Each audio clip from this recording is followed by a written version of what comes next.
My name's Aaron. I'm 32, and for the past 6 years, I've been the guy who makes things happen for my family. You know the type. The one who covers the late utility bill just this once. The one who wouldn't mind co-signing the car loan. The one who's expected to fly home for the holidays with gifts for everyone and pretend that every insult from the past didn't actually happen. For a long time, I played along. I told myself they were just bad at expressing love, or that maybe, just maybe, I was overreacting. But this last December, that's when it all clicked.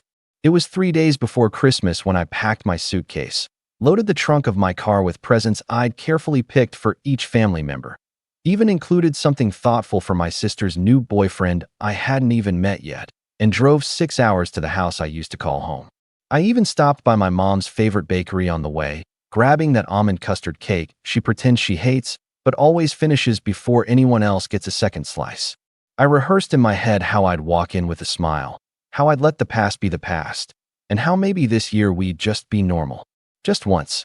But when I knocked on the door, coat collar damp from freezing rain and arms full of gifts, my mom opened it just enough to poke her head through. She looked me dead in the eyes and said, "You weren't invited, Aaron. This is for family only." She didn't even sound angry. Just inconvenienced.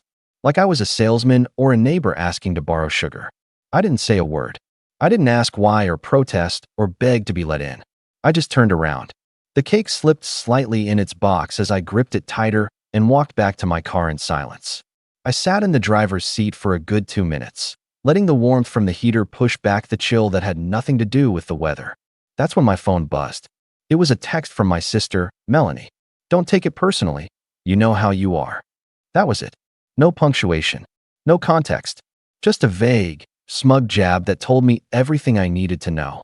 See, Melanie's always had this way of making me feel like I'm the one who's difficult. Like I'm the one who causes problems just by existing. She's 3 years younger, but you'd think she was the matriarch the way she talks down to me. She was the golden child growing up, cheer captain, homecoming queen, straight-A student. Meanwhile, I was the one who worked 2 jobs in college and skipped prom to help pay for dad's back surgery. Guess which one they framed photos of in the hallway? I stared at that text until the screen dimmed. I didn't reply. I just smiled, set my phone down, and opened the banking app one rarely touched except to send money their way. Over the years, I'd been the primary holder of a joint family account, something we set up ages ago for emergency use, but that slowly morphed into an unspoken ATM for everyone's bad decisions. Melanie's rent when her modeling gigs dried up, mom's overdue credit cards, even dad's Amazon addiction that nobody talked about. I never questioned it. I was the responsible one. The fallback plan.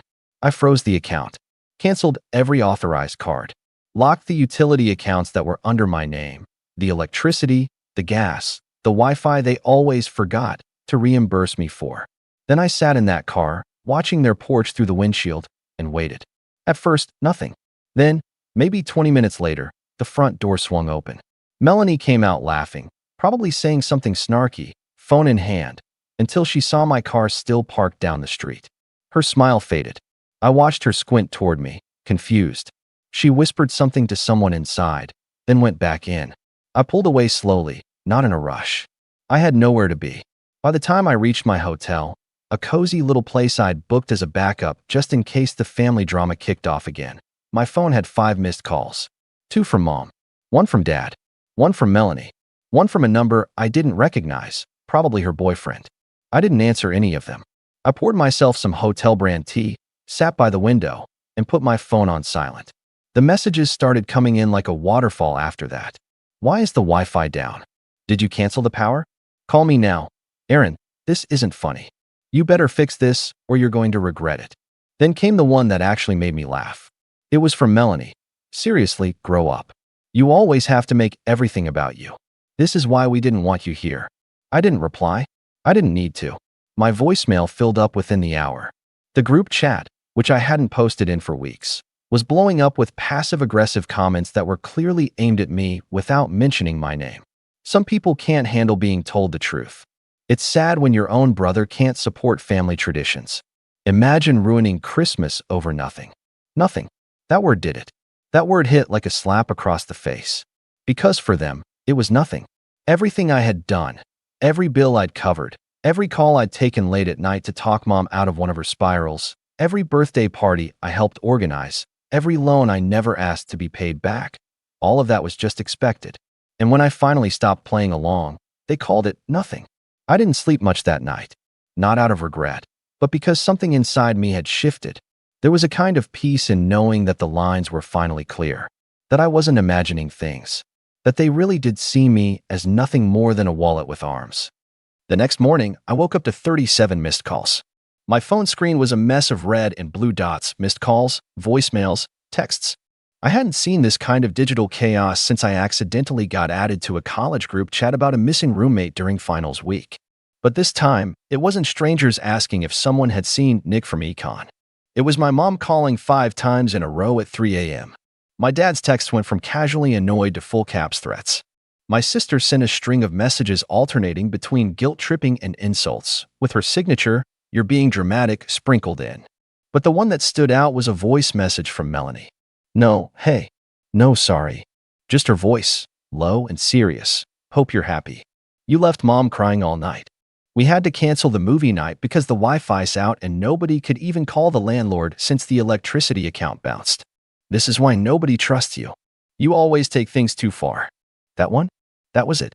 That was the message that hit like a final nail in a very overdue coffin. Not the fake concern about mom crying. Not the gall of mentioning the landlord while living rent-free in a house they hadn't maintained since 2019. But the line, "This is why nobody trusts you." Like I was the problem. So I took my time that day. I went out, got myself breakfast at a diner downtown. I took a walk through the holiday market, picked up a warm pair of gloves and some locally made candles that smelled like pine and cinnamon. The streets were busy, families bundled up, holding hands and laughing. I watched strangers treat each other better in 10 minutes than my own family had in years. At noon, I walked into a local law firm. Not a massive one, but respectable. Clean lobby.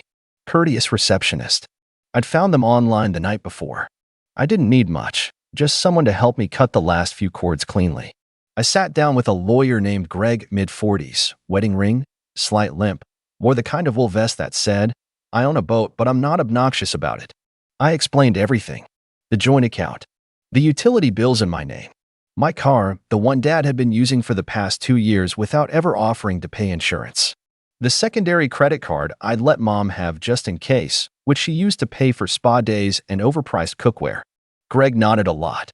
Asked a few clarifying questions. Then he leaned back and said, "You've been holding up a house of cards, Aaron.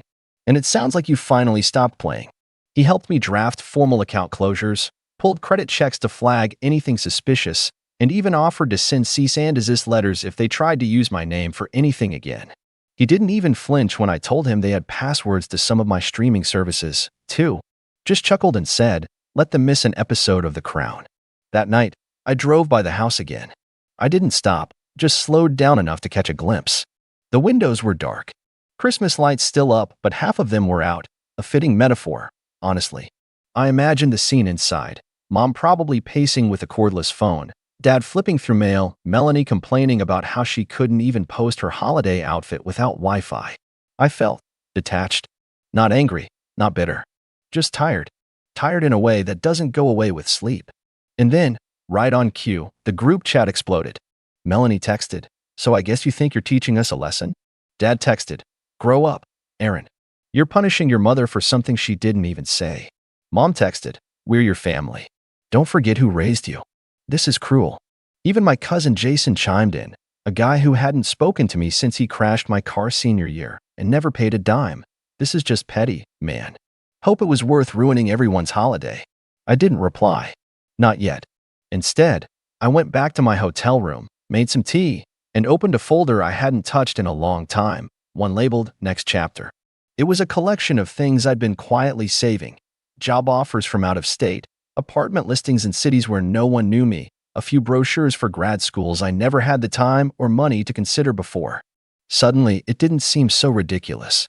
But before any of that could begin, I had one more thing to do. The next morning, I sent a message to the group chat. Just one. No paragraphs. No lectures. Accounts closed. Utilities are in your names now. Merry Christmas. And then I left the chat. No dramatic monologue. No fireworks. Just silence. Or so I thought. because by noon, I was getting messages from extended relatives, aunts I hadn't spoken to in years, cousins asking me what happened. Someone must have been scrambling for sympathy, trying to paint me as the cold-hearted villain. But they underestimated one thing. For the first time in my life, I wasn't interested in defending myself. I let them think whatever they wanted. But the fallout? The real fallout? That's when things really got interesting. The first actual call I picked up came 2 days later. It wasn't from my parents. Not from Melanie either. It was from Aunt Sheila, my dad's older sister. She and I weren't particularly close, but she was one of the few people in the family who treated me with some level of decency growing up. She called around lunch, and for some reason, I answered. Maybe it was curiosity. Maybe it was the calm tone she used in the voicemail she left. Aaron, honey, just call me back when you can. No pressure. So I did. Her voice was soft, almost cautious, like she didn't want to scare me off. Hey, sweetheart. Listen, I don't want to get into the middle of whatever's going on, but I heard what happened. Your dad called your Uncle Pete, and, well, you know how fast that grapevine travels. Yeah, I said. Figures. I just wanted to say, I'm sorry. Not for them. They're old enough to apologize themselves, not that they ever will. I'm sorry for not reaching out sooner. I knew things were off. I just figured you'd tell me if you needed help. That made me pause. I didn't expect empathy, especially not from someone in that family. I almost didn't know what to say. She continued, they're scrambling. You know, Melanie's been calling everyone, playing the victim, telling people you just lost it and cut the family off over a misunderstanding. But I know better, Aaron. Your dad's car insurance renewal bounced. Your mom's been borrowing money from your grandmother, who has no idea why she suddenly can't afford groceries. I closed my eyes and exhaled. That's not my fault. I know it's not. And I want you to know, you don't owe anyone an explanation. They depended on your silence for too long. Let them squirm. You didn't burn a bridge. They set fire to the foundation and expected you to rebuild it. That stuck with me. I thanked her, hung up, and then just sat with it. That weird mix of validation and emptiness. I'd expected anger, rejection, maybe even a half-hearted apology. I hadn't expected one of them, even if distantly, to side with me. Still, the rest of the family was rallying hard against me. I started seeing posts online, vague ones at first. Melanie's Instagram story said something like, it's always the ones you help most who betray you the worst. Pray for clarity in 2024 victory hand. My mom posted a Facebook status about raising children just for them to forget the meaning of family. And Dad, well, he went old school. Called every cousin and neighbor to tell them I'd shut down the house out of spite. But the kicker? They actually tried to reopen the joint account. Melanie must have gone into a branch and tried to play it cool, act like she was just the other account holder checking on some technical issue. But the new security locks I'd added with Greg's help made that impossible. I got an alert that someone failed the identity verification questions. 2 hours later, I got a text from Melanie. You've made your point. Now fix it. Not apologize. Not talk to us. Just fix it. I laughed. Actually laughed. In public. At a grocery store. That was the moment I realized they hadn't changed. They weren't shocked into self-reflection. They were just inconvenienced. And I was done being convenient. So I went a step further. See, my name wasn't just on the joint account and the utilities. I also co-signed the lease on that house 2 years ago when Mom forgot her credit score was tanked from a retail card meltdown. I'd only agreed to help because she told me it was temporary, just until your father's settlement clears, sweetheart. That was 25 months ago. No settlement ever came. No rent payments ever touched my bank. And yet every year, I got the lease renewal notices, always addressed to me. I'd ignored them. Until now. Greg and I drew up the notice to terminate my part of the lease. I had every legal right to walk away, especially since I hadn't been residing there, and there was no formal agreement that I'd stay on. I filed it, mailed the copy, and waited. It landed at their house 3 days after New Year's. By that point, I'd already flown out to Portland, a city I'd only visited once but always liked. I booked a 2-week stay at an Airbnb near the river while I figured things out. On the second morning, I got a text from an unknown number. What is wrong with you? No context. But I knew the tone. An hour later, Melanie called again, this time from a new number. I didn't pick up. She left a voicemail, though. Her voice was high and tight with stress. You canceled the lease. Are you trying to make us homeless? Do you even care about anyone but yourself? I listened to the whole message. Twice. Then I deleted it, and took a long walk along the waterfront. For the first time in years, I felt untethered. And not in a bad way. In a clean slate kind of way. But the story doesn't end there. Because a week later, something unexpected happened. They showed up unannounced. I'd been in Portland for just over a week when it happened. I'd found a rhythm in the quiet. Mornings were peaceful, coffee from the corner shop, walks along the Willamette, the kind of life that felt simple and clean. For once, no buzzing phone, no silent obligations pressing down on me. I'd started touring apartments. Nothing big, just one-bedroom places with big windows and kitchens where I could actually cook something besides stress and takeout. I even met with a company about a job in operations, low stress, decent pay, and nobody knew my last name. I was building something. Slowly, yes, but it was mine. Then came a knock at my Airbnb door. It was a light tap, almost hesitant. I looked through the peephole and felt my stomach drop. There, standing in a damp coat, hair frizzed from rain and face pinched with tension, was my mom. Behind her, arms crossed and eyes already narrowed, was Melanie. I didn't open the door right away. I just stared through the peephole like maybe I'd imagined them. But nope, there they were, in all their tightly wound, entitled glory. I took a deep breath and cracked the door open, keeping the chain locked. "You flew across the country?" I asked, genuinely stunned. Mom offered a brittle smile. "We just needed to talk. Face to face. Like family." Melanie snorted. "And clearly, emails aren't your thing." I didn't move. "You could have called." "We tried," Mom said quickly. "You blocked us." "No," I corrected. "I blocked you after a week of gaslighting and guilt-tripping." She sighed like I was a toddler refusing to nap. "Aaron, sweetie, we didn't mean for it to get like this. Let us in. Please." I closed the door. Not all the way, but enough to force them to take a breath. I slid off the chain, opened it fully, and stepped aside. 10 minutes. They walked in like they owned the place. Melanie didn't even take off her shoes. Mom sat on the edge of the couch, adjusting her coat like it was a throne.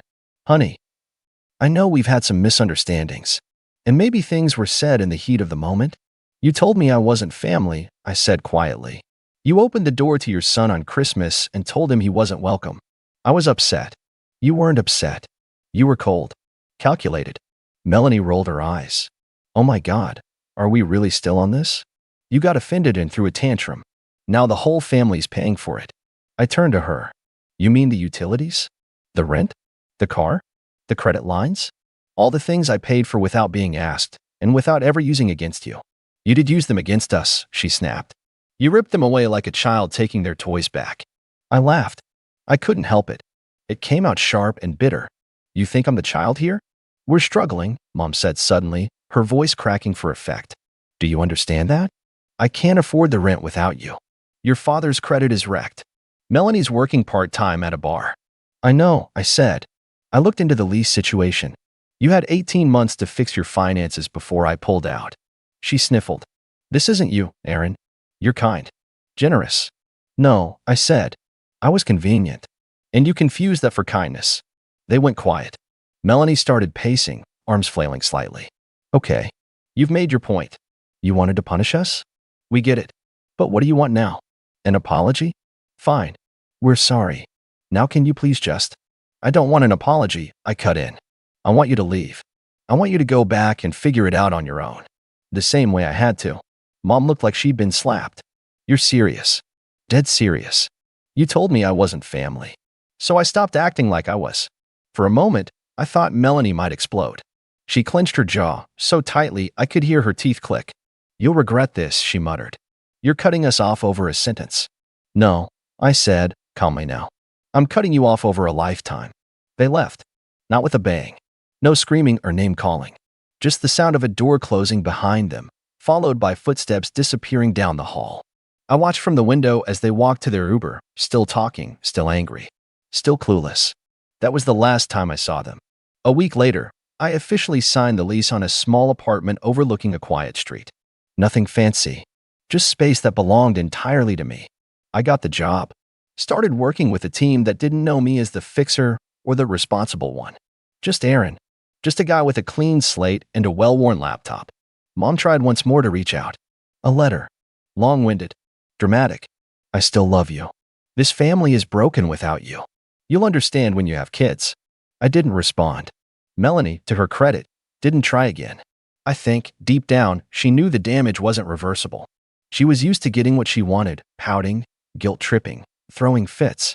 None of that worked anymore. I think that scared her more than anything else. And me? I healed. Not overnight. Not dramatically. But slowly. Day by day. With books and walks and people who talked to me without wanting something. I started therapy. Told the whole story.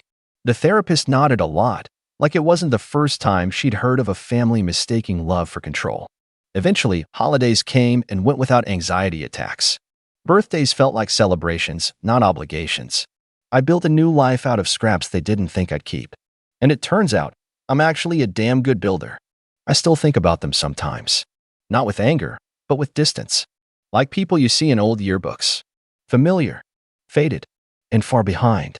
I wasn't their wallet. I wasn't their scapegoat. I wasn't the fixer, or the disappointment, or the emotionless problem child. I was just Aaron. And for the first time in my life, that was enough. My name is Rachel, and I'm 27 years old. For as long as I can remember, I've been the family scapegoat. Every problem, every minor inconvenience, every single thing that ever went wrong in my family somehow ended up being my fault. If my brother failed a test, it was because I distracted him by existing. If my sister's boyfriend left her, she'd cry about how I was so lucky to be single and somehow twisted into being about me. If my mom burned dinner, she'd blame it on the stress I caused her. It didn't matter what it was. I was the convenient target, the one everyone could pile on without any consequences. I think every scapegoat has that one defining moment where they realize their family never actually loved them. For me, that moment happened at my sister Melanie's wedding. Melanie is 30, 3 years older than me. She's always been the golden child, the one who could do no wrong. Our parents doted on her, showered her with praise, and bent over backward to make her life easier. Meanwhile, I was the family errand runner, the emotional punching bag, the one expected to be understanding when everyone else trampled over my feelings. It was just the way things were. So when Melanie got engaged last year, it wasn't exactly surprising that my parents expected me to contribute financially. My family has money, but not enough to throw a luxurious wedding without some help. Since I have a stable job and have been smart with my finances, they assumed I would just pay up. And stupidly, I agreed. At the time, I thought maybe this was my chance to finally be accepted. Maybe if I helped out, they'd see me as more than just their family scapegoat. I promised to cover half of the wedding costs. It wasn't a small amount. Melanie wanted a fancy venue, an expensive dress, and a long guest list. The total was well over $40,000, which meant my share would be at least $20,000. But I told myself it was fine. It was for family. And even if they didn't treat me well, I still wanted to believe I could fix things. But, of course, I should have known better. The disrespect started small in ways I could almost brush off. I wasn't included in the wedding planning. My opinions weren't asked for. When I did try to give input, Melanie would wrinkle her nose and say something like, "Oh, that's not really the vibe I'm going for," and move on like I hadn't spoken. The bridesmaids' dresses were picked without consulting me, despite me being one of them. Every little decision was made by Melanie, our mom, and a few of Melanie's friends. I was just there to write a check. I tried not to let it bother me too much. But things escalated quickly. At the bridal shower, I arrived with a thoughtful gift, a personalized scrapbook of memories from our childhood, filled with photos, little notes, and heartfelt messages.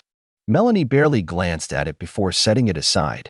Meanwhile, when our cousin gifted her a generic scented candle, Melanie gushed about how thoughtful it was and how much she loved it. I felt humiliated. But, again, I bit my tongue. The real breaking point, though, was at the rehearsal dinner the night before the wedding. It was a fancy event at a high-end restaurant, with extended family and close friends in attendance. Everyone was drinking, laughing, celebrating. I was trying to enjoy myself despite feeling out of place, but then the seating arrangements were revealed. At the center of the long banquet table, Melanie and her fiancé sat, surrounded by our parents, his parents, and the bridal party. Meanwhile, I was placed at the far end, as if I were an afterthought. But the real kicker? When I arrived at my seat, I saw that each place card had been handwritten in elegant calligraphy. And mine? Mine said, in clear black ink, "The failure." I thought it was a joke at first. A cruel, unfunny joke. But when I glanced around, I saw my mom smirking at me from across the table. "Well," she said, swirling her drink, "it's honest." I felt like the air had been sucked out of the room. A few people nearby chuckled awkwardly, not wanting to draw attention to the tension. My dad didn't even look up from his plate. Melanie? She just sipped her champagne, as if my humiliation was completely normal. Something inside me snapped. I had spent my whole life trying to earn my family's love, trying to prove my worth to people who would never see me as anything more than their scapegoat. I had given them kindness, understanding, and even financial support, yet they still treated me like I was nothing. Well, if I was nothing to them, then they were nothing to me. I stood up, grabbed my glass, and tapped it with my fork. The sound rang out through the restaurant, catching everyone's attention. Conversations hushed. All eyes turned to me. I took a deep breath, steadied myself, and then, in the calmest voice I could manage, I said, "I'd like to make a toast to the last words you'll ever hear from me." A ripple of confusion passed through the guests. My mom's smirk faltered. Melanie frowned. My dad finally looked up, blinking at me like he hadn't been paying attention this whole time. I held up my glass, let the silence stretch for a moment, then slowly lowered it back to the table. Without another word, I reached into my purse, pulled out a folded piece of paper and a pen, wrote something on it, and placed it neatly next to Melanie's plate. Then, I turned on my heel and walked out of the restaurant. I didn't stop. Not when I heard murmurs behind me, not when my mom scoffed, not when Melanie hissed, "What is her problem?" I just kept walking, my heart pounding but my step steady. And as I stepped out into the cool night air, I smiled to myself because I knew that the moment someone opened that paper, the real shock would begin. I had written, in bold, unmistakable letters, "I am no longer paying for the wedding. Enjoy the bill." For a few blissful moments, I stood outside the restaurant, breathing in the cool night air. The weight of years of mistreatment was finally lifting off my shoulders. But I knew it wouldn't last. My family wasn't the type to let go of their favorite punching bag so easily. Sure enough, the chaos started almost immediately. The restaurant doors burst open behind me, and I heard my mother's sharp, furious voice cut through the night like a knife. "Rachel." I didn't turn around. I didn't need to. I could picture the scene perfectly. My mother, red-faced, eyes blazing with rage. My father, awkwardly standing behind her, not because he actually cared, but because he always followed her lead. And Melanie, oh, Melanie, her perfect wedding fantasy crashing down around her, her voice dripping with entitlement. I took a slow step forward, then another. "Don't you dare walk away from us." My mother's heels clacked against the pavement as she stormed toward me. "You are not leaving like this." I stopped walking, just long enough to turn my head slightly. "Like what?" I asked, my voice eerily calm. Like someone who finally got sick of being treated like garbage. Dad finally spoke up then, his voice low and stiff. "Rachel, this is ridiculous. You're being dramatic."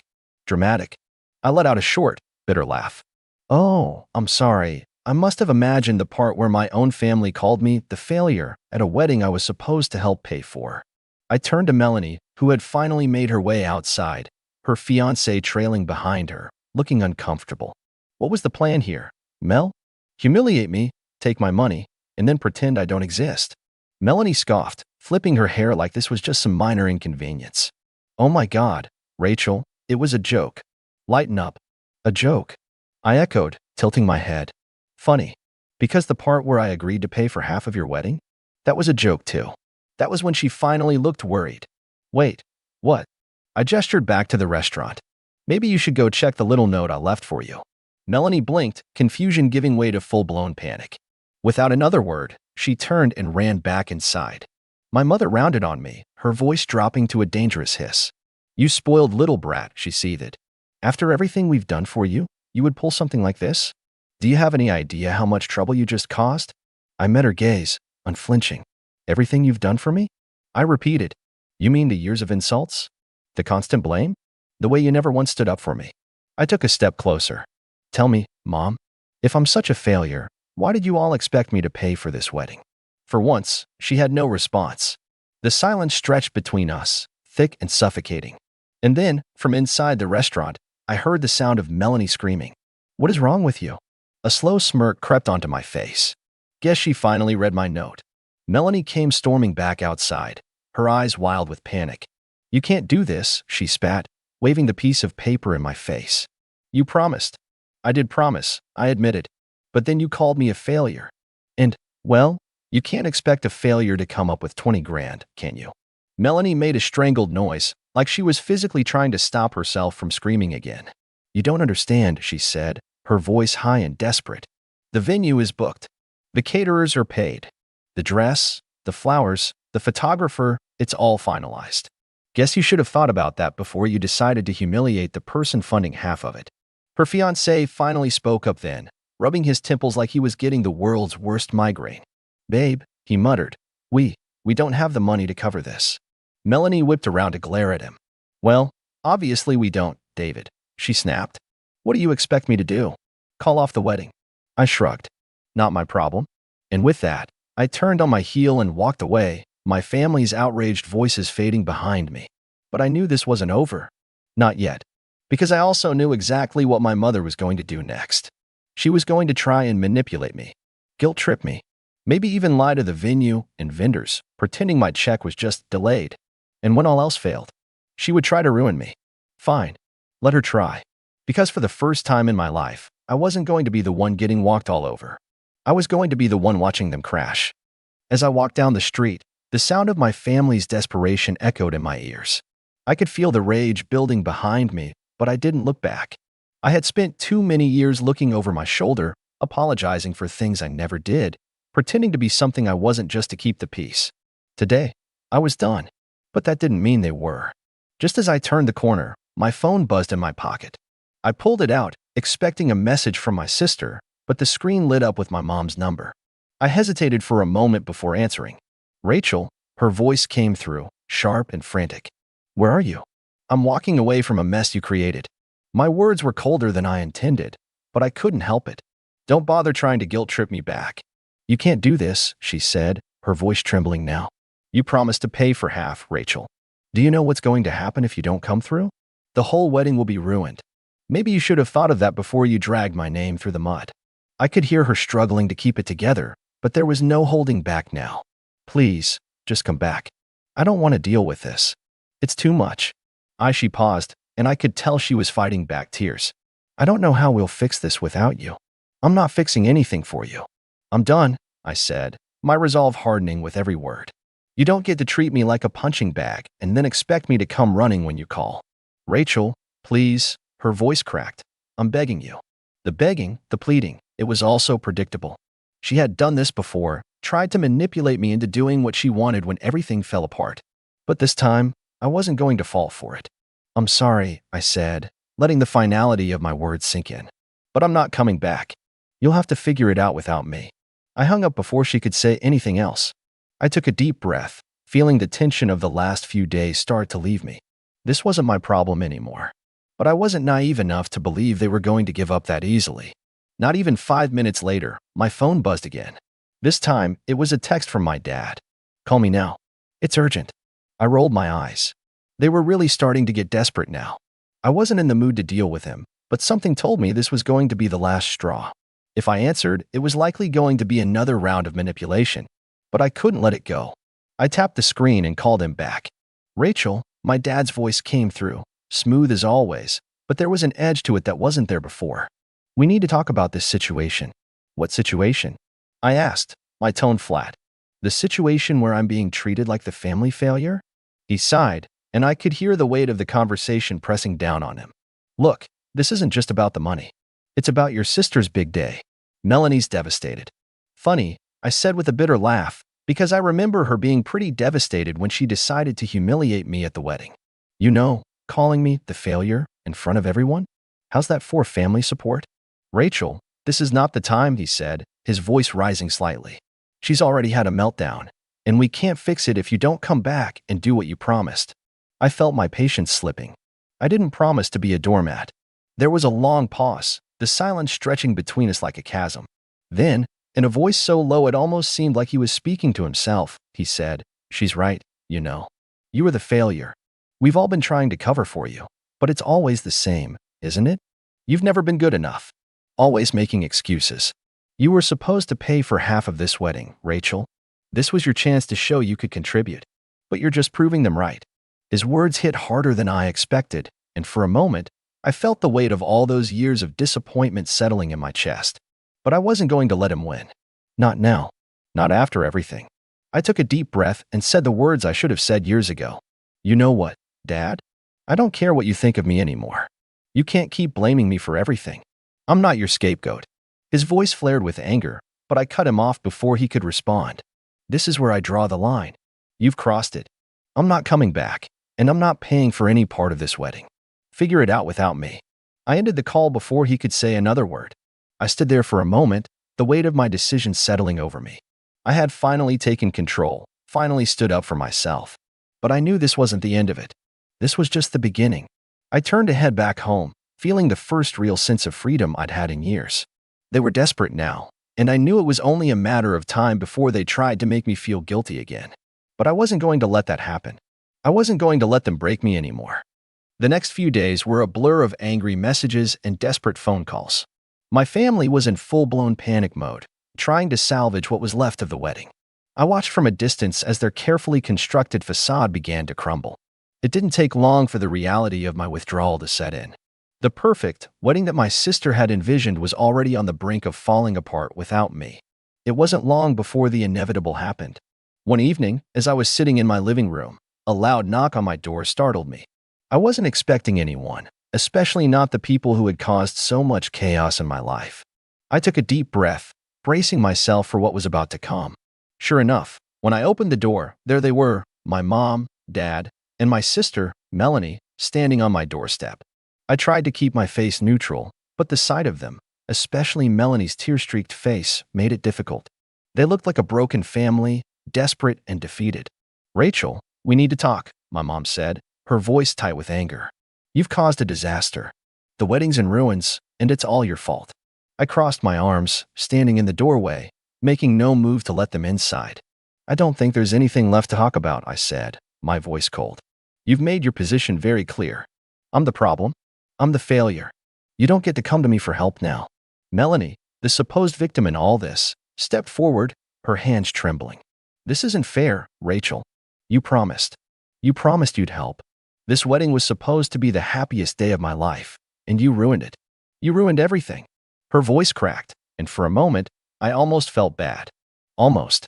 "I didn't ruin anything," I said, my voice steady but firm. "You're the one who made it about me. You're the one who chose to humiliate me in front of everyone. Don't you dare come here now acting like I'm the villain in this story." Mom stepped in before Melanie could respond, her tone sharp and threatening. "You don't get to walk away from this, Rachel. You promised to pay for half of that wedding, and because of you, everything is falling apart. We've been covering for you for years, but we can't do it anymore. You need to make this right." I shook my head slowly, feeling the weight of all the years I'd spent trying to live up to their expectations. "I did make it right," I said, my voice finally rising with the anger that had been building inside me. "I'm not going to be the one you blame anymore. I'm done with this. I'm done with all of you." "You can't be done, Rachel," my dad said, his voice now pleading. "Your family. We're all you have." He took a step forward, his face a mask of desperation. "Please, we need you. This wedding, this was supposed to be a fresh start. Don't you want to fix things? Don't you want to be part of this family again?" I met his gaze, unblinking. "This family? You mean the family that has always used me as the scapegoat? The family that has never once considered my feelings or what I've gone through? The family that called me the failure in front of everyone? I'm not coming back to this.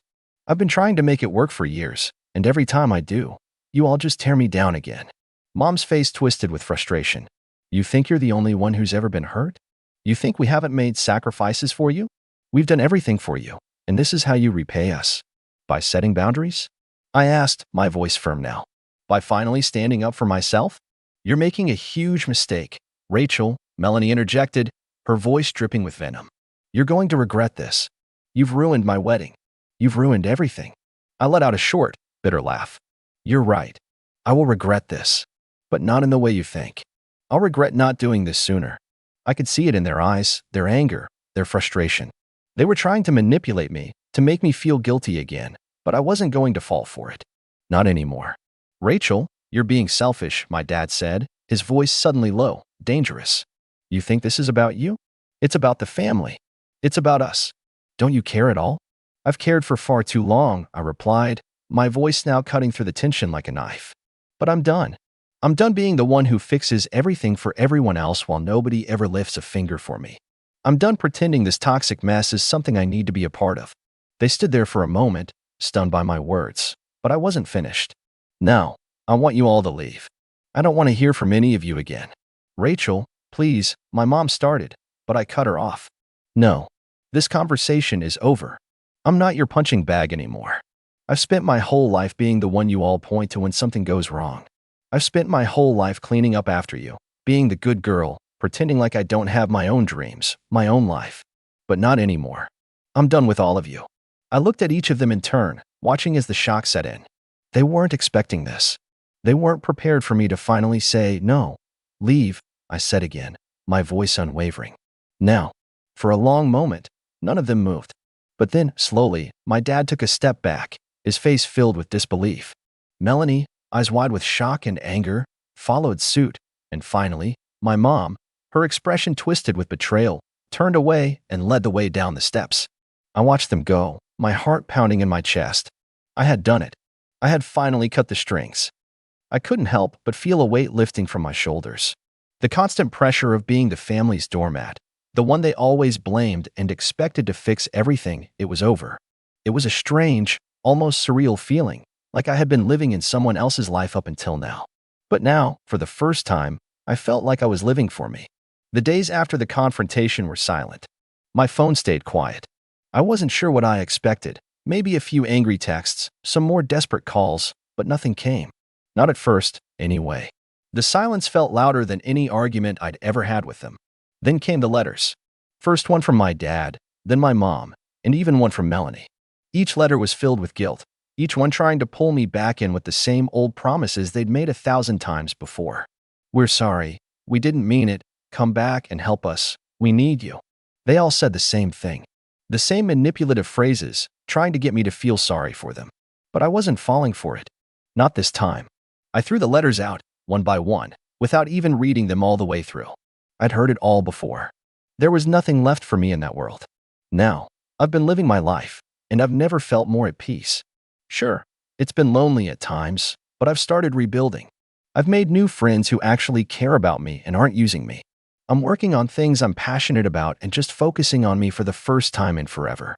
As for my family, well, they've made it pretty clear where they stand, and I've made it equally clear where I stand. There's no going back. They tried, but I'm not the scapegoat anymore. So, here's where I stand now. No contact, no regrets. I've cut ties with the people who've kept me small and used me for their own selfish needs. And it feels incredible. I'm genuinely curious, though. For anyone who's been through something like this, how did you move on? How do you handle it when family is toxic, but they're still trying to reel you back in with guilt? I'd love to hear your thoughts, because I'm honestly just navigating this one day at a time. But for now, I think I'm finally in a place where I can truly start living for myself. What would you have done? Am I being too harsh? Or is cutting toxic family off the right call? Let me know. My name's Alex. I'm 28, and I used to be the kind of person who'd drop everything for family. I believed in sticking together, in showing up, in going the extra mile when someone you loved was struggling. That belief is what made me pay my younger brother Matt's rent for over a year. 14 months, to be exact. And this is the story of how that loyalty got thrown in my face. How he told me I wasn't family enough to be at his wedding, and how I finally snapped. It started out like most stories involving family drama do, with good intentions. Matt's 25, and honestly, he's always been kind of the golden child. The charming one, the funny one, the oh he just hasn't found his way kind of guy. Our parents have always had this soft spot for him. Meanwhile, I've always been the responsible one. The one with the steady job, the one who never got into trouble, the one who just quietly handled things. It didn't bother me much growing up. I figured that's just how families work. You find your role, and you stick with it. About a year and a half ago, Matt called me out of the blue. His voice was shaky, his words rushed. Bro, I'm gonna get evicted. He said, no hello, no how are you. He'd lost his job at a bar, again, and couldn't make rent. He said he'd applied to a bunch of places, that something would come through any day now. I sighed, but I agreed to help. I didn't even hesitate. That first time, I sent him the full amount. I told him to keep his head up, that things would get better. But things didn't get better. 1 month turned into 2, then 3. Every time I asked about his job search, he had an excuse. He didn't get a call back. The manager was a fool. The hours were bad. And every month, I kept paying. Some months he'd send me a few bucks back with a thanks man, but most of the time, it was just silence. I kept track, $8.75 a month, every month, for 14 months. Over $12,000. I started noticing things, too. He never seemed to be that desperate. He'd post pictures on Instagram out drinking with his friends, at concerts, on little weekend trips with his girlfriend. When I asked about it, he'd laugh it off. Chill. Dude, I'm not blowing the rent money. Sarah paid for that trip. Or, my buddy had free tickets. I wanted to believe him. I wanted to believe I wasn't being used. But in the pit of my stomach, a knot was forming. Then came the wedding news. He called me one night, buzzing with excitement. Dude, I proposed to Sarah. We're getting married in the fall. Wow, congrats, I said. And I meant it. That's awesome. I'm happy for you guys. Yeah, it's going to be amazing. We're thinking of doing it at that vineyard out in Somerset. Real classy, you know? I chuckled. That sounds expensive. He paused. Yeah, well, Sarah's parents are helping out a lot. And we're keeping it kind of small. Something about the way he said that stuck with me. Wait, small like, how small? He hesitated again. Like, immediate family and close friends. I'm your brother, I said, half laughing. I better be immediate family. He got quiet. Then, in the flattest voice I've ever heard him use, he said, we were thinking, maybe just mom and dad. We don't want too many people. Sarah's got a big family, and, you know, we want to keep it balanced. I blinked. You're not inviting me? It's not like that, he said quickly. It's just, Sarah wants to keep it tight. No offense, man, but we haven't really been close lately. I felt like I'd been punched in the gut. Not close. I've been paying your rent for over a year. Yeah, and I appreciate that. But come on, Alex. You've always been kind of, I don't know. You just don't really vibe with Sarah. You're not, like, part of that side of my life. That side of his life? I sat there in silence, stunned. I couldn't even form a response. I told him I needed to think and hung up. The days that followed were rough. I tried to tell myself he didn't mean it, that maybe he was just stressed, or Sarah was being pushy, or the guest list was tight. But deep down, I knew. This wasn't about space or budgets. This was about how little he actually valued me. I remembered all the times I covered for him growing up, all the times I lent him money, gave him advice, stood up for him. And this was how he repaid me? I called my parents. I needed to hear their take. Maybe it's just a misunderstanding, my mom said, her voice gentle. It's not, I said. He flat out told me I'm not family enough. Well, she said after a pause, you know how Matt is. He doesn't think things through. Did you know he wasn't inviting me? Another pause. Then, he mentioned something about it. He said you'd probably be too busy with work anyway. I felt the heat rise in my chest. You didn't think to say anything to him? To stand up for me? We didn't want to interfere, Dad chimed in. It's their wedding. I hung up feeling more alone than I had in years. A few days later, I got a text from Matt. No apology. No explanation. Just, hey, rent's due again. Can you send it over soon? Landlord's on my back. Something in me snapped. I stared at that message for a long time. Then I replied. No, he didn't respond right away. A few hours later, he sent, what do you mean no? You said you'd help until I was back on my feet. I wrote, that was before you told me I'm not really your family. He left me on read. Then, the next day, I got a long wall of text. Accusations. Guilt trips. He said I was abandoning him. That I was making things harder than they needed to be. That I was trying to ruin the happiest time of his life. That's when I remembered the car. 6 months ago, his beat-up old Civic finally gave out, and I'd let him borrow my spare, an older Toyota I didn't use much. I never officially signed it over, but I gave him the keys and told him to take care of it. So I drove over. When I pulled up outside his apartment, I saw the car parked on the curb, a little dirtier than I remembered, but still in one piece. I knocked on the door. He answered, eyes puffy like he hadn't slept. You here to talk like a grown-up? He said, arms crossed. No, I said. I'm here for my car. He scoffed. Are you serious? I'm serious. It's mine. You can walk. Come on, man, don't do this. You already did. As I walked past him to grab the spare keys and whatever documents I could find, he just stood there in disbelief. When I drove off, I glanced in the rearview mirror. He was standing on the sidewalk in socks, no jacket, watching me go. But this wasn't the end. Not even close. Because 3 days later, something happened that turned this already messy situation into a full-blown war. And it started with a voicemail. The voicemail came on a Thursday afternoon while I was at work, staring at spreadsheets and half listening to a meeting I didn't care about. I saw the notification pop up on my phone, one new voicemail from Matt. I debated whether to even bother listening, but curiosity got the better of me. I plugged in my headphones, stepped away from my desk, and hit play. His voice was different. Not angry, panicked. Alex, man, I messed up. I know you're mad. I get it. But Sarah kicked me out. She said I was too much stress before the wedding, that I had to get my stuff together or not bother coming back. I'm at mom and dad's, but they said I can't stay longer than a week. I'm really screwed, dude. Can we talk? I just stood there in the hallway of my office building, staring at the floor while his voice buzzed in my ear. So Sarah kicked him out. Interesting. The guy who thought I wasn't family enough to attend his wedding now had nowhere to go. The same guy who guilted me for not sending another $875 this month. The same guy who'd been living off my money while treating me like a backup plan, not a brother. That part of me, the old Alex, the one who always said yes, felt a flicker of sympathy. But another part of me was louder now. It had been building over the months, quiet and bitter and tired. That part said, he made his bed. Let him lie in it. I didn't call him back. Not right away. I needed time to think, to process what I was feeling. Anger, sure, but underneath that was something sharper. Betrayal. I'd spent over a year sacrificing little pieces of my own financial stability to keep him afloat. I'd kept believing he would turn a corner. And the moment his life got exciting, engagement, wedding planning, I became disposable. Not even worth a chair at the ceremony. And now I was supposed to step in again? Still, I didn't block him. I left that line of communication open, even if I wasn't sure why. 2 days later, I came home from work to find an envelope slid under my door. No stamp, no address, just my name in messy handwriting. I opened it slowly, expecting some kind of apology. What I got was a letter, written on notebook paper, torn from a spiral-bound journal. It started off calm.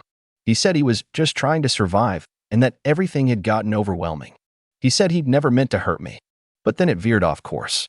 He wrote that I was acting like a martyr, that I was trying to make him grovel, and that if I didn't want to be part of his life, then fine, he didn't need me. That was the phrase that stuck. I don't need you. He signed it, Matt. That was the moment everything changed. I didn't even notice it at first, but as I reread the letter, I realized something. The car wasn't just about the money, and the rent payments weren't just about support. This was a pattern. He saw me as the fallback, the reliable one, the guy who would always say yes, even when disrespected.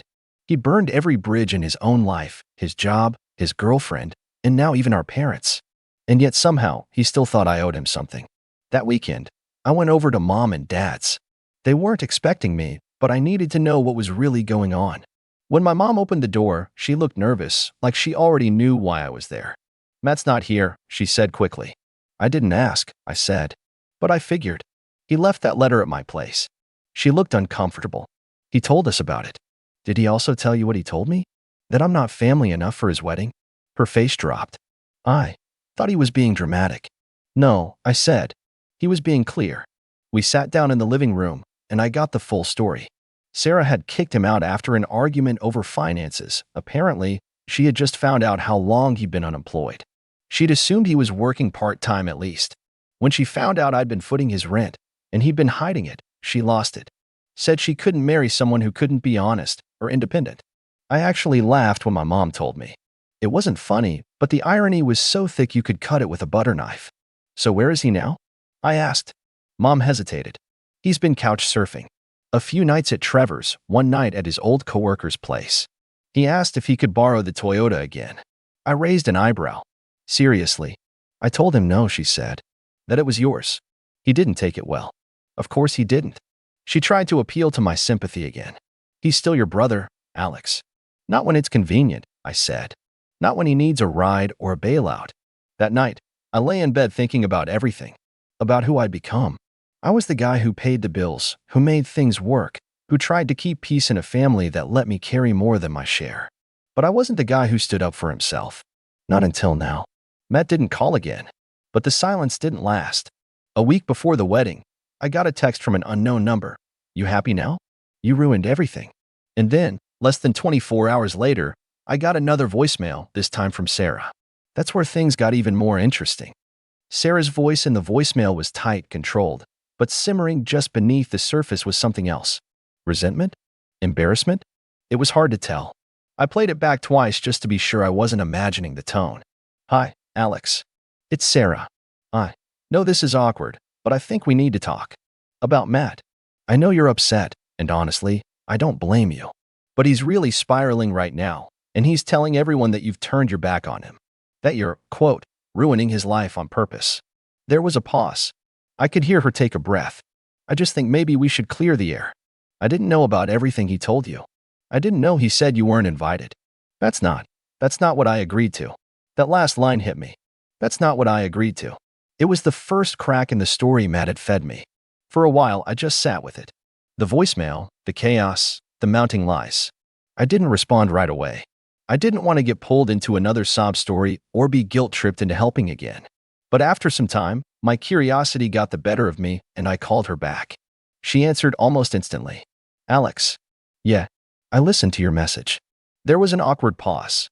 I'm sorry, she said quickly. I really am. I know things have gotten out of hand. I waited. I wasn't going to make this easy for her. I just wanted you to know, she went on, that I never said you shouldn't be invited. I didn't even know you weren't. When Matt showed me the guest list last month, your name wasn't on it, and when I asked why, he just said you wouldn't want to come, that you were busy, or not into weddings, or something. I laughed, dry and bitter. Yeah, he told me it was your decision, that you thought I didn't fit the vibe. Are you serious? She said. That's not even close to what I said. Honestly, Alex, I started to realize something wasn't right when I saw the way he talked about you. Like you were some bank account, not a brother. That stung. Not because it was untrue, but because it was so true. Sarah went on, sounding more and more frustrated. He never told me about the rent, either. Not until 2 weeks ago, when I was going through his stuff and found a bank alert about an overdue payment. I asked him what happened to the thousands I thought he was saving. That's when he told me, you had been covering everything. I thought he was going to turn things around, I said quietly. I thought he just needed time. I did too, she said. But he's been lying to both of us. The call ended on a strange, heavy note. Sarah didn't ask me to forgive him. She didn't even ask me to come to the wedding. She just wanted me to know that the version of the story Matt had been telling, how I had abandoned him, wasn't the only one out there anymore. The next few days were quiet. Unsettlingly so. Then came the rain. I'll never forget that day. It was a Saturday. The wedding was supposed to be the following weekend. I was running errands, driving back from a grocery store on the edge of town, when I passed this small strip mall with a bus stop out front. It was pouring buckets of water, thunder rolling in the distance, and I spotted a figure sitting on the curb, soaked, head down. It was Matt. At first, I didn't believe it. I actually circled the parking lot twice just to be sure. But yeah, it was him. Same jacket, same ratty sneakers, duffel bag by his feet. He looked wrecked, pale, hunched over, like the rain had been falling on him for hours. I pulled over. Just sat there in my car, staring through the windshield as the wipers swiped back and forth. My heart was hammering. I hadn't seen him face to face in weeks. I didn't even know where he was staying. And now here he was, shivering on a sidewalk like he didn't have a soul left in the world. I didn't get out right away. I just watched. He looked up once, not even seeing me. Then he stood up slowly and walked over to the bus stop bench and slumped against it. He looked defeated. But more than that, he looked alone. I thought about rolling down my window. I thought about calling out to him. But then I remembered all the times he'd lied. All the times he used me like a crutch. I thought about the letter. About, I don't need you. That's when it hit me. He wasn't sorry. He was desperate. There's a difference. I sat there in the car, watching my brother sit in the rain, and I waited. I wanted to see if he'd look around. If he'd even try to help himself. If he'd take out his phone, or call someone, or catch a bus. But he just sat there, letting the rain soak through his clothes, as if waiting for someone to come and save him. That's when I knew I wouldn't be that someone. I put the car in drive. But I didn't go home. Because there was something else I needed to do, something I should have done a long time ago. And that's where the real revenge began. I didn't go home. I drove straight to the courthouse. No, not for anything dramatic, just the DMV office inside. See, remember how the Toyota was still in my name? I hadn't transferred the title. I'd let Matt use it because I thought I was doing the right thing, but legally, it was still mine. And after everything he pulled, I didn't just want to take it back. I wanted to make sure he couldn't play victim again. So I filed for an official repossession and put a stop on the vehicle being used for anything tied to his name. No insurance, no registration renewals, nothing. I took care of all the paperwork, paid the small fee, and even notified the impound lot near his old apartment in case he tried to stash it there again. But that was just the start. I went back through all the bank statements and Venmo receipts. 14 months of rent. A few emergency expenses. Gas money here. Grocery money there. I wasn't just being generous. I was basically his lifeline. So I compiled it into a document, labeled every transfer, printed it, and sent copies to my parents and to Sarah. I didn't write anything dramatic. No guilt trips. Just a simple note, in case you ever wondered what not family enough looks like. The responses came fast. Sarah called me that night, voice shaky. "Alex, I didn't know it was that much. You paid all that." "I kept the receipts," I said. "Matt's real good at forgetting things." She was quiet for a long time. Then she said, "There's not going to be a wedding." I didn't say I was surprised. I wasn't. "He kept telling me people always let him down," she said softly. Turns out he was the one doing it all along. The next few days felt strangely peaceful, like I had finally exhaled after holding my breath for over a year. No calls from Matt. No manipulative texts. Just silence. Until the knock on my door. I opened it to find him standing there. Not soaked this time, not angry. Just tired. Worn out. "I know you don't want to see me," he started, "but I don't have anywhere else to go. I messed up. I get it." I didn't say anything. Just stood there, watching him shift his weight from foot to foot. "I know I said stuff that hurt you. I was a fool. I was selfish. But you're my brother, Alex. We're supposed to look out for each other." I stared at him. For once, really looked. At the guy I used to play video games with growing up, who used to borrow my hoodies in high school, who always smiled like the world would catch him no matter how far he fell. "You said I wasn't family enough," I finally said. "Now you need me again, and suddenly I'm your brother?" "I didn't mean that. You know I didn't." "No," I said. "You did. You meant it because you believed it.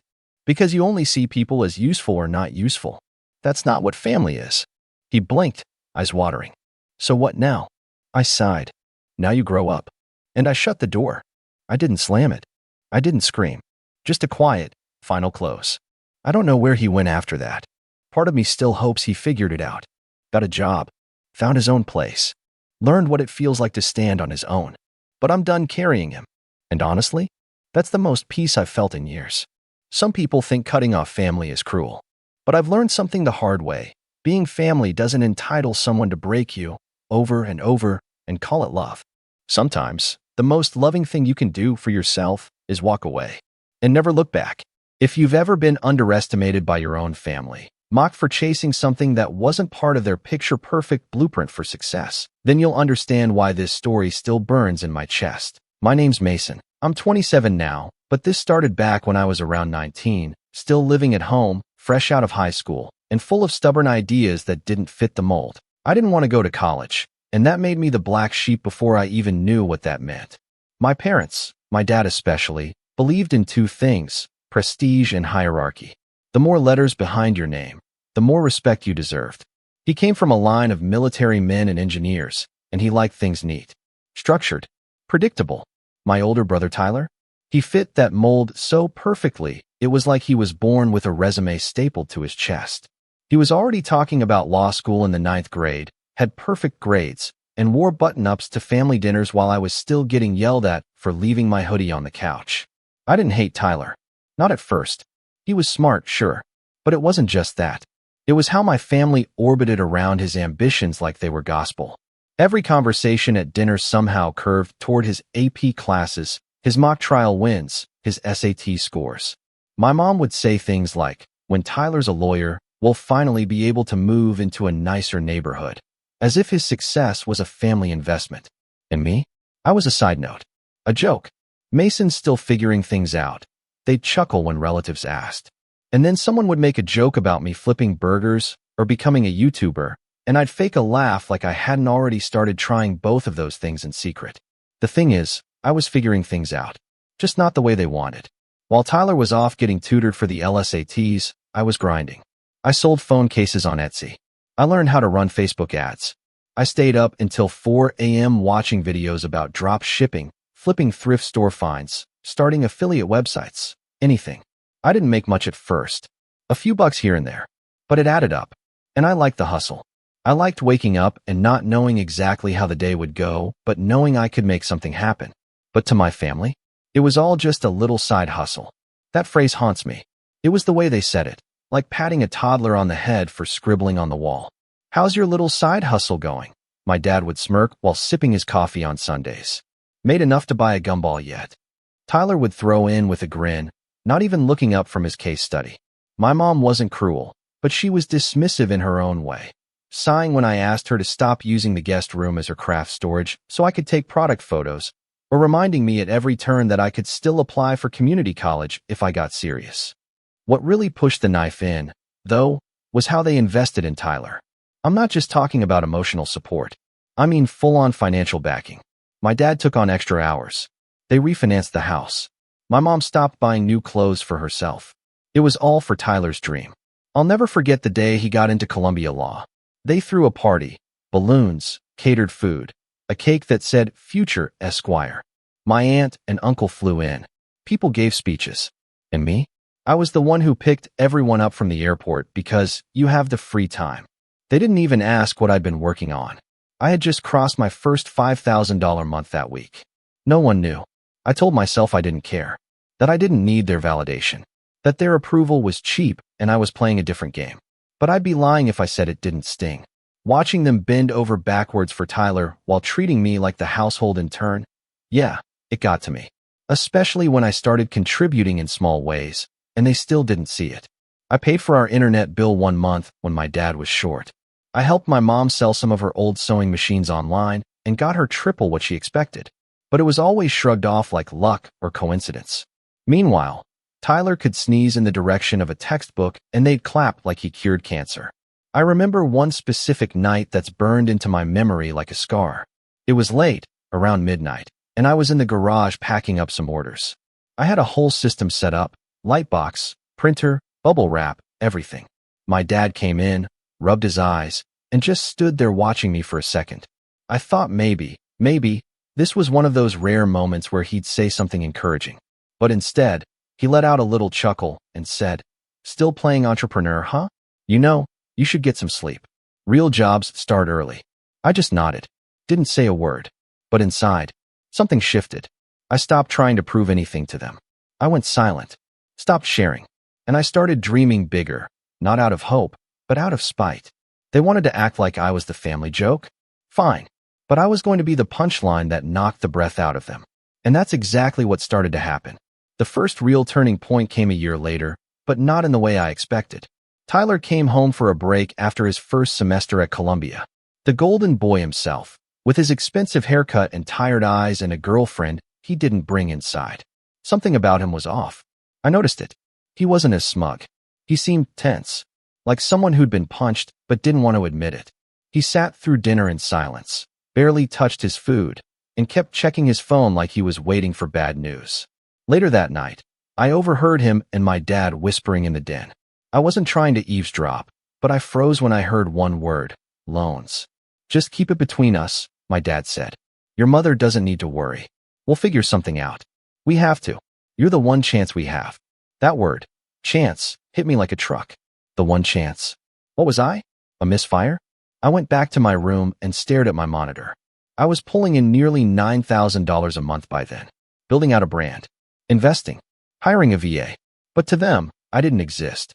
I was a ghost in their narrative, just background noise while they poured water into a leaking cup. And that's when I decided I wasn't just going to make money.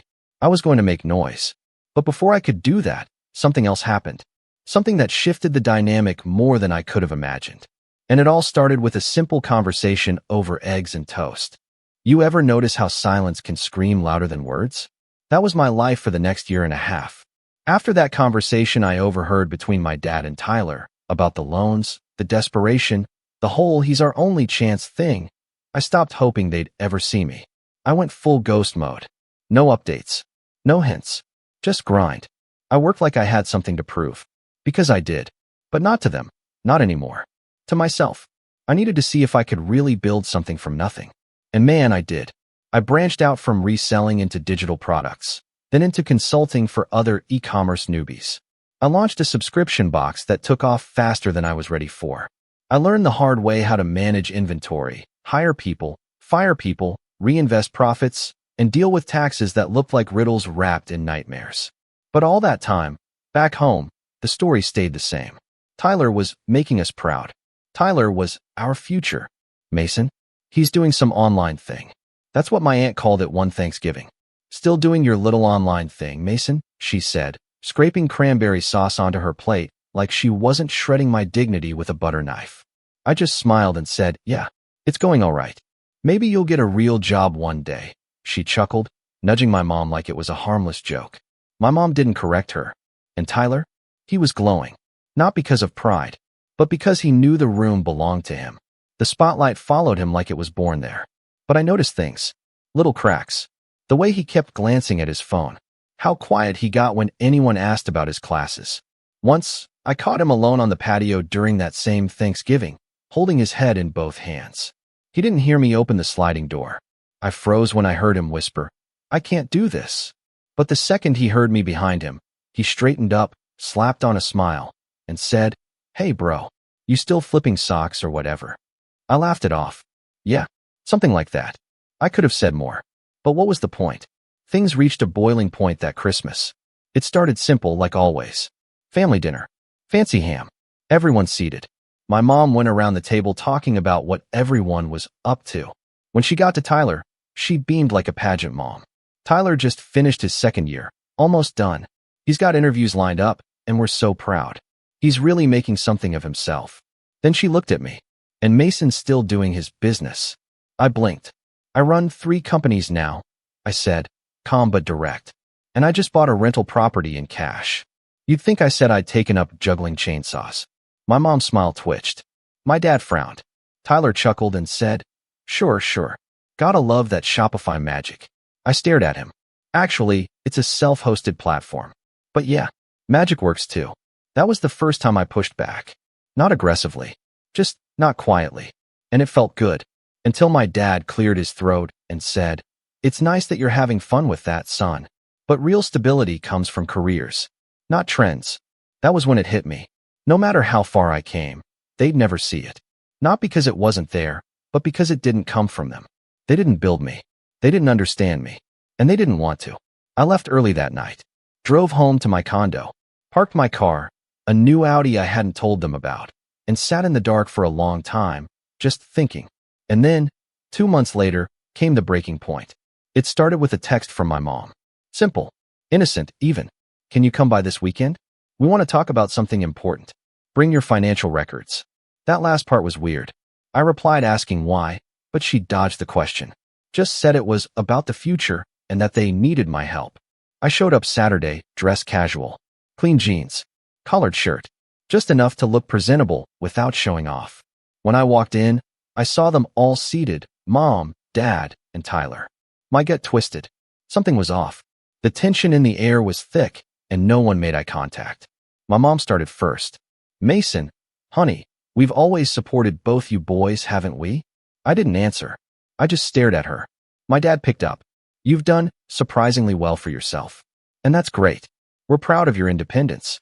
But sometimes, family comes first. Still no context. Still no answers. Then Tyler said it. Blurted it out like it was nothing. I need help with tuition. Columbia cut my aid, and I'm short.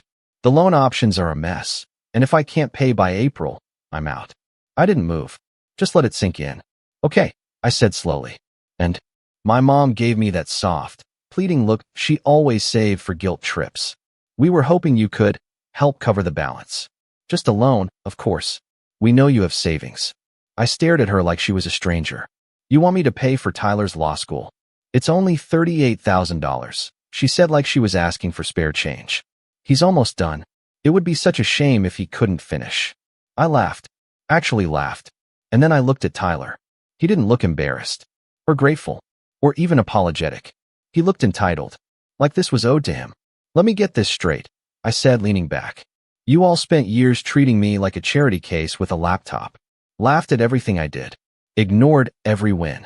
But now that Tyler's in a bind, you want me to bail him out. Mason, don't make this about. My mom started, but I cut her off. No, I will make it about that. Because that's exactly what this is. You gambled everything on him. poured your lives into his dream. And now that it's falling apart, you're looking at me like I'm the backup generator.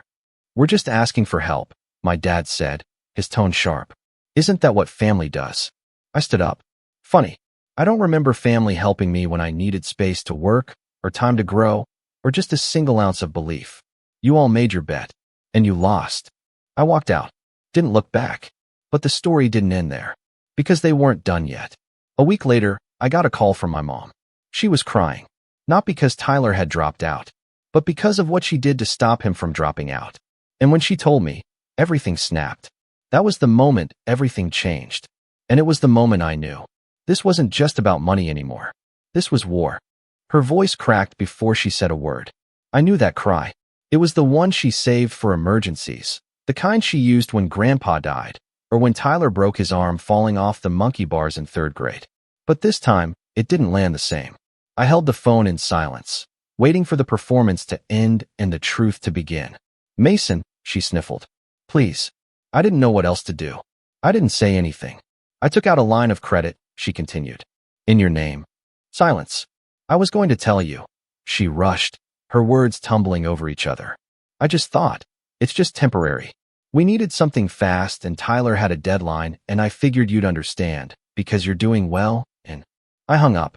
I didn't slam the phone, didn't yell, didn't curse, just ended the call. Then I stood there in my kitchen, the early morning light streaming in through the window, touching everything around me like nothing had changed. But everything had. My mom, the woman who packed my school lunches and kissed my forehead even when she was mad. She'd stolen from me, because that's what it was. Not a favor, not a mistake. Theft. I pulled up my credit report, heart thudding, hands cold. There it was. A $40,000 line of credit, newly opened. Under my name. Maxed. Used to make a lump payment to Columbia University. I stared at the screen for what felt like hours. My throat was dry. My vision blurred. And for the first time in years, I felt small again. Like I was 16, sitting in Tyler's shadow at the dinner table while he recited debate club victories, and my dad asked me to please chew with my mouth closed. I'd worked years to build something out of nothing. All that effort, all that late-night grinding, the constant self-doubt, the uphill climb, and they still saw me as a tool. Not a person, not a son, just a solution to their golden child's crisis. I didn't go outside for 3 days. Didn't answer texts. Didn't return calls. I think my assistant thought I was sick. Maybe I was. Just not the kind with a fever. My brain looped between rage and hurt, and this weird hollow feeling I couldn't name. Like I'd been gutted and someone forgot to fill the space back in. The betrayal wasn't just the money. It was the truth behind it. That even now, even after all I'd done, they still didn't see me as worthy. Just useful. On the 4th day, I called my lawyer. Hypothetically, I said, if someone took out a loan in your name without permission, he didn't even let me finish. That's fraud. I filed the report the next day. It wasn't easy. They called. A lot. My mom, begging. Tyler, furious. My dad, cold and venomous. How could you do this to your own family? He snapped over the phone. I just laughed. Funny. I was about to ask you the same thing. It was messy. There were tears. There were threats. But I didn't budge. Eventually, the investigation cleared me. The bank reversed the charges, and the debt was transferred back under her name. But the damage? That stayed. They stopped speaking to me after that. Tyler blocked me on everything. My dad told relatives I'd turned my back on the family. My mom left voicemails that went from teary apologies to passive-aggressive rants in the span of hours. I didn't answer any of them. I moved cities 2 months later. It was supposed to be a fresh start, but the truth is, I was a mess. I couldn't focus. My businesses started slipping.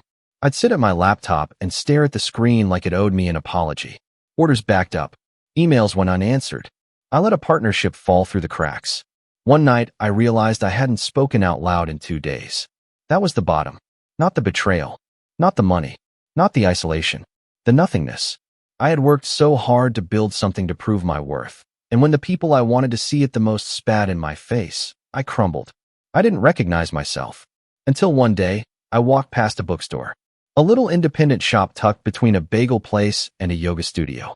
There was a sign in the window, Saturday Night Speaker Series, local entrepreneurs, from side hustles to success. I stopped walking, just stared at it. I don't know why it hit me so hard, but something in me cracked open. A small voice I hadn't heard in months whispered, "You're still building." I went inside. The guy behind the register was older, maybe mid-50s. Glasses. Polite smile. I asked about the event. He said it was casual, 5-minute talks, open mic style. Anyone could speak. That Saturday, I went back. I didn't plan to talk, just listen. But after the third speaker, something pulled me to the mic. My hands were shaking. My heart was trying to punch its way out of my chest. But I told my story. Not the whole thing. Just a piece. I talked about growing a business when no one believed in me. About feeling invisible. About losing yourself when your self-worth is built on someone else's validation. People clapped. Not because it was some motivational TED talk, but because it was real. Afterward, 2 people came up to me. One was starting a baking business. The other was thinking of launching a clothing line. They asked questions. They wanted tips. For the first time in months, I felt seen. That night, I went home and built a new site. It wasn't for selling products. It was for telling stories. Mine. Others. Stories about building when no one believes in you. Stories about hitting the wall and going through it anyway. I started a podcast. Started mentoring again. Started waking up excited. Not because I wanted to prove anything, but because I wanted it. That was the rise. Quiet. Slow. Not flashy, but steady. I rebuilt my income streams. Diversified. Made smarter investments. I started buying property under an LLC, cash only. I stopped trying to impress. Stopped explaining. Started living. And the best part? They still had no idea. No clue that I was now pulling in more per month than my dad made in a year. No clue that I owned 3 properties, 2 of which they'd driven past without realizing. No clue that I was lining up a surprise they'd never see coming. Then, one day, I got an invitation. Tyler's law school graduation dinner. It was formal. Fancy steakhouse. Custom invites. Name cards. I stared at it for a long time. I almost tossed it. Almost. But something in me said, go. Not for them. For me. Because this time, I wasn't the forgotten son showing up to clap for the family's golden boy. This time, I was walking in with something they never expected. And what I brought to the table that night, it changed everything. I didn't RSVP right away. In fact, I let the invitation sit on my desk for a full week. Gold-foiled edges, raised black lettering, Tyler's name printed in bold. The steakhouse they chose was upscale, the kind of place with valet parking and waiters who pretend you didn't just choke on a $60 filet. Family only. The card read. Like an inside joke I was finally being let in on. Except I knew better. This wasn't about inclusion. It was a victory lap. A spectacle.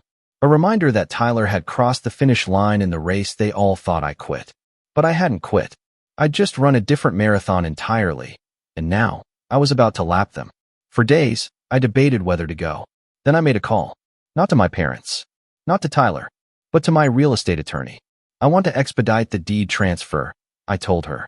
I want it in my hands before the 17th. She asked if it was urgent. Extremely. I'd bought a house 2 months prior.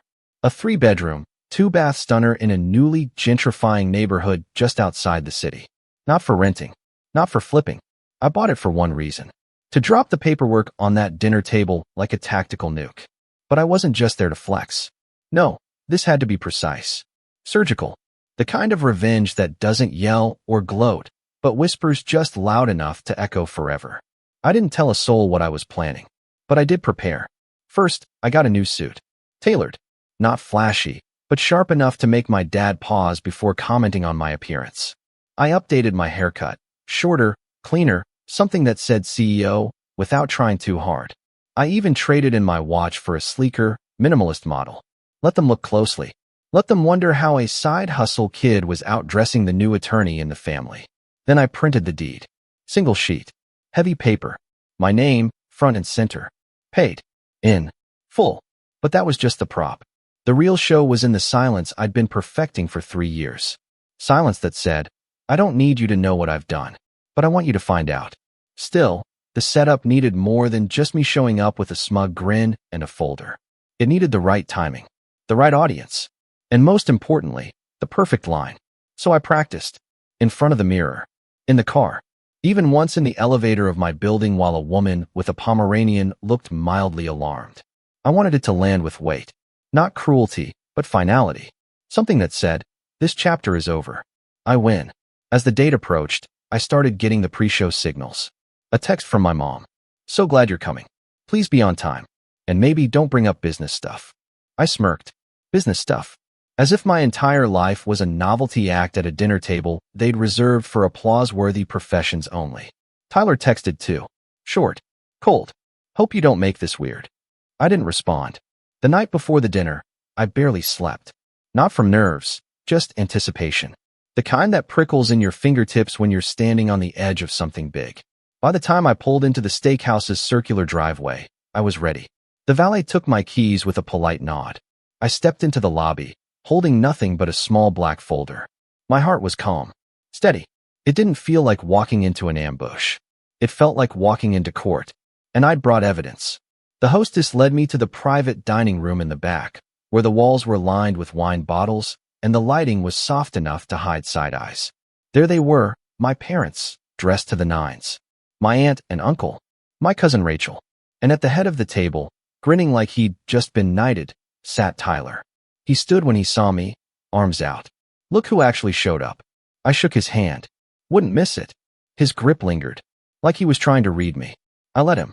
Let them all wonder what I'd come to say, or not say. Dinner started with small talk. The usual. Tyler's internships. Bar exam plans. My dad threw in a comment about legacy and how proud they were. My mom dabbed her eyes twice. Once after telling the waitress her son was about to be a lawyer, and once after recounting how hard he worked to get there. I smiled through all of it. Answered politely when asked how my little businesses were going.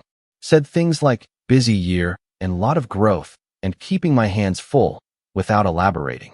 Let them fill in the blanks. Let them guess. Then came dessert, and the moment I'd been waiting for. My mom raised her glass and clinked her spoon gently. Before we dive into cake, I just want to say how grateful I am to have a son like Tyler. He's exceeded every expectation. He's made us all so proud. And tonight is about him. Everyone clapped. Even I did. Then I reached for my folder. Slid it across the table, deliberately, casually, until it landed right in front of Tyler. He blinked. What's this? A gift, I said. From me. My mom leaned in, eyes already misting. Mason. But she trailed off when Tyler opened the folder. He stared. His mouth opened slightly. Closed. What is this? He said, voice lower. It's a deed, I said, voice calm. To a house. Bought it last month. Paid in full. The room went quiet. You could hear the clink of someone's fork hitting their plate. I leaned back in my chair. No mortgage. No partners. Just me. Tyler didn't move. My mom's smile froze mid-expression. My dad's jaw twitched. Then he whispered something I'll never forget. You weren't supposed to beat him. There it was. The truth. Not wrapped in excuses. Not softened by family code. Just raw. I looked at him. Not angry. Not smug. Just done. I wasn't racing, I said. But maybe you were. Nobody spoke. My aunt sipped her wine. My cousin looked away. Tyler sat frozen, his hands still on the folder like it might vanish if he let go. I stood up. Congratulations, Tyler, I said. Truly. It's not easy. I hope the job offers come pouring in. He didn't answer. I turned to my parents. Thanks for dinner. Then I walked out. Didn't slam the door. Didn't smirk. Just left. But as I stepped into the cool night air, a strange sense of peace settled over me. Not because I'd won, but because I didn't need to anymore. Still, the fallout? That came later. And it came hard. I wish I could tell you that after that dinner, everything went quiet. That Tyler sent a thank you text. That my mom called the next day, crying and apologizing. That my dad finally said he was proud of me. But that's not how people like them work. They don't absorb humility. They absorb it like water on a greasy plate, briefly, and then it beads up and rolls right off. I woke up the next morning to a text from my mom. It wasn't long. That was cruel, Mason. You made a happy night about you. That's all it said.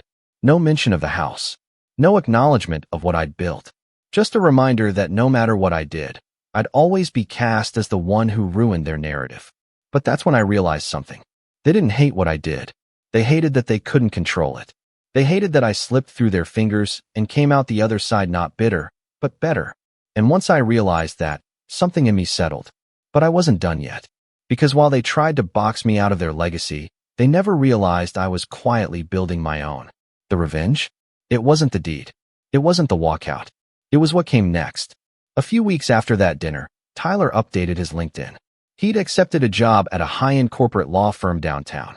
The caption was pure Tyler, humbled and honored to begin the next chapter of my legal career. Couldn't have done it without my amazing support system. Support system. I laughed when I saw it. I knew what he wasn't saying. The firm was competitive, but it wasn't the dream firm. Not even close. Word had already trickled down from some mutual connections in the startup space. He'd tanked his first round of interviews at 2 top firms, and one had passed him over because of lackluster interpersonal skills. Ouch. But I kept watching. Because I wasn't done. Remember the podcast I'd started? The one I thought would just be a small outlet? Well, it wasn't small anymore. A few of my episodes about self-made entrepreneurship and being underestimated had started gaining traction. A clip even went mildly viral on TikTok, landing me a flood of new subscribers and a guest spot on a bigger show. I told my story. Didn't name names. Didn't throw my family under the bus. But I told the truth. About being ignored, dismissed, written off, and about coming back stronger. It resonated. Comments poured in. DMs from people who'd been through the same thing. Some even recognized bits and pieces, enough to connect the dots. Including someone I hadn't heard from in a long time. Rachel, my cousin. She messaged me a week later. I watched your interview. Just wanted to say, I always knew you were more than they gave you credit for. We started talking more. She told me about the whispers going around the family. About how, suddenly, everyone was very curious what I did for a living. How my aunt had found my business Instagram and accidentally liked 3 posts in a row. How my dad tried to brush off the house thing as Mason investing early with a little help, until someone pointed out the deed listed no co-signers. But the real play? That came months later. By then, I'd expanded again, launched a startup incubator focused on underdog entrepreneurs. People without connections, trust funds, or LinkedIn family trees full of Ivy Leaguers. I gave them resources, capital, a community. I called it Second Sons. Yes, I did that on purpose. We went live with our first major campaign 6 months after Tyler's graduation. One of our early partners? A boutique law firm that handled all our IP contracts. They were sharp, efficient, honest, and small enough that they were looking to hire a new associate. I didn't do it to be petty. I swear I didn't. But when I saw the applicant list and noticed a familiar name halfway down, Tyler Bennett, I didn't delete it. I just forwarded it to the hiring manager with a note. I've worked with his family before. Proceed as you see fit. That's it. No lies. No sabotage. Just the truth and the space for it to catch up with him. He didn't get the job. I never followed up to ask why. Didn't need to. But what happened after that? That was the real fallout. My parents showed up unannounced one day. I was sitting in my office, finalizing a deal to acquire a small e-commerce brand, when the receptionist buzzed me. Mason, there's a couple here asking for you. Says it's your mom and dad. I nearly laughed, but I told her to send them up. They walked in looking smaller than I remembered. My dad's shoulders hunched in a way I'd never seen. My mom held her purse like it was armor. They didn't sit. My dad cleared his throat. We wanted to talk. I waited. My mom spoke next. About Tyler. I stayed silent. He's struggling, she said. He's not adjusting to the pressure. The jobs haven't worked out. He's different now. Not himself. And I said. My dad's jaw clenched. He hated asking for anything. Always had. We thought, he said slowly, maybe you could talk to him. Help him. You've got connections. There it was. The full circle. The same people who once mocked my hustle now wanted me to reach down and pull their golden boy up. But I wasn't angry. Not anymore. I stood, walked around the desk, and looked my father in the eyes. I tried helping him once, I said. You all made it very clear he didn't need me. We were wrong, my mom whispered. We know that now. I studied her face. Saw the cracks. The regret. Maybe even shame. And maybe I should have offered a lifeline. Maybe I should have said, of course. I'll call someone. But I didn't. Because Tyler had never once apologized. Never once admitted the loan. Never once asked me directly. Not even after they got caught forging my name. So I said something else. Something final. I spent years trying to earn a seat at a table you all built around him. But I built my own now. He's welcome to apply for a seat, just like everyone else. My mom's eyes welled up. My dad's face darkened. But they didn't argue. They just nodded, turned, and left. And as the door shut behind them, I felt nothing but clarity. I didn't need their approval. I didn't need revenge that came with rage or screaming matches or dramatic slaps across dinner tables. I got what I wanted. I built something real, something lasting. And when the people who once mocked me came asking for help, all I had to do was tell the truth. Because the best revenge is living the life they told you you'd never have. I'm Alex, 33 years old, and until this year, I genuinely believe that if you gave enough time, money, forgiveness, eventually people would stop treating you like an afterthought. Or worse, like a resource. I'm not married. No kids. Just a decent tech job, a quiet apartment, and a deeply dysfunctional family I've spent too long trying to keep together with my wallet. This Easter was supposed to be different. I told myself that as I booked the hotel rooms for everyone, 5 total, all deluxe suites at a resort near my condo. I reserved them under my name, paid in full in advance. I even covered the flights. My mom complained about flying economy, so I upgraded them to business. My brother whined about his back hurting from cheap rental cars, so I got them all a van. And the cherry on top? I prepaid for catering, spiral ham, roasted vegetables, fancy deviled eggs, the works. I even sprang for wine, which my parents love to pretend they can't afford, but have no issue guzzling when someone else picks up the tab. I did all of it quietly, not for praise, but because I thought, maybe this time, they'd see me as more than the family ATM. Maybe, just maybe, they'd treat me like a son, a brother, not a transaction. They arrived Friday night. I picked them up myself. My brother, Mike, immediately asked if the van had Bluetooth. My mom was texting someone the whole time. Dad didn't say a word until we pulled up to the hotel, and he muttered, "Huh, not bad," like he was evaluating a used couch. No thank yous. No hugs. Just passive grunts and complaints about the weather. Saturday, I took them to a winery tour. My treat again. My Aunt Janine and Uncle Ray had tagged along, as they always do. No invite. Just assumed they'd be included. Janine sniffed the wine and loudly said, "Tastes like something you'd find at a gas station," then laughed at her own joke. I tried to laugh too. Try not to let it get to me. After all, it's Easter. Family. Forgiveness. Right? That night, I went back to my apartment alone while they all enjoyed their rooms, their minibars, the indoor pool. I sat on the edge of my bed and scrolled through my photos, realizing I wasn't in a single one they'd taken that day. Not one. I shut my phone off and told myself to get over it. Tomorrow would be better. It wasn't. Easter Sunday. I got up early, headed to the hotel to help them get dressed, and to drive them to my condo for the dinner. I walked in with a tray of pastries and fresh squeezed juice. Mom rolled her eyes and said, "Oh good, the caterer's here." She didn't even laugh. No one did. Because they weren't joking. We got to my place, and I started laying everything out. Folded napkins, flowers, place cards. Mom saw her name next to Dad's and scoffed. "You should have asked." "We're not those people," she said, pulling her card and placing it next to Janine instead. No one asked how I was. No one said thank you. The moment things started to really unravel was during dinner. It was just after the ham was carved and passed around. I raised my glass and said, "Happy Easter. I'm really glad everyone could make it." I meant it. Or at least I wanted to. That's when Mom smirked and said, "Look who decided to bless us with his wallet." The table chuckled. My Aunt Janine followed with, "Guess the ATM still works." Then Mike, mouth full of sweet potato, muttered, "Hope you're charging us for this on TurboTax." And they all laughed. My mom actually clinked her wine glass against Janine's. My dad leaned back and said, "Well, it's not like he has a family of his own to spend it on. What else is he going to do with it?"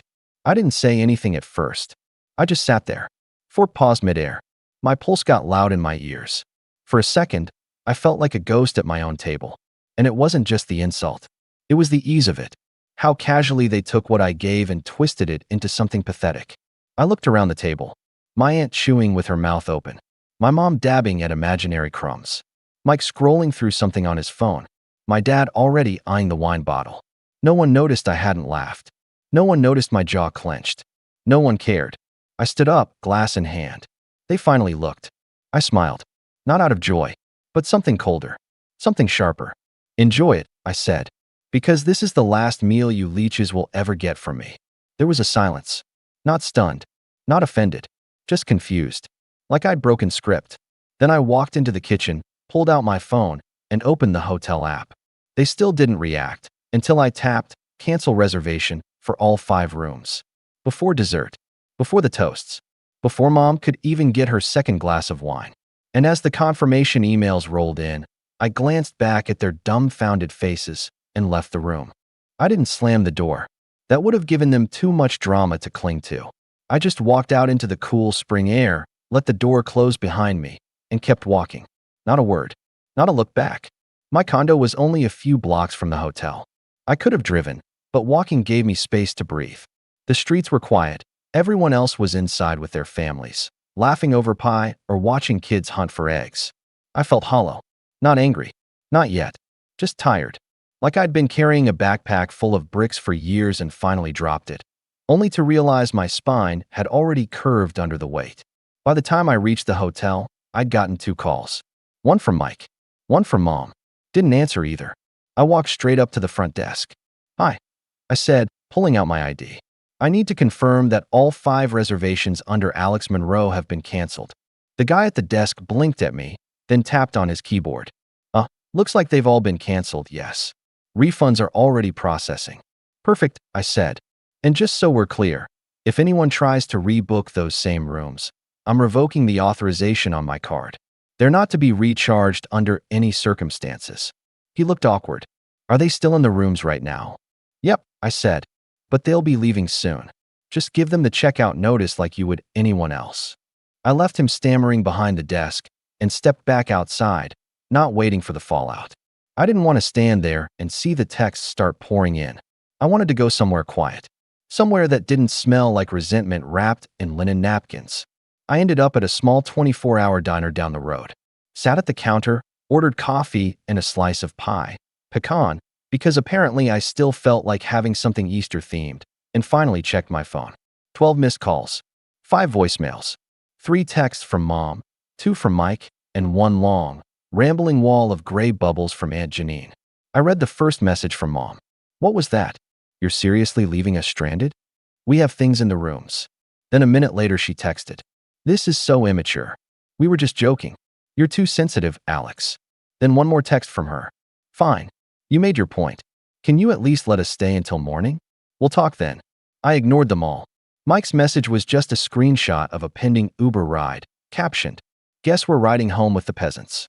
Real classy, bro. Janine's text was a novel. She called me ungrateful, selfish, dramatic.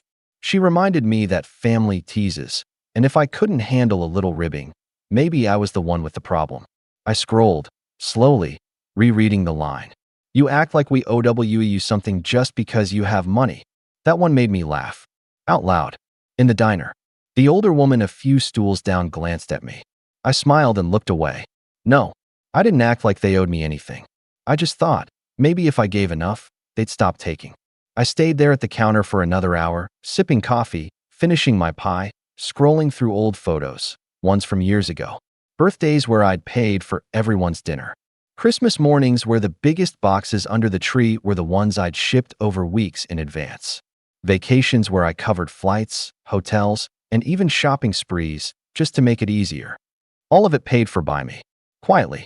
Repeatedly. And now? I couldn't find a single photo where I wasn't behind the camera. Not one thank you card. Not one text after the fact. I used to tell myself it was enough to help. That family didn't need to say thank you. That love meant giving without asking for anything back. But sitting there in that diner, watching their entitled messages pop up one by one, I realized something. It wasn't love. It was habit. They expected me to fund their lives. They had come to believe that was my role. And any resistance to that role made me difficult. I finished my coffee, tipped well, walked home. By the time I reached my building, I had another voicemail, this time from Dad. I hadn't heard his voice in weeks. He rarely called. Even when he did, he sounded more like he was giving orders than reaching out. But this voicemail was quiet. Just 6 seconds. "Call me, son," he said. "Please." I stared at the screen. Then I hit delete. I didn't sleep that night. Not because I was upset. Because I wasn't. I laid on the couch, scrolling through banking apps. Pulling up old auto-pay transfers. Canceling every single one. Their cell phone bill. The car insurance. The monthly checks I'd been sending to help with groceries. The streaming accounts they still used, under my name. Even the old PayPal link I'd set up for Mike when he hit a rough patch 3 years ago, and forgot to ever log out of. Each one I canceled felt like a knot loosening in my chest. And just when I was about to log off and try to rest, I saw it. The one thing I hadn't touched yet. The mortgage. Not my mortgage. Theirs. It was 2:03 a.m. when I opened the bank app and tapped into the mortgage account. The screen lit up with all the familiar numbers. Monthly payment, $2,370. Due date, 14th of every month. Auto debit, enabled from my main account. I stared at it longer than I should have. My thumb hovered over the cancel auto pay button like it was a detonator. This was the one thing I'd kept going. Even after the sarcastic jabs, and the way they always made me feel like I'd stumbled into someone else's family by accident. I told myself it was just easier this way, that letting it lapse would put them in danger, that no matter how they treated me, I couldn't live with the guilt of letting the roof over their heads collapse. But that was before Easter dinner, before the jokes, before Mom raised her glass and toasted my income like it was a lottery ticket they all shared, and before I saw how easy it was for them to laugh at me while chewing food I bought, sleeping in beds I booked, wrapped in comfort I paid for. They didn't love me. They loved what I gave. And the moment I stopped giving, would they even notice I was gone? I tapped cancel auto pay. Confirmed. The little green toggle turned gray. A chill ran through me. Not fear, not guilt, just clarity. Cold, sobering clarity. I closed the app, set my phone down, and sat in the dark for a while. The silence was loud. Not the kind that hurts. The kind that feels like truth. When morning came, my phone was on Do Not Disturb. I only turned it over when the sun had started pouring in through the windows. 17 missed calls. Dozens of texts. 3 voicemails. One of them from the hotel manager. I played that one first. Hi, Mr. Monroe. Just wanted to confirm that your party checked out early this morning. There was a bit of confusion, but everything's settled now. We did have a few complaints from your guests, but nothing we couldn't handle. Thanks for your business. I imagined it. Mom storming to the desk in her bathrobe, Janine demanding the manager's name, Mike groaning about needing a late checkout. And I wasn't there. For once, I wasn't there to fix it. Then I checked the group text. Mom texted, "We're sitting at the airport. No thanks to you. Your father is furious. You humiliated us." Mike texted, "You've really outdone yourself. You think this is some power move? You just made everything awkward. Grow up, Alex." Janine texted, "I don't know what kind of stunt you were trying to pull, but you've burned a lot of bridges. You're lucky your mother still wants to speak to you." Dad texted, "Nothing. No message. Just silence." Which, honestly, felt more honest than the rest. I spent the day alone. Walked to the bookstore. Read the first few chapters of a novel I'd been meaning to start. Bought groceries. Sat on a park bench with a sandwich and watched a kid try to fly a kite with his dad. Not once did I feel the usual pang of guilt that used to come whenever I distanced myself. Because this time, the distance wasn't punishment. It was freedom. Later that evening, just as I was finishing dinner, a new message popped up. It was from Lisa, my cousin. We hadn't spoken in nearly a year. She'd always been a bit of an outsider in the family, like me. Last I heard, she'd moved 3 states away to get some breathing room. Her message was short. Heard about what happened. Wish I'd done it first. Call me when you can. I stared at it for a while. Smiled.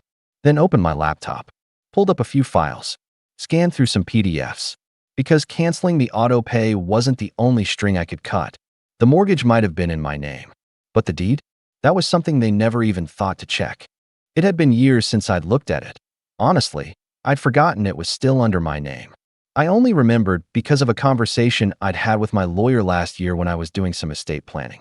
He'd asked me, "Do you want to transfer the house to your parents officially or keep the title under your name and treat it like a rental property?" At the time, I brushed it off. I told him, "It's just easier this way. I pay for it anyway." I hadn't realized how important that decision would become. I logged into the county records portal, typed in the address, and sure enough, it was still there. Owner, Alexander Monroe. No liens. No transfers. Just my name. Etched into the system like a quiet secret none of them had bothered to uncover. They'd lived there for 5 years now. 5 years in the house I bought them when Mom got sick, when Dad's pension was drying up, when Mike's 4th failed business had just chewed through the last of the family fund. I was making more money than I knew what to do with, and they needed help. It was supposed to be temporary, just until they got back on their feet. But temporary turned into expected, then permanent. Then somehow owed. They decorated the house like it was theirs. Painted over the original colors I'd picked. Replaced furniture without asking. Hosted parties, gave tours, told people they worked hard their whole lives to afford it. Not once did they mention me. Not once did I hear my name. But now? Now I held the one thing they didn't realize they'd given up. Control. The deed wasn't just paper. It was leverage. I stared at it for a long time. My cursor hovered over the download button. I thought about printing it, mailing it, leaving a little post-it on it that said, "Check the fine print." But I didn't. Not yet. Instead, I called Lisa. She picked up on the second ring. "Hey," she said, breathless. "I wasn't sure you'd call." "It's good to hear your voice," I replied, and I meant it. She sighed. "I heard what happened. Janine's been blowing up my phone all day, talking about how you ruined Easter and made your mom cry." I laughed dryly. "That sounds about right." "She also said you canceled the hotel rooms during dinner." "Is that true?" "Right before dessert," I corrected. "Didn't want to waste good cake." Lisa snorted. "God, I wish I'd seen their faces. You know how long I fantasized about doing something like that." "You were always the black sheep," I said. "They just pretended I wasn't one because I paid the bills." There was a pause. "I'm proud of you, Alex," she said softly. "Seriously, you finally did what we all wanted to do, but were too scared to." I didn't know what to say to that. No one had said they were proud of me in years. Not without a price tag. "You know what's funny?" I said. "The house is still in my name." Lisa was quiet. "You're kidding." "I'm not. They never transferred it. I think they just assumed I would eventually. Or that it didn't matter." She whistled. "Wow. So what are you gonna do?" "I don't know yet," I said. "But I'm done letting them treat me like a bottomless bank account." "I can help," she offered immediately. "I've got a friend who's a real estate attorney. If you want to pull records, draft notices, explore options, you name it. Just say the word." I smiled. For the first time in days, I actually smiled. "I might take you up on that." We talked for another hour. About family. About how Lisa had cut them off 2 years ago and never looked back. How she'd been painted as selfish and ungrateful for moving away, even though she'd spent her whole teenage life raising her younger siblings while her parents took weekend breaks. She wasn't selfish. She just stopped bleeding for people who sharpened knives behind her back. After the call, I sat on the couch with my laptop again. I started drafting a letter, not emotional, not angry, just formal, legal. I laid out the facts. The deed was in my name. The mortgage was paid by me. The house was, by every legal definition, mine. If they wanted to remain in it, they'd need to sign a rental agreement. Fair market value. Monthly terms. No more free rides. I didn't send it. Not yet. I wanted them to feel the shift first. 2 days passed before the first real crack showed. Mom texted me a photo of the mailbox. Open, stuffed with envelopes. Why are there past due notices? Did something happen to the mortgage? No emojis. No greetings. Just that. I ignored it. The next day, Mike called. Left a voicemail this time. "Hey, listen, I don't know what's going on, but Mom's freaking out. The electric bill bounced, and the water's due next week. Can you call me?" Still no apology. Still no mention of Easter. That night, I got a group email from Dad. Subject line, urgent, family home situation. The body was short. "We noticed the mortgage payment didn't go through this month. Your mother is worried. Can you explain what's going on?" Explain. As if I'd done something wrong. As if they hadn't spent Easter clinking glasses and cracking jokes like I was some dumb piggy bank that didn't know it was hollow. I didn't reply. Not yet. Because sometimes silence is the loudest thing you can say. 3 more days passed. And with every silent hour, the cracks in their perfect little illusion widened. I didn't send the rental agreement. I didn't reply to their messages. I simply waited. And then the knock came. Not at my front door, but at my office. It was Friday afternoon. I was finishing up some code documentation when the receptionist pinged my desk. Alex?" she said, her voice hesitant. "There's a woman here asking to speak to you. Says she's your mother." I froze. My hands lifted off the keyboard. "Tell her I'm in a meeting. She's already in the lobby. Would you like me to ask her to leave?" I paused. Then I stood. "No, I'll come down." When I walked into the lobby, there she was, Mom, in the same beige coat she wore every holiday, her hair pulled back too tight, clutching her purse like it held the last of her dignity. She looked tired. Her usual performative poise was gone. No smug smile. No condescension. Just pale worry.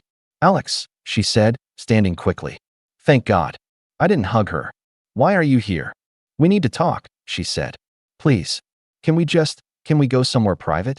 I gestured to the nearby side office we use for interviews. Glass walls. Neutral space. She followed me in, sat down with stiff movements, and clutched her purse tighter. She didn't speak right away, just looked at me like I was a stranger. Or maybe like she was one, finally seeing me for the first time. The house, she said finally. We got a notice this morning. From the bank. They're saying the mortgage is in default. 30 days before it moves to pre-foreclosure. I nodded.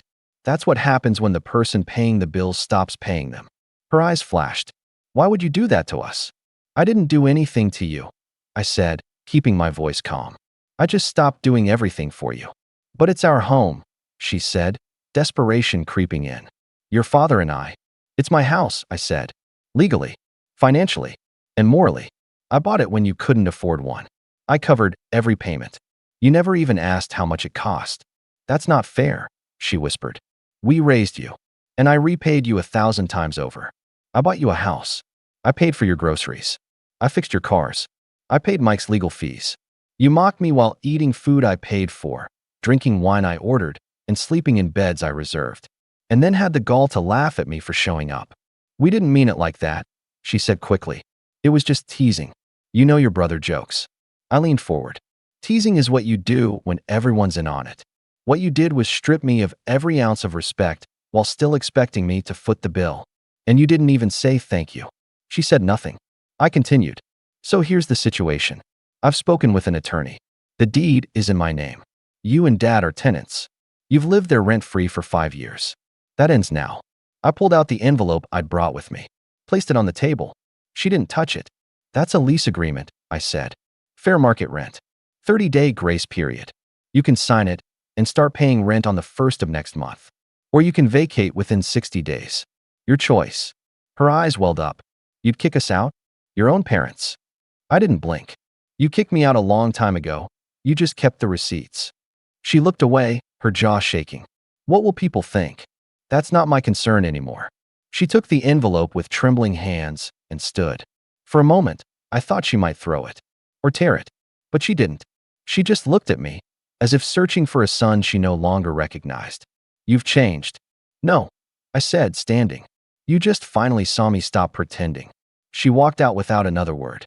The next morning, I got a call from Mike. I let it go to voicemail. His message was short. Mom told me what you did. I don't even know what to say. I guess. I'm sorry.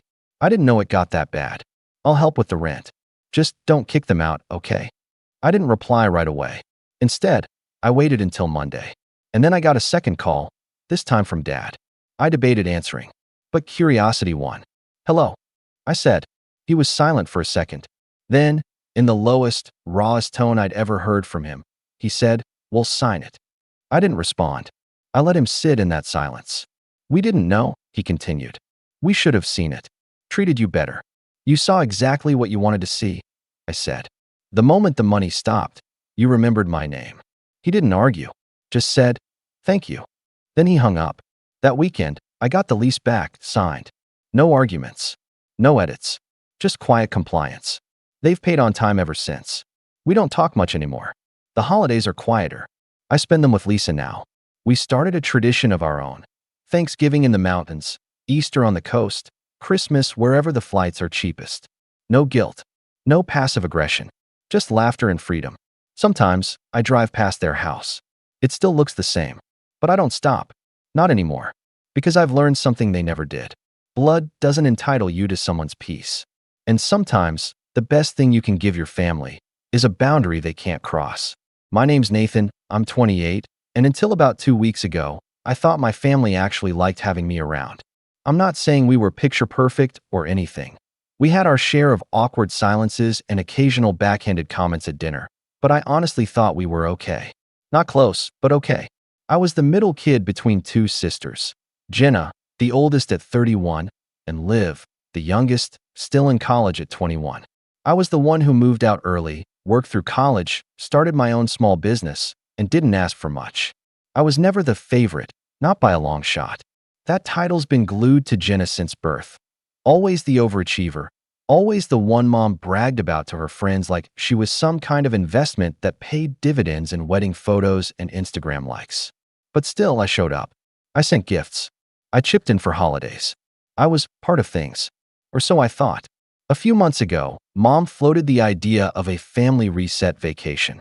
Something warm, something international, her words. She said it was time to reconnect, that we'd all been drifting apart and needed to make memories while we still could. I rolled my eyes when she said that, but agreed anyway. I even offered to help with the planning, find group rates, figure out logistics. But Jenna stepped in, of course, with her spreadsheet and her 5-step itinerary. "Let me handle it," she said with that perfectly controlled smile she always uses when she's about to bulldoze your idea. So I let her, because that's what I always do. Weeks passed, then months. Every time I asked about the trip, it was still in the works. Jenna claimed the travel agent was slow. Liv said she was waiting on her spring schedule to drop. Mom said the passports were being checked. And then, out of nowhere, Jenna texted me that the whole thing was being postponed. Something about airline strikes or new COVID requirements in the country we were supposed to go to. "It's a mess," she wrote. "We'll reschedule once everything calms down." I believed her. Why wouldn't I? Sure, something in me felt off. There was no official group chat about it. No cancellation email, no refund chatter. But I didn't push. I figured life got in the way. Then Saturday rolled around. I was in line at Target of all places, arms full of frozen meals and paper towels, when my phone buzzed. Instagram. A new story. Jenna had posted a boomerang from an airport lounge. Her manicured nails holding a mimosa, a fancy suitcase in the background. The caption read, "Finally, family reset begins now, #blessed." My heart sank, but I told myself maybe it was something else. Maybe she meant her little family, her husband and kid. Maybe Mom and Liv weren't there. Then Liv posted a selfie. Sunglasses, boarding pass, neck pillow. "Ready for the chaos, LOL," she captioned it. In the reflection of her glasses, I could literally see Jenna posing with Mom in the background. I just stood there, frozen in the checkout line, letting the guy behind me sigh in irritation as I stared at my screen. They went without me. I didn't say a word. Not to Jenna. Not to Liv. Not even to Mom. I paid for my stuff, drove home in silence, and sat in my apartment for hours just replaying it in my head. The months of "we'll see," the fake airline excuse, the silence, it wasn't an accident. It wasn't a scheduling thing. They deliberately excluded me. They lied. And then had the nerve to post about it like I didn't exist. It wasn't just the trip. It was the culmination of everything.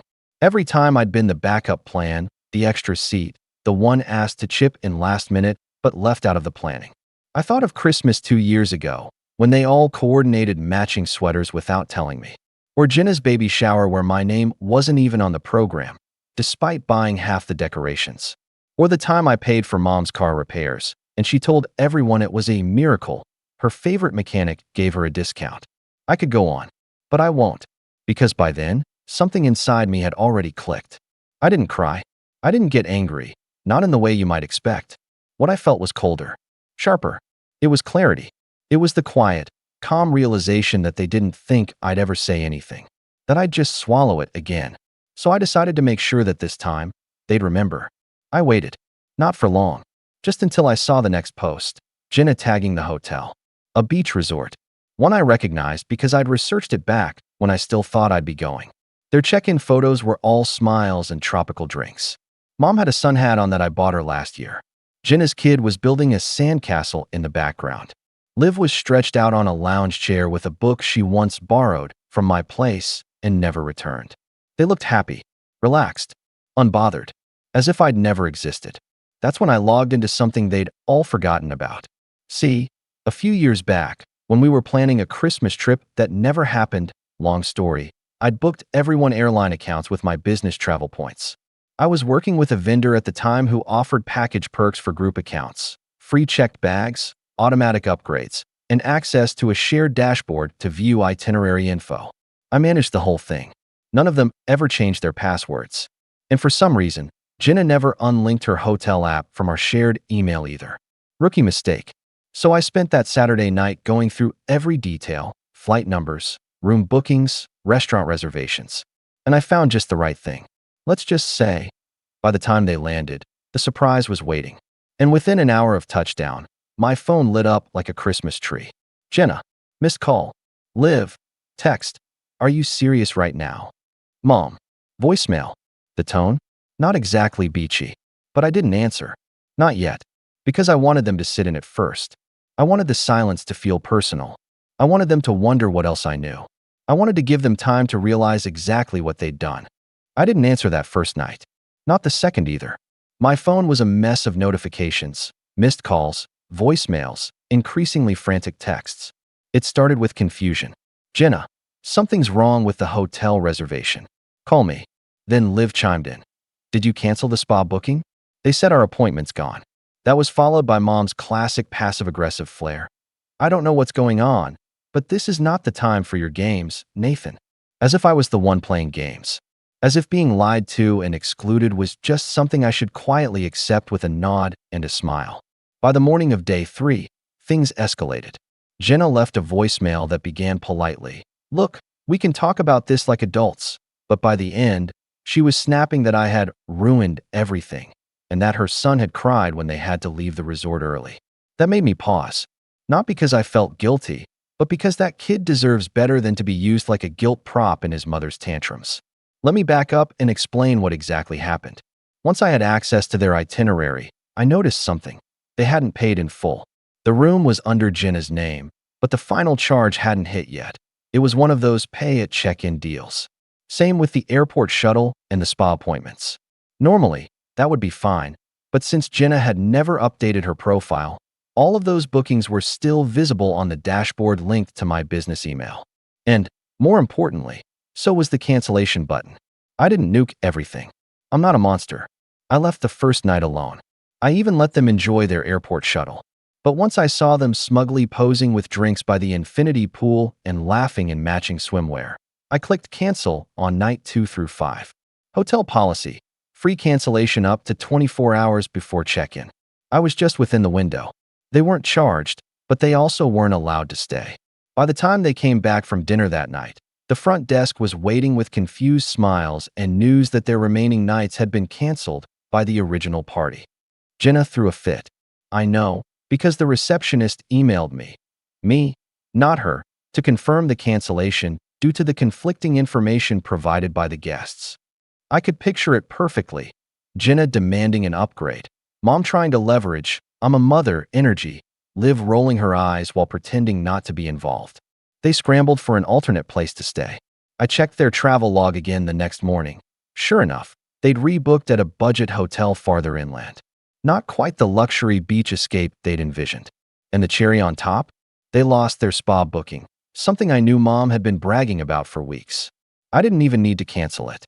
I just logged into the system and rescheduled it for the day after they left. They showed up to the spa expecting facials and foot rubs, and instead got told they'd already enjoyed their treatment yesterday at 11 a.m. You'd think that would be the end of it, but it got worse. Because I also remembered something no one else did. Jenna had been using my company's travel rewards card for all her planning expenses. A perk I'd given her years ago so she could help coordinate a birthday trip for Mom. She never gave it back. I let it slide. But this time, when I saw thousands in resort and flight charges pending under my business ledger, after they lied to my face, I flagged them. Not fraud. I'm not trying to ruin my credit. But I marked them as unauthorized employee charges and sent a formal inquiry to the rewards vendor, which froze the points used for their upgrades and pulled the lounge access privileges. That's why I started getting texts like, the lounge rejected us, and they say we don't have travel status anymore. And finally, Nathan, what did you do? I still hadn't responded. I wasn't trying to be cruel, but I was trying to make a point. They'd excluded me, lied to me, used the resources I'd provided, then had the gall to rub it in my face online like I was some stranger who didn't matter. Like I wasn't family. Like I'd never been. And for once, I wanted the silence to speak louder than any apology they were rehearsing. But then Liv called again. This time, I answered. Her voice cracked before she even got the first sentence out. Why did you do that? She asked. We didn't think you'd, care that much. That hit me in a way I didn't expect. I care, I said. I always have. That's the whole problem. She was quiet for a beat, then said, it wasn't my idea. Jenna planned the whole thing. I just thought, maybe, You'd bail anyway. Is that what you think of me? I asked. That I just vanish? She didn't answer that part. She just sighed and said, Mom's furious. I almost laughed. Of course she is. The spa didn't have cucumber water ready. Liv didn't laugh. She said you always take things too far. I paused, then asked, and not inviting your own son to a family vacation? That wasn't too far. Another long silence. Then she whispered, I didn't think it'd hurt you this much. And there it was. They didn't think I'd care. That I mattered enough to be hurt. That excluding me wasn't cruelty, it was convenience. Because I'd always played it cool. Always been the one to smooth things over. Make the payment, send the card, show up with the gift, shrug off the slight. Not anymore. Not this time. The silence was heavy again. Then she said, Jenna wants to call you. I smiled, but it wasn't kind. Tell her I'm busy. Maybe we'll reschedule, once everything calms down. And I hung up. The calls didn't stop. Not after Liv. Not after that short, clipped conversation that told me everything I needed to know. Over the next day, my phone became a war zone of passive-aggressive damage control. Jenna texted me paragraphs that started off diplomatic, like she was trying to negotiate a ceasefire, but then dipped into snide territory so fast I had to read some of them twice just to believe her nerve. One of them actually said, You made your point. Congratulations. Now can you stop acting like a child so we can enjoy what's left of this trip? Acting like a child. That's rich, coming from someone who orchestrated a fake cancellation, then posed on the beach like nothing happened. But the tone? That was vintage Jenna. Tight smile, underlying venom. Always trying to control the narrative. Always pretending it was a misunderstanding when it was just her being cruel with too much polish. Mom's messages were different. Short. Cold. I could practically hear her voice through the punctuation. This wasn't the way to handle things. You've embarrassed us. You've made a scene. Funny how when they exclude me, it's just how things worked out. But when I push back, suddenly I'm embarrassing. Suddenly I'm the one making a scene. But what finally got me wasn't a message from Jenna or even Mom. It was an email. From the hotel. Subject line, Incident Report, Billing Dispute.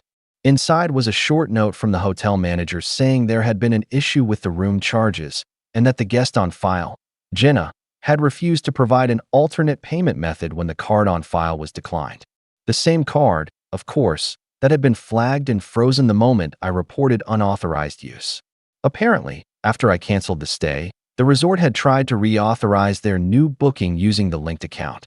When it bounced, Jenna had tried using Mom's card, which was flagged too, because Mom, naturally, had tied her own resort account to the same travel dashboard I set up years ago. These people never changed a thing. Now, the resort was requesting direct contact from the primary account holder, aka me. They wanted a resolution before escalating the matter. And that's when it hit me. They were still hoping I'd clean it up. Still assuming I'd fix it. The way I always had. For years, I've been the one they quietly relied on. The one who made the phone calls, handled the refunds, paid the overages, caught the mistakes they didn't even know they were making. I've bailed them out of so many messes I lost count. But this time, I wasn't going to pick up the pieces. I forwarded the email to Jenna. No note. No explanation. Just the forwarded message, subject unchanged. Within 10 minutes, she called me. I let it ring. Then again. Then again. I finally answered on the fourth ring. Her voice was clipped. No hi. No how are you. Just, you've made your point. This has gone way too far. Not nearly far enough, I said. There was a long pause. Then she said, You want an apology? Fine. You should have told us you felt excluded. I leaned back in my chair, staring at the phone like it was infected. I didn't feel excluded, Jenna. I was excluded. You lied to me. We didn't lie. Plans changed. You said the trip was canceled. They were, she snapped. We rebooked. You rebooked the same resort, same week, same people, without me. That's not rebooking. That's rerouting the group to leave me out. Another pause. Then, quieter. You overreacted. I laughed. Not bitterly. Not loudly. Just the kind of laugh that comes when someone gives you exactly what you expect from them. Nothing more. You didn't even think I'd notice, I said. That's the part that stings. Jenna's voice dropped into that condescending calm she always used when she wanted to sound like the bigger person. You have your own life, Nate. You've always been distant. I figured you'd be fine with it. There it was. The rewrite. The gaslight. Blaming me for their exclusion. I didn't even argue. I am fine, I said. I just wanted to make sure you weren't. She scoffed. So this was revenge? No, I said. It was balance. She tried again. You could have just talked to us. You mean like how you talked to me about the trip? Click. I ended the call. And that, I thought, would be the last of it. But it wasn't. Because the next day, Mom showed up at my apartment. Unannounced. In person. I heard the knock and checked the peephole, expecting maybe a package, maybe a neighbor. But it was her. Standing there with her purse clutched tight, sunglasses on even though it was cloudy, jaw locked like she was preparing to testify in a murder trial. I didn't open the door. Not immediately. I just stood there, watching her through the peephole, thinking about all the years I bent over backward trying to earn a place at the table. Now the table was flipped, and suddenly I was the one with the closed door. She knocked again. Firmer. Nathan, she said, voice muffled. This is ridiculous. Still, I didn't answer. Because I wanted her to feel it. That cold weight of being left out. Not out of cruelty, but out of consequence. And that's when she said something that made me finally step back from the door. Not open it, just step back, as if I'd been hit. She said, I told Jenna we should have invited you. She said you'd just ruined the trip. That was it. No apology. No, I'm sorry we hurt you. Just confirmation that they'd debated my worth and lost. I didn't open the door. Not then. Not after she said that. I heard the words, she said you'd just ruined the trip, and felt them settle somewhere beneath my ribs. It wasn't even the cruelty that stung the most. It was the fact that Mom didn't deny it. She didn't say Jenna was wrong. She didn't even try to soften the blow. Just stood there, half scolding me like I was the one being unreasonable. I waited until I heard her footsteps retreat, the faint sound of heels echoing down the hall. Only then did I let out the breath I'd been holding. It wasn't relief. It was something heavier, like a final weight settling where hope used to live. For the next couple of days, I kept my head down. I went to work, I cooked my own meals, and I stayed off social media. I didn't want to see beach photos or passive-aggressive captions. I didn't want to see Liv posting sad quotes or Jenna posting filtered family selfies pretending everything was normal. I knew they'd spin it, that they'd tell everyone I lashed out or overreacted, that I'd sabotaged the trip for no reason. But deep down, they knew the truth. And now, so did I. A week later, I got a formal letter from the airline's loyalty program. My account had been permanently closed due to excessive flagging of legitimate charges. Jenna must have filed some sort of complaint to protect her status. I shrugged. I didn't care. That program was only ever valuable to them, not me. I traveled alone when I did it all. I didn't need upgrades or lounge access. I just needed peace. And I had it. For the first time in years, I wasn't tangled in group chats or birthday reminders or emergency last-minute requests for money or, can you call and fix this for us? Favors. My phone was quiet. My weekends were mine. No guilt-tripped family dinners. No one calling just to check in, but then guilt-tripping me into buying a last-minute wedding gift for a cousin I hadn't seen in 10 years. I thought maybe that would be the end of it, that they'd just let me go. But about 3 weeks later, I got an invitation in the mail. An actual paper envelope. Thick cardstock. My name printed in big, sweeping letters. The Wilson family summer celebration. A backyard party. The kind we used to do when I was a kid. Grill out. Music. Photos under string lights. All smiles and plastic forks and mosquito spray. The card was signed in Jenna's handwriting. Let's put everything behind us. No apology. Just reset. Like nothing happened. Like I should just show up, smile, and hand over a tray of deviled eggs. I didn't RSVP. Instead, I did something different. I sent an envelope of my own. Inside, I put photocopies of every receipt from the trip. The canceled hotel booking. The flag spa appointments. The travel card freeze. And most importantly, a printout of a Venmo request I'd received from Liv last month. $183.47 for that Airbnb I forgot I still owed you for LOL. On the back of the final page, I wrote, forgiveness is free. Access isn't. And I mailed it directly to Mom's house. I didn't hear back. Not for a while. But I didn't expect to. What I did expect, and got, was the ripple. Because 2 weeks after that, my cousin Riley texted me out of nowhere. Hey man, I don't know what went down, but your mom told Grandma you're distancing yourself. She made it sound like you were just going through something. I laughed when I read that. Going through something. as if I hadn't just spent years carrying the emotional labor of an entire family, as if distancing myself was some moody little tantrum, not a deliberate boundary I'd carved out with surgical precision. I texted him back one sentence. I finally started acting like they treated me. He didn't reply, but he didn't need to. The next time a family group photo went up, I wasn't in it. No more awkward cropping. No more, oops, forgot to tell you about the dinner. No more pretending. Just a clean break. Months passed. I started spending more time with friends, people who actually listened when I spoke, who invited me to things because they wanted me there, not because they needed something from me. I took a short trip up north by myself. No itinerary, no group texts, no compromise. I booked the cheapest room with my own card and watched the rain fall on a lake while sipping black coffee from a chipped mug. It was the most peaceful I'd felt in years. I don't know if they still talk about me at family gatherings. Maybe they say I cut them off. Maybe they say I overreacted. Maybe they spin it like they tried. But I know better. I know the truth they'll never say out loud. They didn't expect consequences. They expected silence. They expected compliance. And for a long time, that's what I gave them. But not anymore.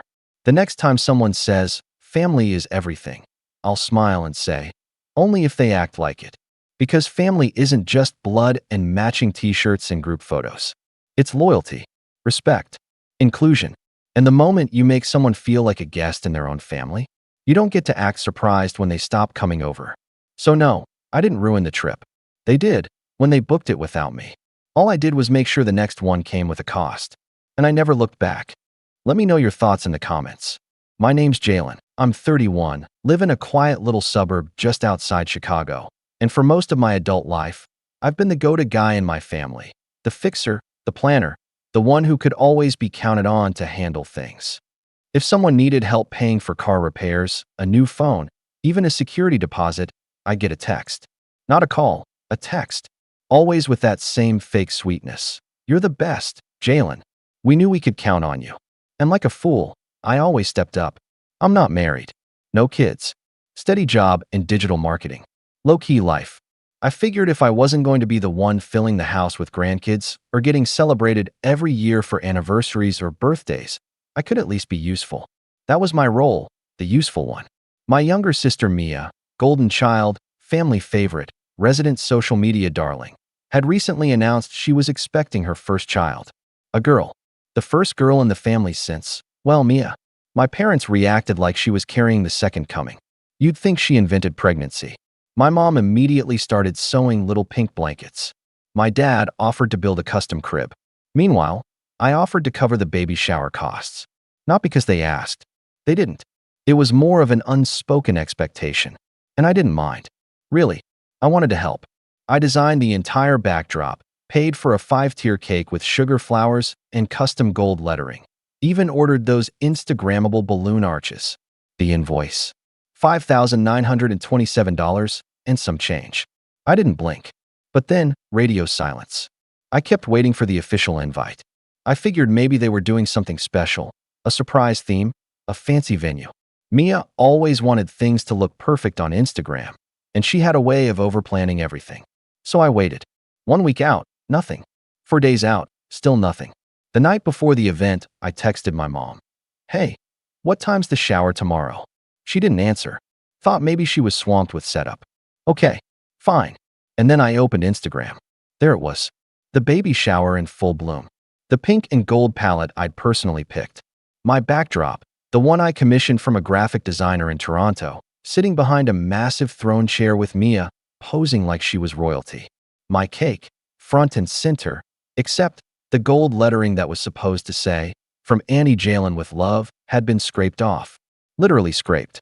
There were smudges where the name had been, but I could still make out the faint outline of the lettering I'd chosen. Every detail I'd paid for was there. Except me.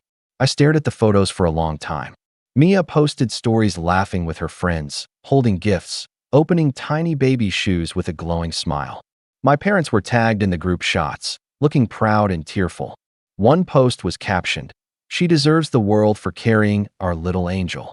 There was even a video of my dad giving a speech, calling the baby our family's miracle and saying how everyone who mattered was in that room to celebrate. Everyone who mattered. I called my dad. Not angrily. just stunned. He picked up after a few rings. "Hey, what's up?" I said. "I saw the shower. Looked nice." There was this long silence, and then it was last minute. "You were probably busy." "Busy with what?" I asked. "I paid for everything." He sighed. Not in a guilty way. More in a "you're being difficult" kind of way.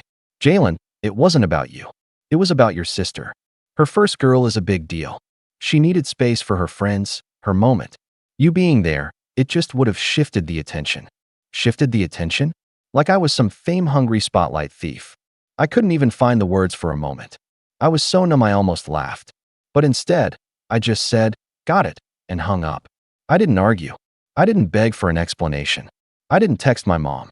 I didn't leave a passive-aggressive comment on Mia's post. I didn't even post a story. What I did do was pull out my laptop. My name was on the joint family credit card, the one my parents use for their Costco runs, gas, and groceries. I froze it.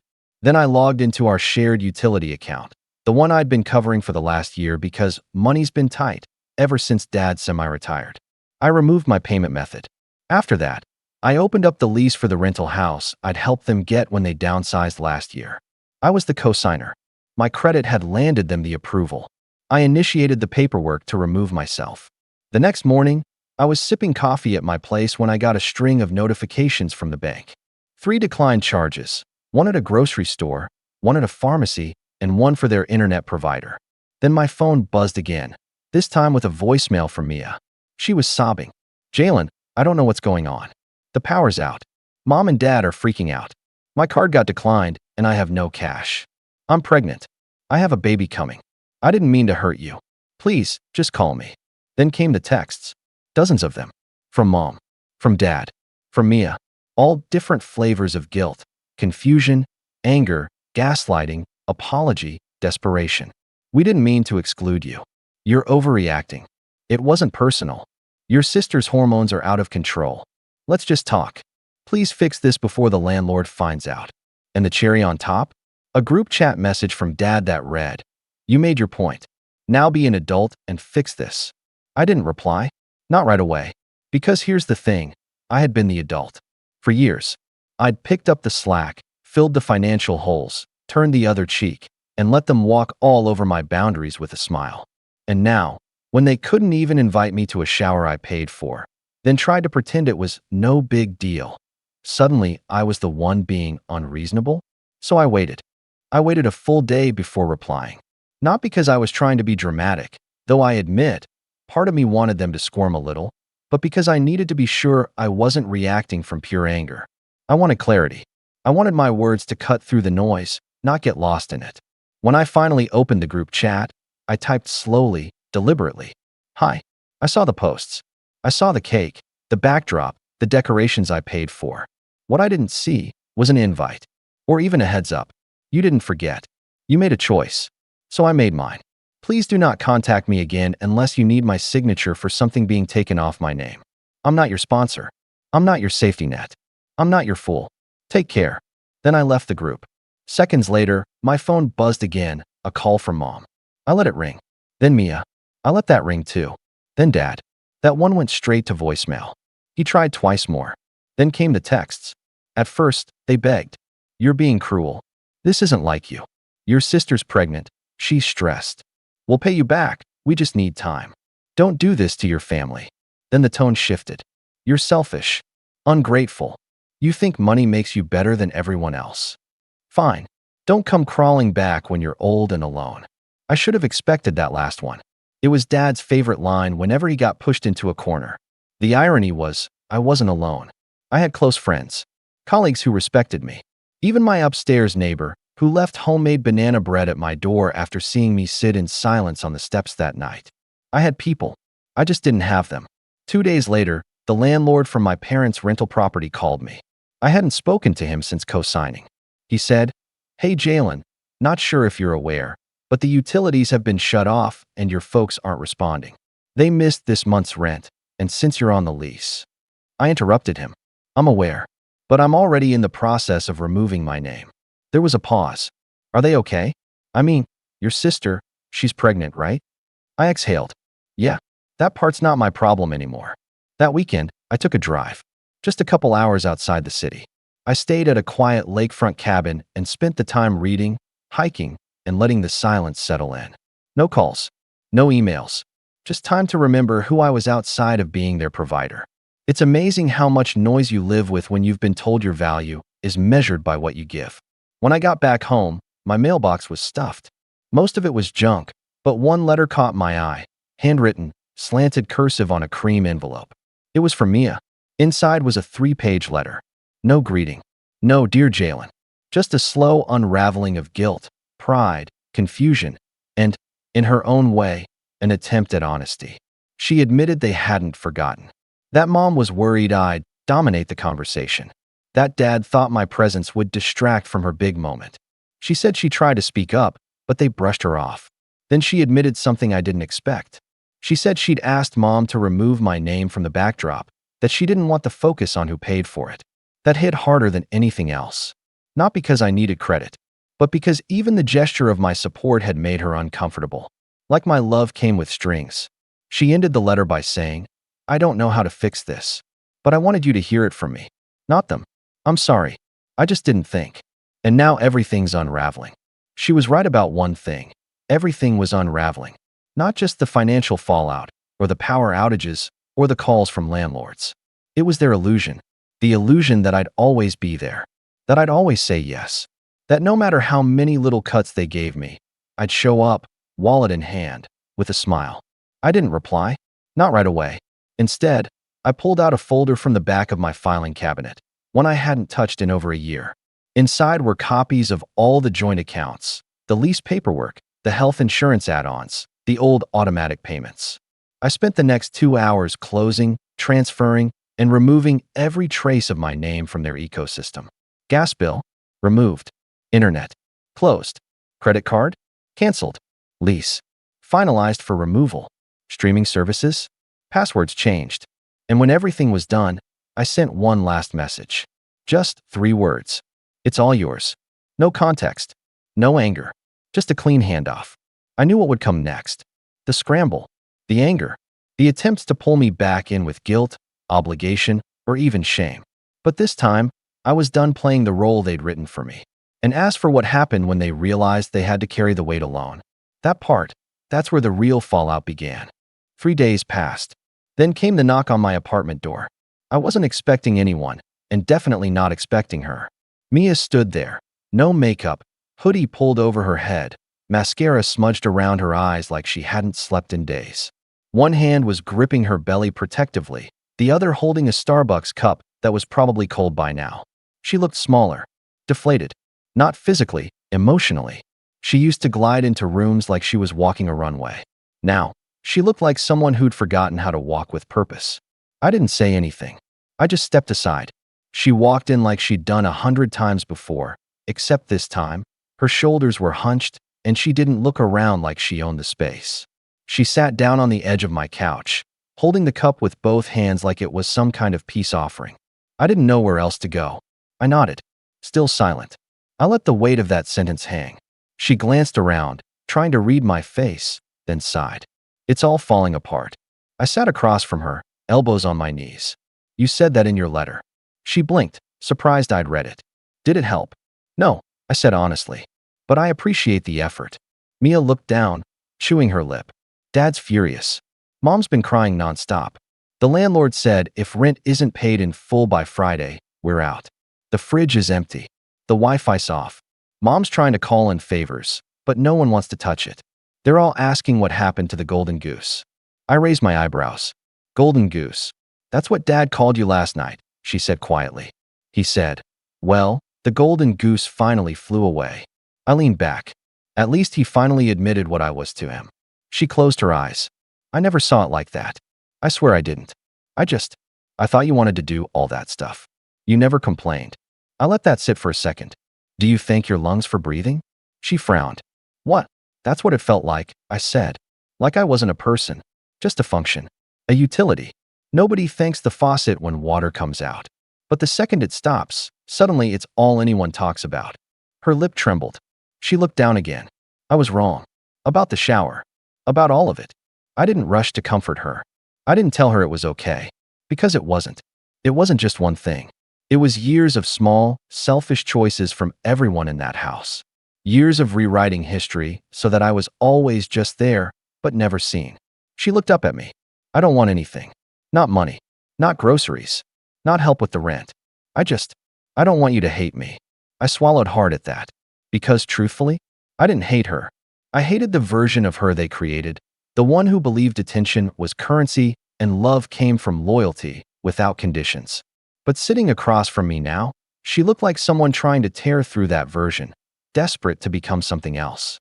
I stood up, walked to the kitchen, and grabbed her a glass of water. When I came back, I handed it to her and sat beside her this time, not across from her. I don't hate you, I said. But I'm not coming back, Mia. Not the way I was before. That door is closed. She nodded slowly, eyes wet. I know. We sat there for a while. No fixing. No forgiveness. Just understanding. Or maybe the beginning of it. Then she stood up. Okay, she whispered. Thank you for letting me say it. I walked her to the door. She paused before leaving and turned back, her voice small.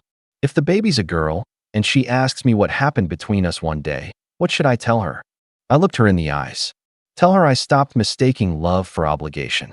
And that sometimes, the kindest thing you can do is stop letting people treat you like a resource.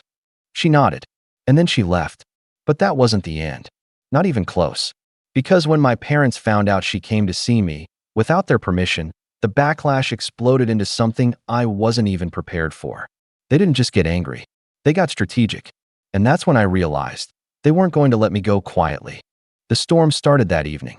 A string of voicemails, texts, even a few old-school emails. My parents had never been good with subtlety. They preferred volume over nuance, and this time was no different. The messages came fast, each one louder and more accusatory than the last. How dare you go behind our backs and manipulate your sister? She's pregnant, Jalen. She doesn't need your guilt games right now. You had no right to involve her. You've already done enough damage. It was surreal. I hadn't done anything. Mia showed up on her own, spoke her own words, made her own decisions. But to them, I was still the villain, the ungrateful son who disrupted the carefully balanced pyramid they'd built. The one where they sat at the top. Mia floated somewhere in the middle like a porcelain doll, and I held up the whole damn structure with a quiet smile and an open checkbook. But not anymore. The next escalation came fast.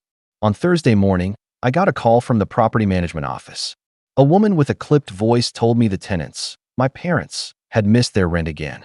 When she called to follow up, my dad told her I would handle it. His words. He was quite insistent, she added. He said you were the one financially responsible, that it was in your agreement. I was stunned for a second. I'd already filed the lease removal paperwork, hadn't I? Yes, I said. But I withdrew my name. You should have it on file. There was a pause. Paper rustled. Then, yes, we received it. But unfortunately, Mr. Saunders called this morning and told us you were rescinding that request. Said it was a family miscommunication. My stomach turned. That's a lie. I never rescinded anything. Silence again. Then she spoke carefully. Would you like me to flag the account for legal verification? Yes, I said immediately. Flag it. And please send me a copy of everything. My hands were shaking when I hung up. I didn't call them. I didn't yell. I didn't even text. I just opened a document and started typing a formal legal notice, stating that I was no longer financially liable, that my previous request was valid, and that any future attempts to speak on my behalf would be considered identity misrepresentation. And then I called my lawyer. Because apparently, that's where we were now.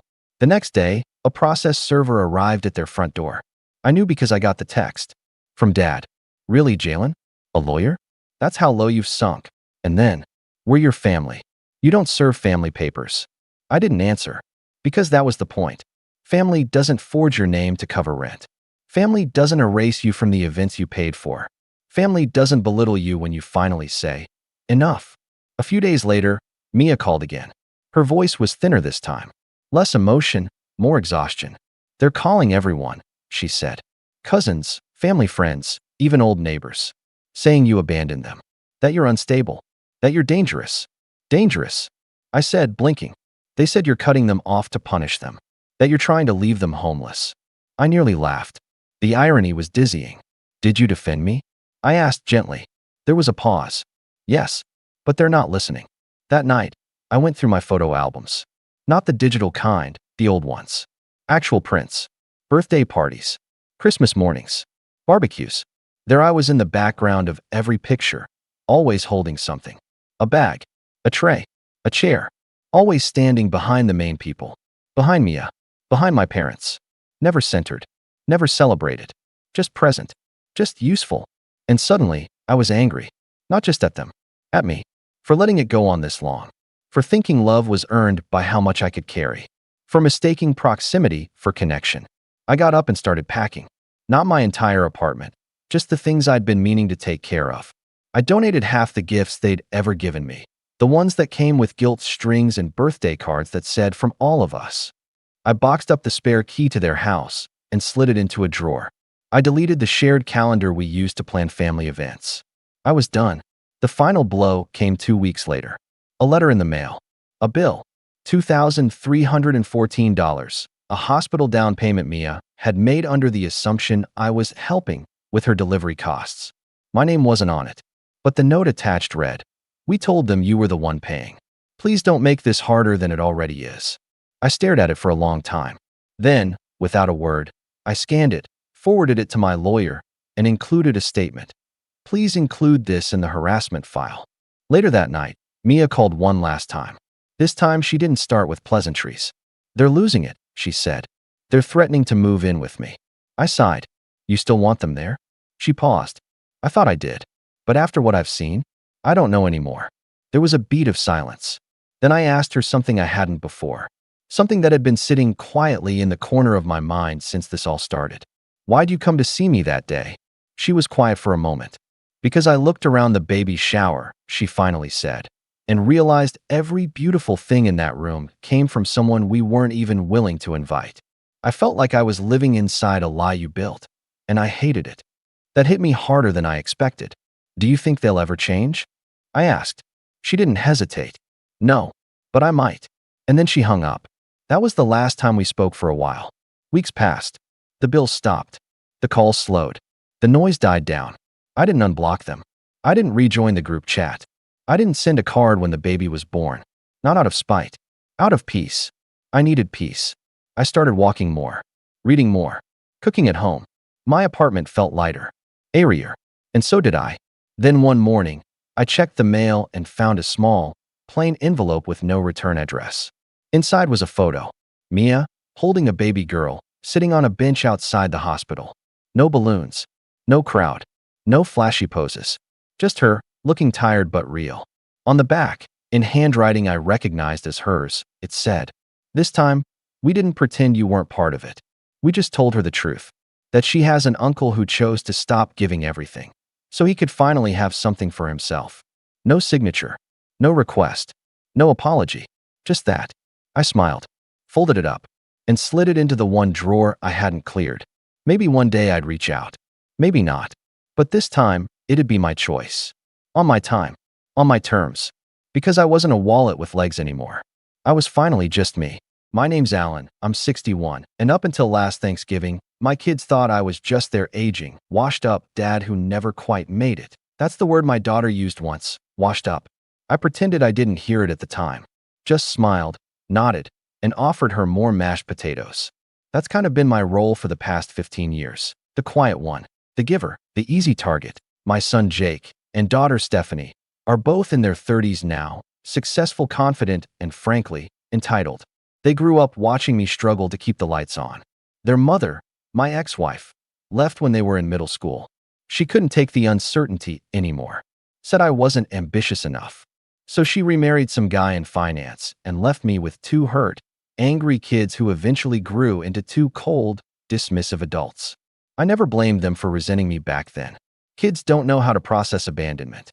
But over the years, that resentment hardened into something meaner, something uglier, something that settled deep into the way they looked at me, talked to me, treated me. They were both raised in a house where every dollar mattered. I tried so hard to shield them from it. I skipped meals so they could eat. I worked part-time gigs while trying to launch this tiny little software tool in the evenings. They never saw the late nights, the panic attacks, the years of coding, tweaking, testing. They just saw the empty fridge and the busted-down car. And they never let me forget it. Not when they hit their 20s. Not even when they had kids of their own. Jake works in cybersecurity. Stephanie's a corporate lawyer. Both brilliant. Both highly paid. And both fully convinced that every little holiday gift or favor they did for me was some kind of benevolent act of charity. When my old Corolla broke down last year, and Jake helped me get a used Prius, he spent the next 6 months reminding me how some people don't know how to build equity. Stephanie would call every so often to check in, and the conversations would inevitably lead to comments like, "You should really consider assisted living before things start getting sad." They acted like they were parenting me. I never asked for money, never even hinted, but somehow, I was always treated like a burden anyway, a weight they were graciously dragging behind them. So when last Thanksgiving rolled around, I wasn't exactly eager.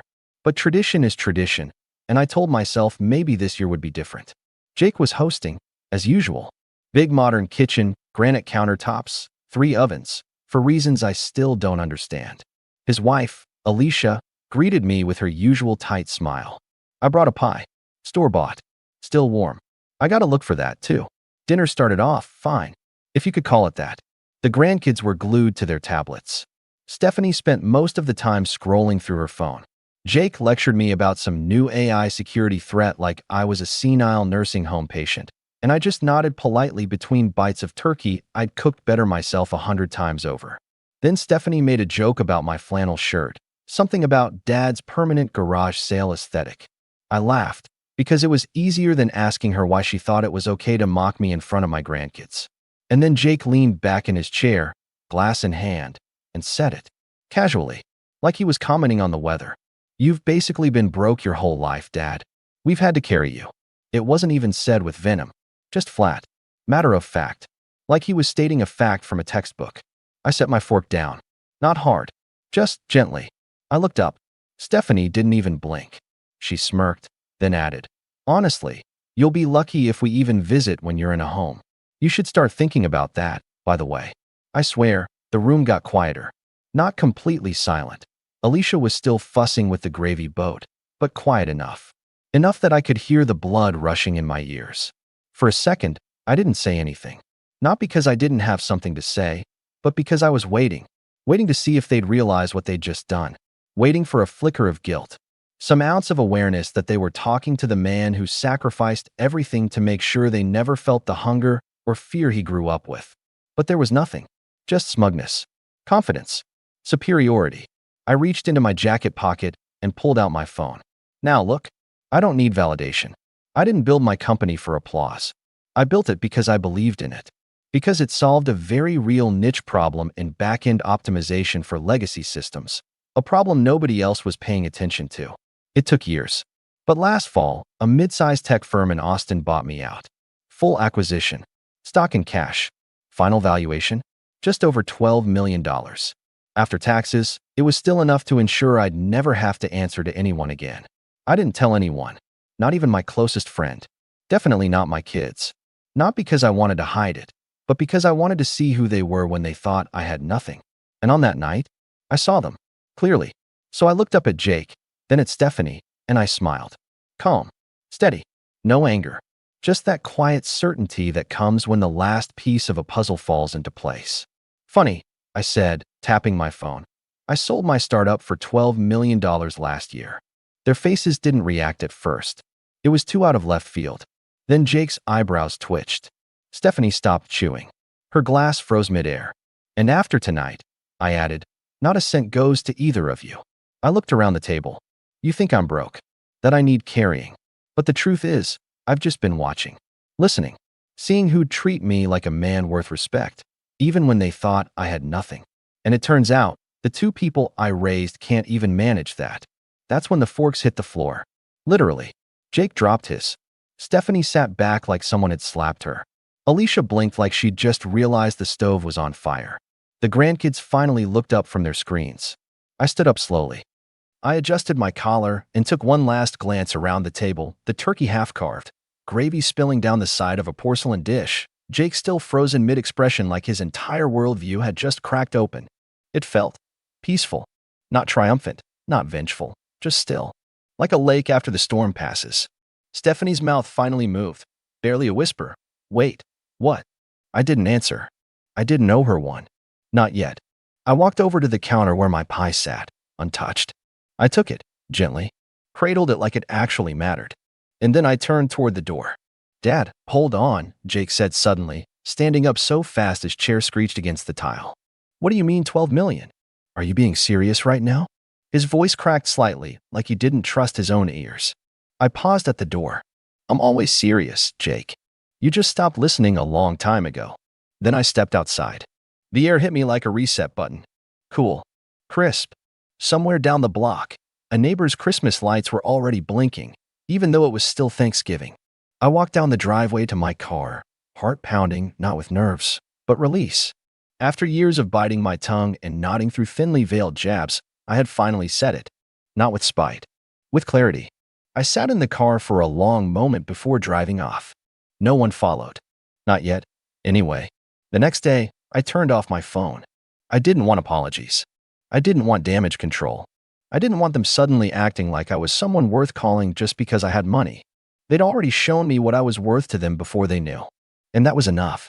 But by Saturday morning, I had over 20 missed calls between the two of them. 4 voicemails from Jake. 2 from Stephanie. 1 awkward text from Alicia asking if I maybe wanted to get coffee and talk. I didn't reply. Not because I was angry, but because I needed them to sit in it. The silence. The realization. The consequences of casual cruelty. On Sunday, I went to the bakery downtown, the one with the chalkboard menus and jazz playing on a loop. I ordered a coffee and sat by the window, just watching the street for a while. An older couple walked past, holding hands. A teenager helped his grandma out of a car. People just being decent to one another. My phone buzzed again. I turned it over. Stephanie. She texted, "We need to talk. Please." I stared at it for a moment. Then I tapped open the text thread. Scrolled up. Scrolled past messages she'd sent earlier that year. "Can you Venmo me $50?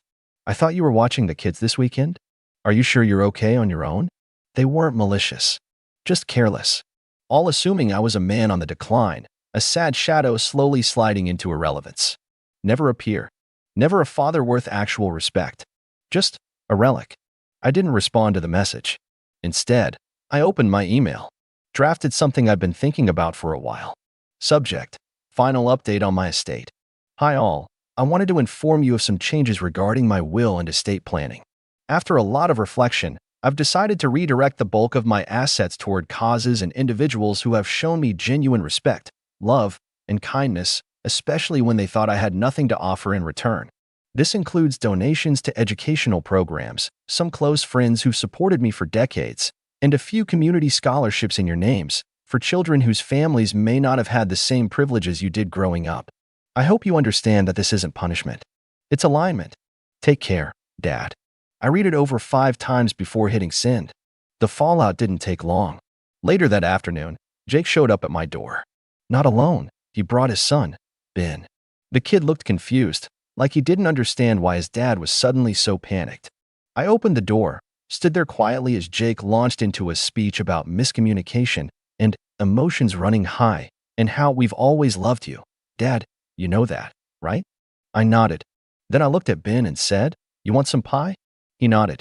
I led him to the kitchen while Jake just stood there, stunned, probably wondering why I wasn't reacting the way he expected.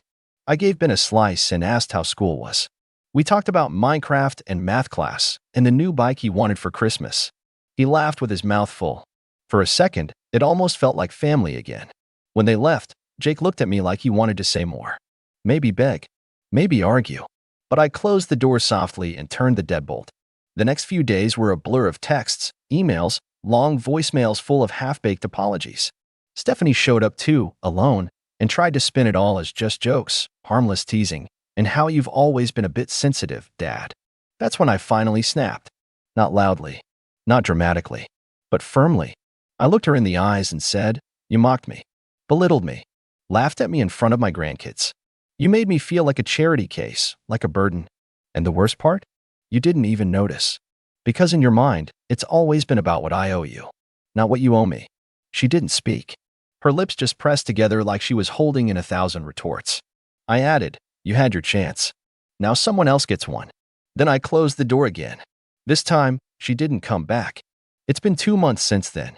I've met with my lawyer, set up the scholarships, rewritten the will, I even reconnected with my brother, Sam, someone I hadn't spoken to in 20 years because my kids never liked Uncle Sam's weird hippie attitude. Turns out, he's a pretty great guy when you don't view him through a lens of judgment. But the real kicker? The part they still don't know? The 12 million? That's just the initial buyout. There's a second equity clause that kicks in if my software hits certain benchmarks. And if the projections hold, the total payout could triple. But I don't need it. Because the real wealth was finally learning who deserved a place at my table and who only came hungry. And speaking of tables, I haven't told you what happened at Christmas yet. Christmas was different. Not in the way you decorate a little less or skip the eggnog. I mean fundamentally different. The kind of different where you feel the shift in your bones before the day even starts. I woke up in my new place, a smaller, single-level home just outside town. Cozy, quiet, paid for in full. I made myself a proper breakfast. Eggs, bacon, cinnamon rolls from scratch. Not because anyone was coming over. Just because I could. No microwave oatmeal. No last-minute runs to Jake's to be the grateful guest. Just me. Alone. And free. The invitations never came that year. No family potluck. Invite from Alicia.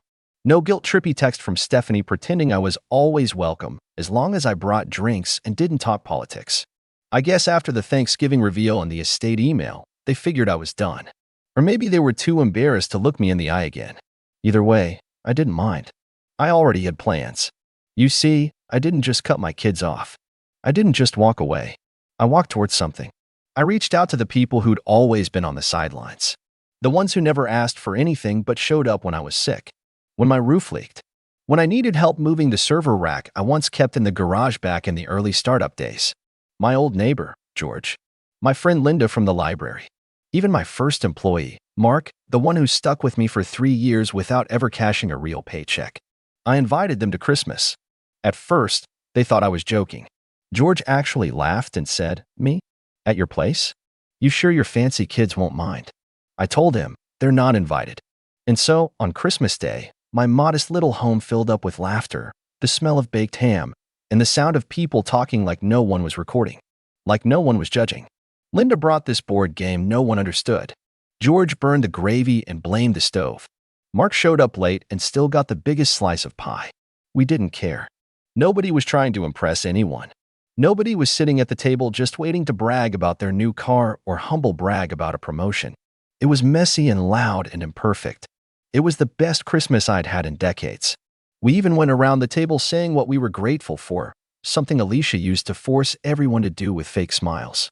But this time, it felt real. When it came to me, I didn't mention the money. Not once. I just said, I'm grateful I finally realized who my real family is. And that it's never too late to choose better. They clapped. George got misty-eyed. Linda toasted with orange juice. I'll never forget that moment.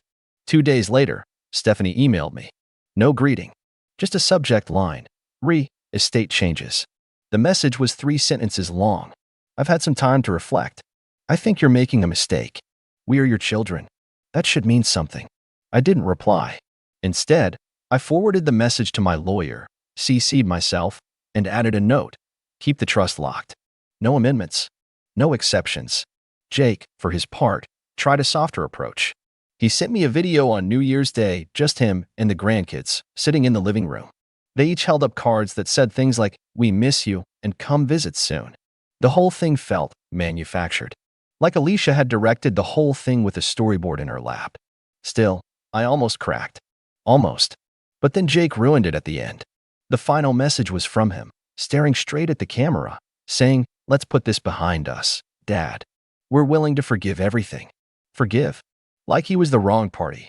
Like it was me who needed to be absolved for finally standing up and demanding some basic human decency. That word snapped me right back into focus. I didn't reply.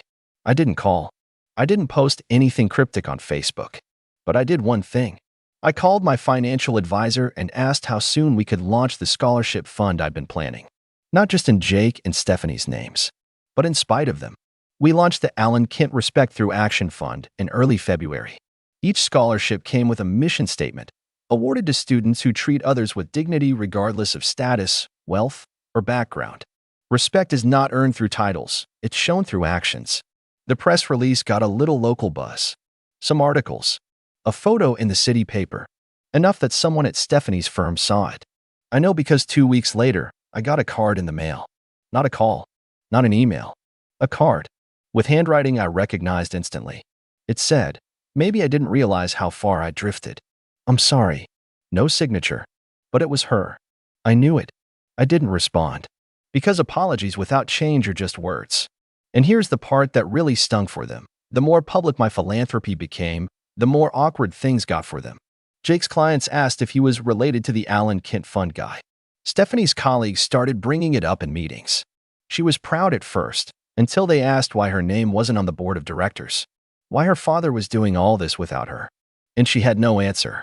Meanwhile, I got invited to speak at community centers, schools, local tech panels. People who had no idea about the years I spent scraping by suddenly wanted to hear my story. Not because of the money, but because I had finally stood up, walked away, and chosen peace over performance. But the story doesn't end there. Not by a long shot. Because this past summer, I got an invitation in the mail. Elegant envelope, embossed lettering, fancy return address. And when I opened it, it was for Stephanie's wedding, to a man I'd never heard of. And under guests of the bride, in neat cursive handwriting, was my name. But beside it, in parentheses, no +1. That was the part that got me. Not the elegant print or the absurd return address from some swanky country club in New York. Not even that the groom was someone I'd never met or heard of.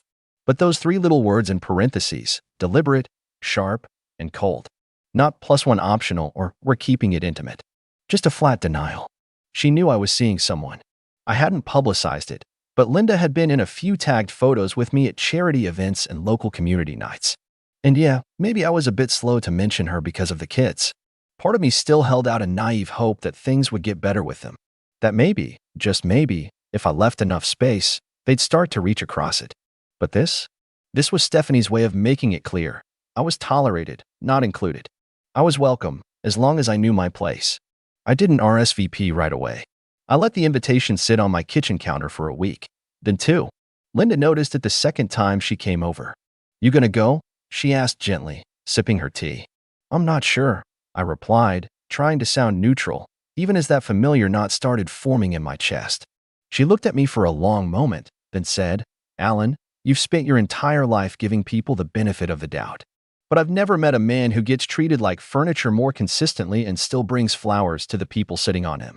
That one hit hard, not because it was mean, but because it was true. So I made a decision. I called the number listed on the RSVP card and asked to speak with whoever was handling the guest list. It turned out to be a wedding planner named Melissa, bubbly voice, overly cheerful, probably paid far too much. Yes, Mr. Kent, she chirped. How can I help you? I'd like to RSVP in person, I said, and I'd like to cover the cost of a few last-minute changes. I understand the reception is seated, correct? Oh, yes, it is. But we're a bit tight on the guest count. No problem, I said smoothly. I'll pay for a full additional table. In fact, make it 2. And don't worry, we won't require special meals. Just make sure they're close to the head table. Understood, she said after a pause. And the names of your guests? I'll email them to you. But make sure my table cards say Alan Kent, founder, AK Systems. Big enough that they can't be missed. I hung up before she could ask any more questions. Then I sent the list. George, Linda, Mark, 2 scholarship recipients. My old mentor from the tech incubator who used to buy me lunch when I couldn't afford it.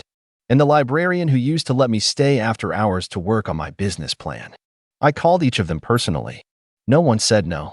When the day came, I wore a tailored navy suit, not flashy, just enough to say I belong here. Linda wore a deep green dress and a smile that made her look 10 years younger.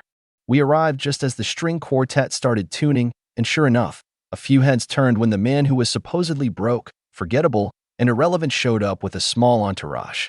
I could see Stephanie from across the lawn. She looked stunning, I'll admit. Classic, elegant, almost regal in her gown.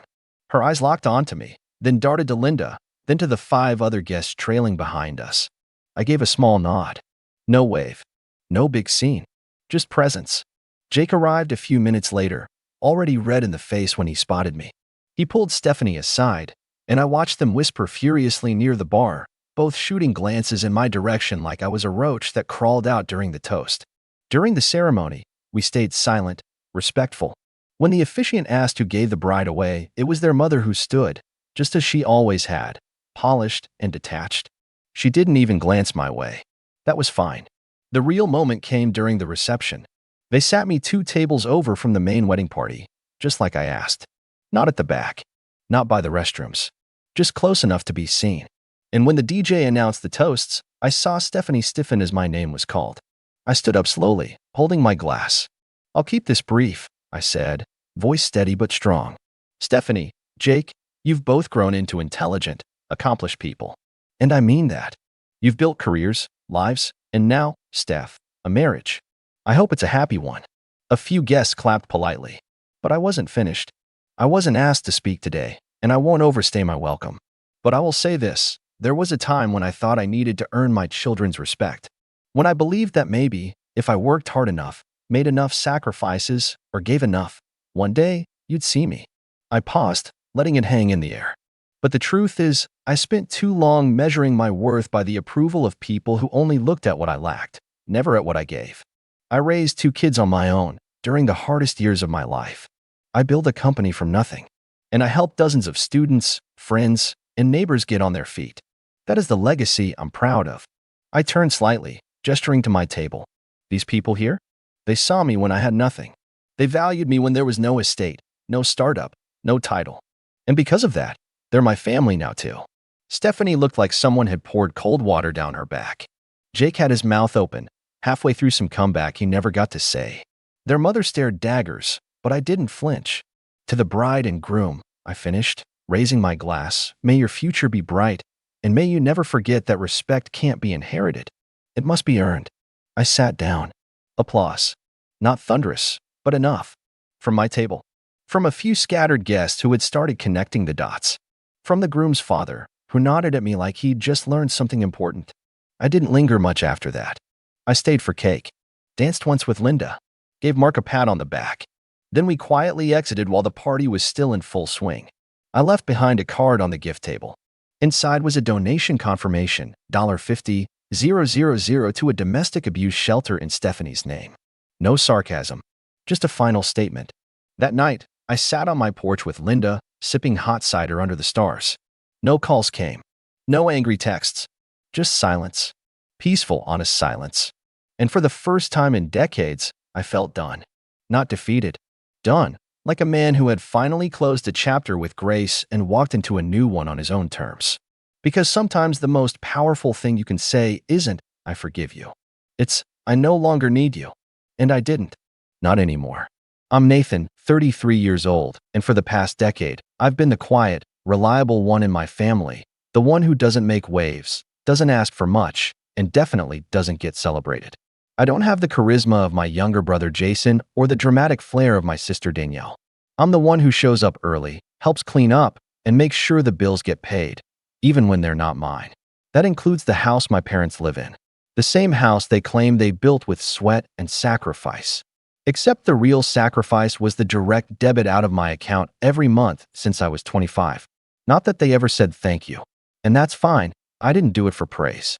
At least, that's what I used to tell myself. But something about this past year had started to weigh on me, like I was slowly waking up from a long nap to find out I'd missed my own life. The final straw came at my dad's retirement party. It was a sunny Saturday, the kind where you're supposed to feel light. The community center had been rented out, decorated in navy blue and silver, with a massive banner that read, "Congratulations, Martin." Everyone was there. Aunts, uncles, cousins I hadn't seen in years, even some of Dad's old co-workers from the power company.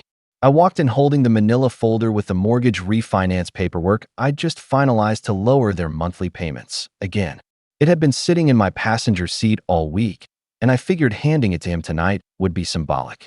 A gesture like, "Here's your freedom. Enjoy retirement." When I walked into the hall, no one looked twice. Jason, naturally, was surrounded. His hair was slicked back, his voice loud, and his smile bigger than the ego it was propping up.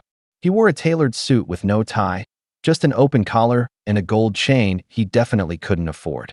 I knew because I was still quietly paying off his last 2 failed business loans under my name. Our parents had begged me to. Just until he gets back on his feet. Nathan, he's got a vision. Yeah, he had a vision. It was me. Danielle waved at me distractedly while holding a glass of champagne. She was busy talking to one of Dad's colleagues, probably embellishing another story about her successful media career that hadn't produced a paycheck in 2 years. I kept moving, clutching the folder tighter. The speeches started after dinner. I sat toward the back, next to the buffet table that was now just breadcrumbs and a mostly empty tray of chicken. Mom stood first, thanking everyone for coming and talking about how proud she was of Dad. Then she handed the mic to Jason, who, of course, had a full speech prepared, complete with jokes and exaggerated stories of how Dad always believed in us no matter what. Us. That word hit different. Then Dad stood up.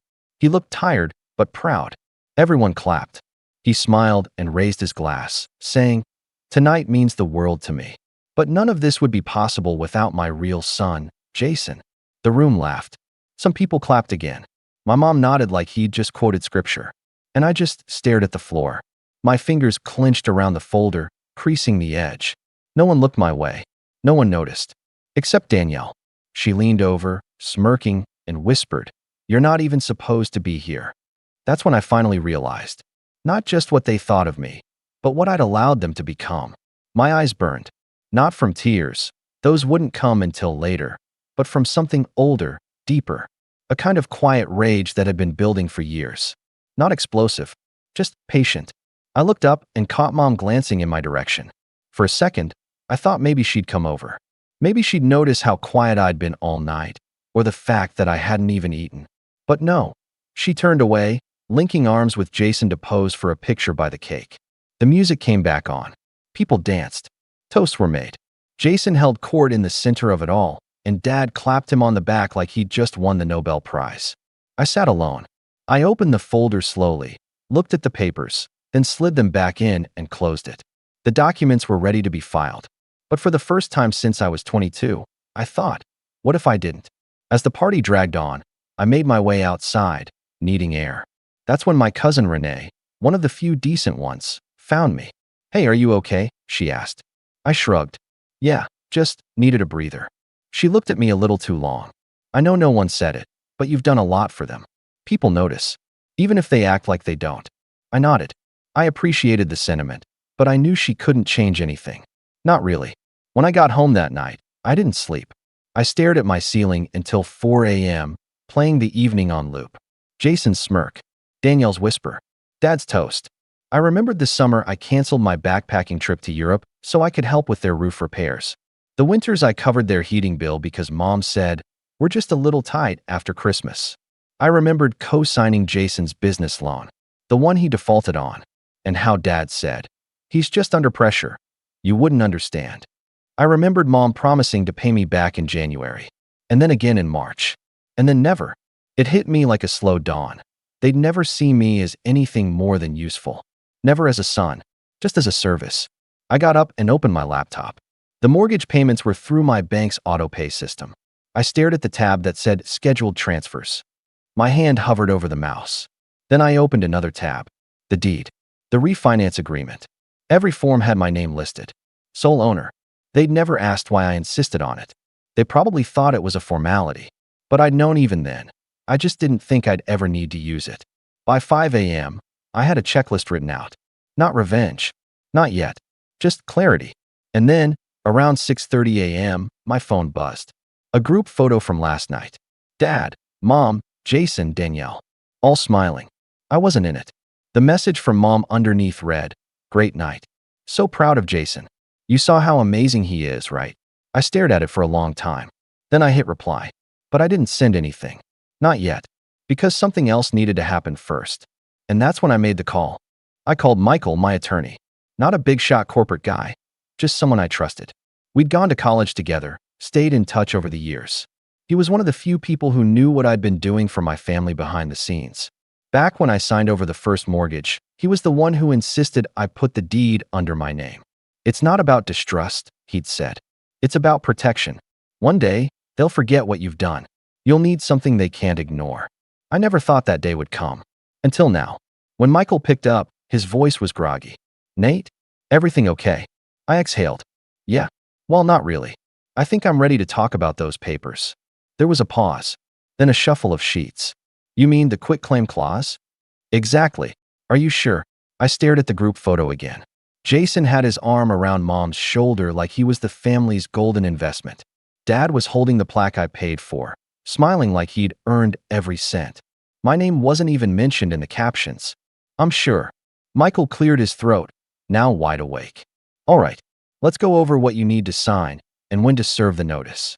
The word serve echoed in my head. I'd always thought that was something people did in lawsuits or petty dramas, not in families. But this wasn't a family anymore. Not really. Later that day, I went back to the house, their house. The one I'd bought when Dad lost his pension early and the bank had threatened foreclosure. I had driven straight there after closing on the property in my name. Back then, they hugged me. Mom cried, said I'd saved their lives. Dad said he was too proud to say thank you, but I knew he meant it. Or maybe I just wanted to believe that. Now, as I pulled into the driveway, everything looked the same. Same bird bath I helped install. Same patchy lawn Jason swore he'd reseed, but never did. I rang the doorbell. Mom answered. She blinked in surprise, still in her robe. Nathan? What are you? I need to speak to both of you, I said flatly. It won't take long. She hesitated. Your father's sleeping. He had a long night. I nodded. I know. I was there. That made her flinch a little, but she stepped aside. Fine. Come in. I walked into the living room and sat down at the dining table, the one I'd refinished 3 summers ago after they said they couldn't afford a new one. She sat across from me, folding her arms. I'm going to stop paying the mortgage, I said calmly. The silence hit hard. She looked stunned. What do you mean? You said you were handling it. I was. But I'm not anymore. You'll be receiving official notice soon. And before you ask, yes, I've consulted a lawyer. And yes, I understand what this means. She opened her mouth, closed it. Nathan, we need this. Your father. Your father, I interrupted, raised a glass last night and called Jason his real son. You nodded. Then Danielle told me I wasn't supposed to be there. So I've decided I won't be. The front hallway creaked. Dad appeared, rubbing his eyes. What's going on? Your son's cutting us off, Mom said bitterly. Dad blinked. Jason? No, I said. The other one. The one who saved your house, paid your bills, and sat in silence while you toasted the man who hasn't worked a real job in 5 years. Dad stepped into the room, suddenly alert. Hold on. Let's talk about this. We are, I said. I'm letting you know this is done. You won't have to pretend anymore. He looked at Mom, then back at me. You can't just pull the rug out from under us. I'm not. I am the rug. You've been walking on me for years. I'm just rolling myself up and leaving. The words felt sharp in my mouth. Not bitter, just final. I wasn't angry anymore. Not really. That feeling had burned out sometime after the 4th ignored birthday, the 6th time Jason borrowed my car without asking, the endless gaslighting about how lucky I was to be in this family. They didn't try to argue. Not right then. They just sat there, stunned. I stood up. You have 30 days, I said. Michael will send the formal notice. After that, the property is mine to reclaim. Where are we supposed to go? Mom whispered. You might ask your real son, I said. He seems to have it all figured out. I left without waiting for a reply. That night, the group chat lit up. Danielle texted, What did you do? Jason followed with, You better not be serious, bro. I didn't reply. I deleted the chat instead. The next morning, I got a voicemail from Dad. Nathan, this isn't how we fix things. Look, I was just being funny. I didn't mean what I said at the party. We love you. Of course we do. Let's sit down, all right? Figure this out. Just call me back. He sounded older than usual, like he'd finally looked around and realized the walls were crumbling. I saved the voicemail, not because I planned to respond, but because it was the first time in my life he sounded like he didn't know what to do without me. And the truth is, he didn't. But that was only the beginning. Because the moment they got the formal letter was the moment everything else started to unravel. 3 days later, I got a text from Michael. Service confirmed. Documents were hand-delivered. Let me know if they try to retaliate. I didn't reply. I just stared at the message, rereading it a few times while sipping my coffee. It was surreal. For the first time in over a decade, I wasn't responsible for someone else's roof, someone else's comfort, someone else's mess. I was just still, and the silence was strange. At noon, the first call came. It was Jason. I let it go to voicemail. Then another, from Mom. Then Danielle. Then Dad again. They tried everything. Calls, texts, emails. One of them even left a voicemail pretending to be a neighbor, offering to mediate. That one made me laugh out loud. That evening, Michael sent me a photo. It was a cell phone picture taken by the process server of my dad, standing in the doorway, holding the envelope. His mouth was open mid-sentence, his eyes wide in disbelief. I zoomed in on the background. There it was, hanging crookedly on the wall behind him. The framed photo from Jason's high school graduation. The one where I was cropped out for symmetry. I didn't feel guilt. I thought I might. But it never came. That weekend, things escalated. On Sunday morning, I got a knock at my apartment. I looked through the peephole. It was Danielle. I almost didn't open the door. But something told me I should. When I cracked it open, she was already rolling her eyes. So it's true. I didn't say anything. She pushed past me, walking in like it was still 2009 and she owned the place. "You're actually doing this?" she said, spinning around. "You're seriously evicting our parents?" "Our?" I asked, shutting the door behind her. "Since when do you care who pays the bills?" "I've always cared. Don't be dramatic." I gave her a long look. "Do you even know how much the monthly mortgage is?" She hesitated. "Well, no, but that's not the point." "Exactly. It's never been the point for any of you." She scowled. "What happened to you? You used to just take it." That one hit harder than I expected. I used to just take it. She wasn't even saying it cruelly. She was just stating it, like a fact. Like, "You used to like vanilla ice cream," or "You used to drive that old Civic." "I grew up," I said quietly. "You should try it." She shook her head, walking past my bookshelf, scanning my framed degrees and photos. She stopped at one, the only picture I kept of all 5 of us together. A vacation in the mountains when I was maybe 17. I remembered that day so clearly. Jason had broken my camera 2 hours later and blamed me. Dad took his side. Mom said boys would be boys. I spent the rest of that trip in silence, but the photo looked like something out of a happy movie. Pure illusion. Danielle turned back to me, softening a bit. "You really hate us now, don't you?" I paused. "No, I don't hate you. That's the sad part. I just finally realized what I'm worth to you. And it's not family." She didn't argue. Instead, she reached into her purse and pulled out a letter. A handwritten one, which surprised me. "Dad wanted me to give this to you. He couldn't say it himself." She left it on the kitchen counter. "I told them you wouldn't listen, that you were done. But they still don't get it. They think you're bluffing." I walked her to the door. Before she stepped out, she looked back one last time. "Whatever happens next, just make sure you're ready for it." And with that, she was gone. I stared at the envelope for a long time. My name was written in shaky, unfamiliar cursive. I didn't open it right away. I didn't know if I wanted to. Instead, I opened my laptop. I logged into the property management account. The mortgage was still in pre-foreclosure stage, but it wouldn't stay that way for long. I had already arranged the legal pathway to reclaim the house once the 30-day window passed. But it wasn't about taking the house away. It was about taking myself out of the picture. I'd already decided what to do once the title was fully mine again.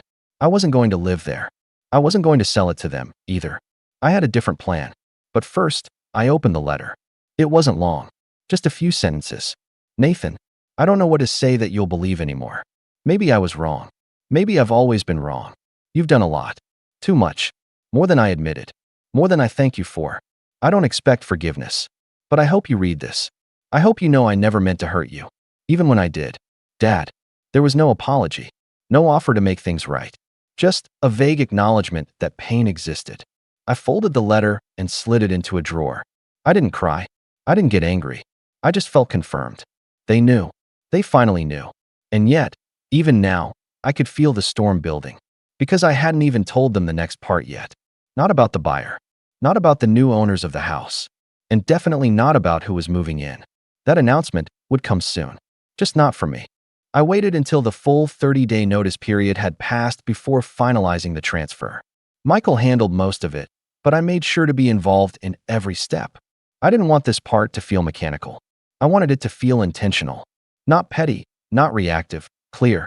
And once everything was finalized, I emailed the last document and sat there staring at the screen, that empty email chain from my father still open in another tab.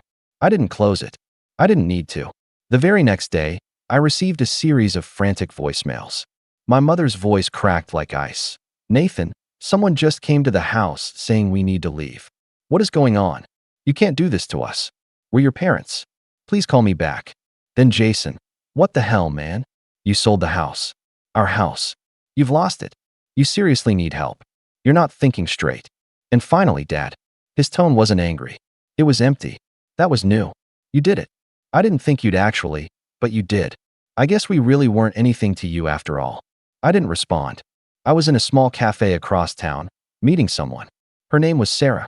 She was a single mom I'd known years ago, back when I was working 2 jobs, pulling late nights to make sure the bills for my parents' utilities didn't bounce. She lived down the street from my apartment, raising a quiet little boy named Milo, working nights as a nurse, and still somehow showing up to his school plays. We'd fallen out of touch when I became swallowed up in family obligations. But when I saw her again by chance a few months earlier, something clicked. We'd been meeting regularly since then. Nothing romantic, not yet. But genuine. Real. She'd mentioned once how hard it was to find decent rentals in the school district. How her landlord raised rent every 6 months. That stuck with me. So I told her something I hadn't told anyone. I bought a house, I said quietly, stirring my coffee. She blinked. That's amazing. Where? I told her the address. Her face shifted. Wait, that's your parents' house. I nodded slowly. She didn't press for details. She didn't need to. Instead, she just waited. I took a breath. It's yours now. If you want it. What? It's yours. Rent-free. Just pay utilities. I put it in a trust this morning. You'll get the paperwork next week. She stared at me. Nathan, I can't accept that. That's too much. It's not charity, I said gently. It's balance. You've given more to this world than they ever did. And Milo deserves a yard. Her eyes filled. She didn't say anything for a moment. Then she reached across the table and gripped my hand. Are you sure? I nodded. More than I've ever been about anything. The next morning, I drove to the house. It was empty. There were no cars in the driveway. No laughter inside. No smell of burnt toast or Jason's music blaring from the garage. Just silence. They'd left sometime in the night, apparently trying to avoid confrontation. The lawn was still uncut. The garden hose was tangled. I found a pair of old sneakers on the porch and a cracked mug that read World's Best Dad. The irony made me smile. Inside, most things were gone. Photos, keepsakes, even the couch. I half expected some kind of note left behind, but there was none. Just the echo of a place that never truly felt like mine, even when I paid for every inch of it. I walked through each room, touched the walls, took nothing, left everything. Then I met Sarah and Milo outside. He was jumping up and down, asking if he could pick which bedroom would be his. Sarah kept trying not to cry. That evening, I received one final call. It was Dad. I let it go to voicemail. Look, he said, I don't know what to say anymore. You made your choice. I guess I underestimated you. We all did. Maybe I didn't see what was right in front of me. I know it's too late now. If you ever change your mind, if you ever want to come back or talk, or even just yell at me, I'll be here. I don't expect forgiveness. But I hope you find peace, son, for whatever it's worth. I'm sorry. This time, I saved the voicemail without hesitation. Then I blocked the number. It's been 6 months now. Sarah and Milo are thriving. He joined the local soccer team. She added some personal touches to the house, painted the walls, planted flowers out front, put up shelves. The whole place feels lighter, like it's breathing for the first time. As for me, I moved into a smaller apartment, nothing fancy, just mine. I started therapy. For the first time, I'm using my money for me. I took a trip I'd put off for a decade. I enrolled in a cooking class. I even bought a piano, not because I know how to play, but because I always wanted to learn. Danielle emailed once. Just a short message. You really did it. I didn't think you had it in you. But I think you were right. We were never going to stop taking. I hope you're okay. I didn't reply. I didn't need to. Because for the first time in my life, I wasn't living in someone else's shadow. I wasn't paying someone else's price. I wasn't a background character in my own story. I was free. Not out of spite. Out of choice. Out of clarity. And that was everything. My name's Alex. I'm 27. And if you had met me a year ago, you would have thought my life was pretty quiet. I had a steady job, lived in a small apartment not too far from my parents' place, and kept my head down. I wasn't flashy. I wasn't a troublemaker. I was just trying to build something for myself. But in my family, that wasn't enough. My mom, Linda, had a very particular definition of success. And if you weren't living it her way, you were living it wrong. My younger brother, Ryan could do no wrong. He's 24, unemployed, and still living at home rent-free. But somehow he's ambitious because he's figuring out his path. Meanwhile, I was paying my own bills, but in her eyes, I was wasting my potential. The night everything started unraveling was a Sunday, one of those muggy evenings where the air felt thick and heavy. I had stopped by my parents' house after work because Mom had texted that she needed to talk. That phrase in my family never meant anything good. I pulled into the driveway and noticed a pile of my old clothes, hoodies, shirts, jeans, scattered on the lawn like someone had been airing out dirty laundry in the most literal way possible. I figured maybe she was cleaning out the basement and hadn't gotten around to bringing them inside. When I walked in, she was in the kitchen with her arms crossed, her face tight, and almost trembling. "Alex," she started, in that tone that means you're already guilty of something. "I'm done. I can't keep enabling you." I blinked, confused. "Enabling me? I live on my own, Mom." She let out this dry, bitter laugh and gestured toward the window where my clothes were lying in the grass. "You're a pathetic leech. Don't ever come back here unless you've grown up." I just stood there, trying to process the absurdity. Leech was the last word anyone would use to describe me, except my mother. Ryan, who had been lounging on the couch, piped up with a smirk. "She's right, man. Maybe it's time you figure out how to be independent." This from the guy who still had his laundry done by Mom. I wanted to laugh, but my chest was burning too much. I asked what this was really about, and Mom just said, "You drain this family with your negativity. You're never satisfied." I didn't even know what she meant. I barely even saw them anymore except for the occasional Sunday dinner. But it was clear she had already decided I was the villain in whatever story she'd been telling herself. I went outside, gathered my clothes into my arms, and stuffed them into the trunk of my car. She followed me to the driveway, her voice sharp enough for the neighbors to hear. "Don't ever come back. You're not welcome here." I didn't shout back. I didn't argue. I just got in my car and drove away, my hands gripping the steering wheel harder than I realized. For the first few days, I told myself it was just another one of her dramatic flare-ups, that she'd cool down and call me. But the call never came. Weeks passed, then months. And in that time, I started to piece together little things, subtle signs that this wasn't just about negativity or enabling. Friends who still talked to my family told me Ryan had been posting online about how I couldn't handle adult life and how he and Mom were better off without certain toxic people. I didn't respond, but I kept reading, each post making me feel like they were trying to erase me altogether. By the time 6 months had gone by, I had stopped expecting any kind of reconciliation. I had built up walls so high that even if they wanted to talk, I wasn't sure I'd let them in. Which is why it was so jarring when one morning I woke up to see my phone lit up with over 70 messages from Mom, all sent overnight. Some were short, like, "Please call me," or "I'm sorry." Others were paragraphs, talking about how Ryan had made some bad decisions, how things at the house were falling apart, and how she needed me to come home. And there was one message in particular, buried in the middle, that made my stomach turn. It wasn't an apology. It wasn't an explanation. It was a single line. "You're the only one who can fix this." That's when I realized this wasn't about making peace at all. I didn't respond right away. In fact, I stared at those messages for a good hour before even unlocking my phone.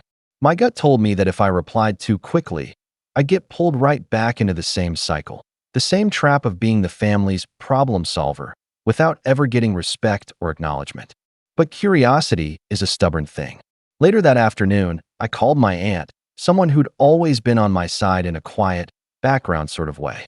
She sighed heavily when I mentioned Mom's sudden flood of messages. "Alex," she said, lowering her voice, "I think you should know. Ryan's in trouble. Bad trouble. Your mom's not telling you everything." She didn't have all the details, but apparently Ryan had invested money he didn't have into some kind of scheme with his friends, something about flipping cars and reselling them, and it had gone south fast. From what she'd heard, he owed a decent chunk to someone who wasn't exactly the patient type. And Mom, she had already dipped into her savings to help him out once, but now that money was gone. The pieces started clicking together in my head, and it was almost laughable. They'd thrown me out like trash, and now, suddenly, I was the only one who could fix things. Still, I kept my distance. I didn't reply to her messages, which seemed to only make her ramp up the guilt. A few days later, she left a voicemail, her voice dripping with that performative sadness she'd perfected over the years. Alex, you know family is all we have. Ryan is your brother. He's made mistakes, but you can't just abandon him. What kind of man turns his back on his own blood? I listened to that message twice, not because I was swayed, but because it was so textbook her. Skip over her own actions, paint herself as the martyr, and paint me as the cold, ungrateful son. Around that same time, I started hearing from mutual friends that my name was being tossed around in conversations at family get-togethers. Apparently, I was selfish now, arrogant, because I didn't need anyone's help. Ryan had told people that I had money, but was too stingy to help my own family. The hypocrisy was so loud it was almost funny. This was the same brother who hadn't paid for his own phone bill in years. The tension really began building when my cousin Emily reached out. She's one of the few relatives I've always trusted, and she didn't sugarcoat it. They're planning to corner you, she warned. I overheard Mom talking to Ryan about getting you to come to the house. They think if you see him in person, you'll crack and agree to help. I asked why they thought I'd even set foot near that place after what happened. Emily hesitated for a moment before saying, because they're telling everyone you're already thinking about forgiving them. They're rewriting the whole story. That made my blood boil. Not only had they tossed me aside, but now they were actively spreading lies to make themselves look better, setting me up to be the villain if I didn't give them what they wanted. I could feel the familiar pressure starting to creep in, that manipulative mix of guilt and obligation they'd always used to keep me in line. But this time, something was different. I wasn't the same person who had silently packed up his clothes from the lawn 6 months ago. I had my own space, my own life, and for the first time, I realized I had leverage they didn't even know about. Still, the messages kept coming, sometimes sad, sometimes angry, sometimes almost threatening in tone. And with every one I read, I could feel them getting more desperate and more reckless. And then came the day they showed up at my door. It was a Wednesday evening, just after I'd gotten home from work. I'd kicked off my shoes, started boiling some pasta, and was enjoying the quiet hum of my apartment. That's when the pounding started, not a knock, but a heavy, urgent thud against my door, the kind that makes your stomach drop. I froze for a second, hoping maybe it was a delivery gone wrong. But then I heard her voice. Alex, open the door. We need to talk. Mom. Every muscle in my body tightened. I hadn't seen her face to face since the day she'd thrown my clothes onto the lawn. I stood there, unmoving, letting the water on the stove keep boiling. She knocked again, harder this time. Alex, I know you're in there. Don't make me cause a scene. That last part wasn't an empty threat. She'd caused plenty of public spectacles when she wanted to. Against my better judgment, I cracked the door open just enough to look out. And there she was, standing in the hallway with Ryan right behind her. He had his hands in his hoodie pocket, eyes darting everywhere but mine. Mom didn't waste time on pleasantries. You've ignored my calls long enough, she said, trying to push the door open further. I stepped into the gap, blocking her. You can't just show up here, I said. I told you. Alex, we're desperate, she cut in, her tone dripping with that calculated desperation that sounded like vulnerability but always had sharp edges underneath. Ryan's in real trouble. We need 10,000. Just a loan. You'll get it back. I almost laughed, a short, bitter sound.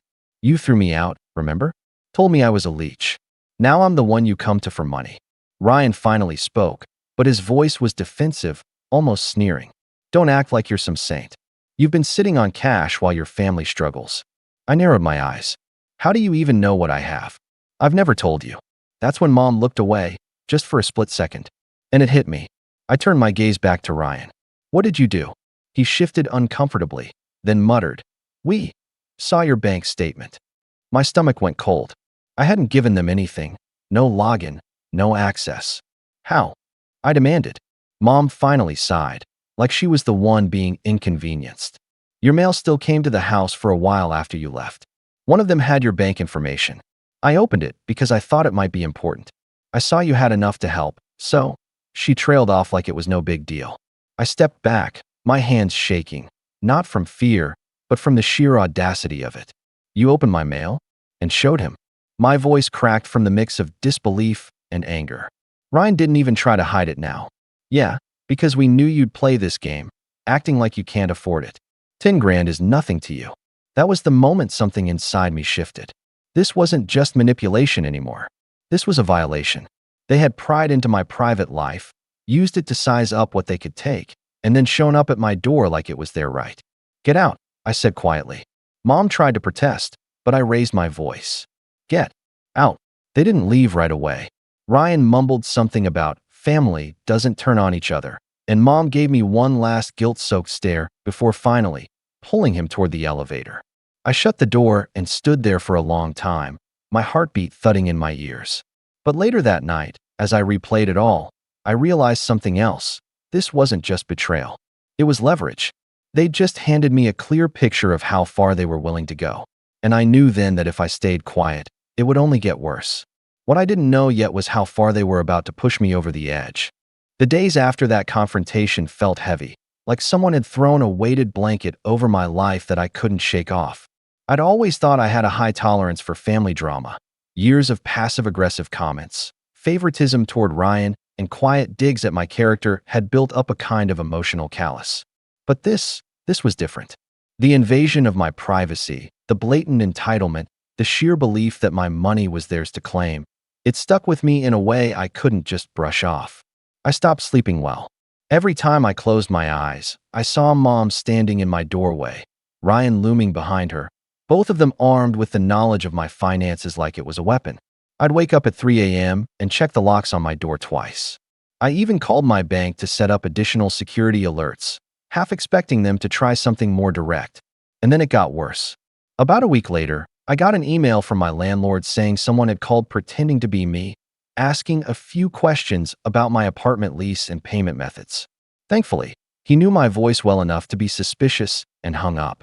But when I asked if they'd given a name, he hesitated before saying, "They said they were your brother." That was the moment it hit me. They weren't just going to let this go. They'd been bold enough to open my mail, bold enough to show up uninvited. If they thought I was their only option, they'd keep pressing until they got what they wanted. I was already at the edge, and the thought of them creeping further into my life was suffocating. Socially, it started to wear me down, too. Friends who still had ties to my family would drop little comments like, "Your mom seemed really upset you're ignoring her," or, "Ryan told us you're going through something. He's worried about you." I knew exactly what they were doing, flipping the story so I was the cold, distant one, while they played the victims. It chipped away at my resolve more than I wanted to admit. One night, I sat at my kitchen table, lights dim, staring at my phone.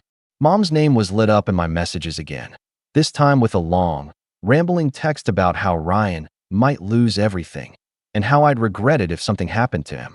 For a split second, I felt that old reflex, the urge to rush in, to fix it, to be the good son who carried everyone else's problems. But then I remembered the way she'd stood in my doorway, telling me I owed them, like my life was just an extension of theirs. That was when I realized I had two choices. Either keep playing their game until I was drained dry, or step away completely, not just emotionally, but strategically. I couldn't just cut contact. They'd already proven they'd push boundaries. I needed to move my defenses further out, quietly. Over the next week, I started making small moves. I changed my phone number and gave it only to a few trusted people. I switched my mailing address to a P.O. box and closed the old bank account they'd seen. I even began looking at rentals in a different part of the city, somewhere they wouldn't expect. But while I was pulling back, I wasn't just retreating. Every step away gave me a clearer view of the bigger picture, and of just how tangled Ryan's situation really was. From little snippets I picked up through Emily and my aunt, I began piecing together exactly how deep he'd gotten into trouble and exactly how Mom had tied herself to it. And with that knowledge came a dangerous, almost electric thought. Maybe I didn't just have to walk away. Maybe I could do something far more permanent. The kind of move they'd never see coming. The shift started quietly, almost invisibly at first. With my new phone number, fresh bank accounts, and a P.O. box far from their reach, the constant buzzing of manipulative texts and calls stopped overnight. The silence was unnerving for the first few days, like stepping out into a street you'd always known to be noisy and finding it eerily still. But then I realized that silence wasn't emptiness. It was space. Space to think. Space to build. I poured that mental energy into my work. I'd been a mid-level project manager at a logistics company for years, and I'd always done well enough to be respected, but I had never pushed myself beyond the safe lane. Now, With the emotional fog lifting, I was sharper. My focus improved.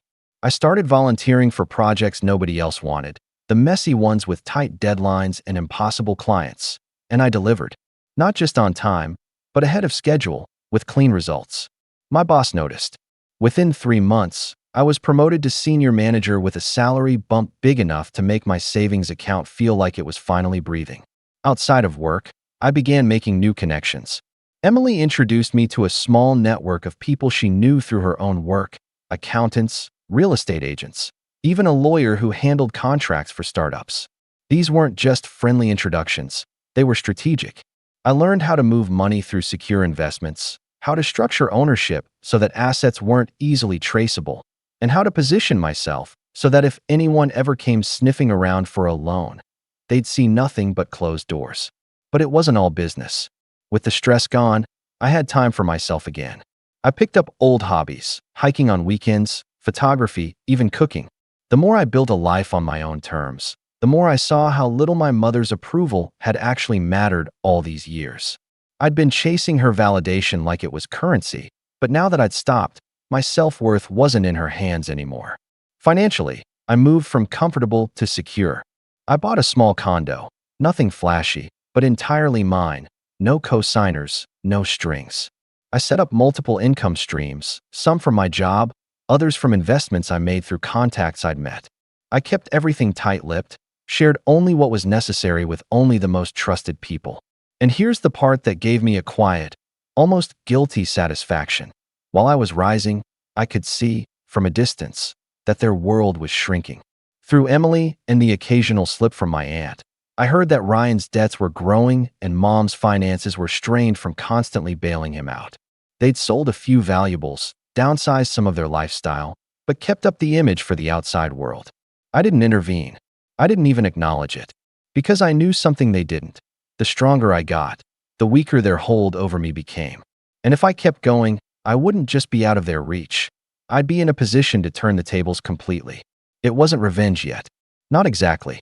But every promotion, every smart financial move, every new connection felt like laying bricks in a wall they could never climb. Then came the phone call from Emily that would change everything. Her voice was low, urgent. "Alex, you need to hear what they're planning." Emily didn't usually sound rattled. She's the type who could tell you your house was on fire in the same tone she'd used to read a grocery list. But this time, I could hear the tightness in her voice, like she was debating whether to even tell me. "I was over at Mom's earlier," she said, helping her with some paperwork. She didn't know I was in the kitchen when she started talking to Ryan in the living room. "They were whispering about you." I leaned back in my chair, pen frozen over the notes I'd been taking for work. "What about me?" Emily hesitated, then said, "They're going to try to trap you. Mom thinks she can get you to come to the house by saying she's sick, really sick, and that she needs you to sign something for family business. Ryan told her to make it urgent so you wouldn't have time to think about it. He actually used the words catch him off guard." I let out a humorless laugh. "And what's this something she needs me to sign?" "That's the thing," Emily said, her voice dropping even lower. I saw part of it when she left it on the counter. "It's not just family paperwork. It's a guarantee form, like a co-signer agreement, for a private loan. If you sign it, you're on the hook for the whole amount if Ryan can't pay. And it's not small, Alex. It's 6 figures." For a few seconds, I didn't say anything. My mind was already piecing together the layers. The fake illness, the sudden request, the emotional ambush. They hadn't just crossed the line, they were sprinting into outright fraud. Emily must have sensed my silence because she quickly added, "I know you're not going to fall for it, but I thought you should know what they're capable of.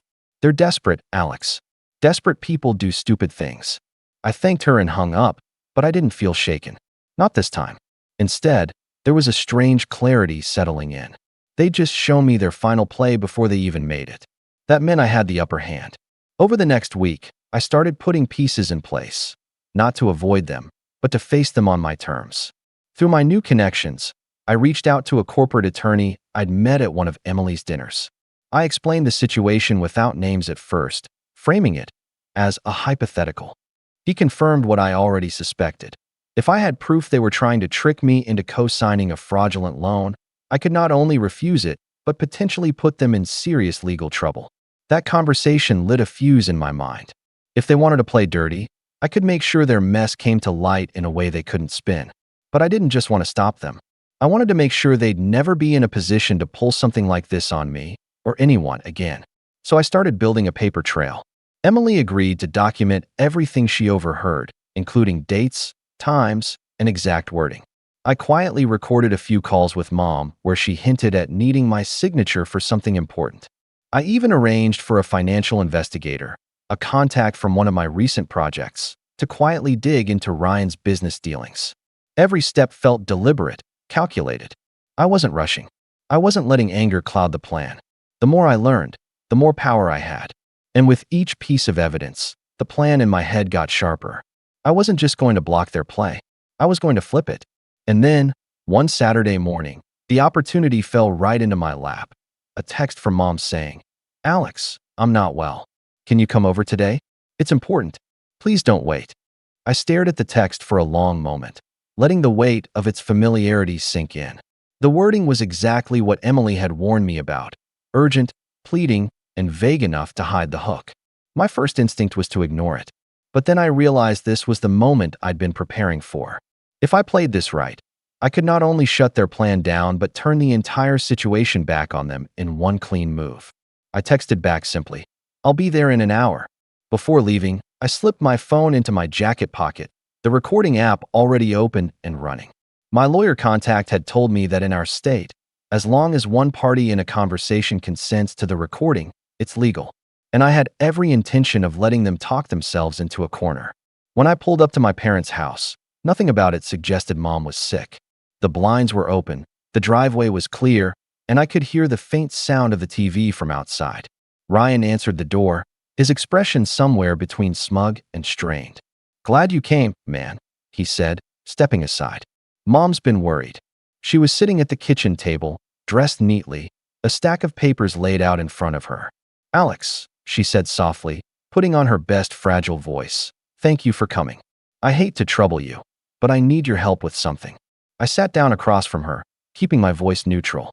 "What's going on?" She slid the papers toward me, and even without looking too closely, I recognized the form, exactly as Emily had described. "It's just a little formality," Mom said. "Ryan's in a tight spot, and this will help him get back on his feet. You won't even have to do anything after this. It's just your signature."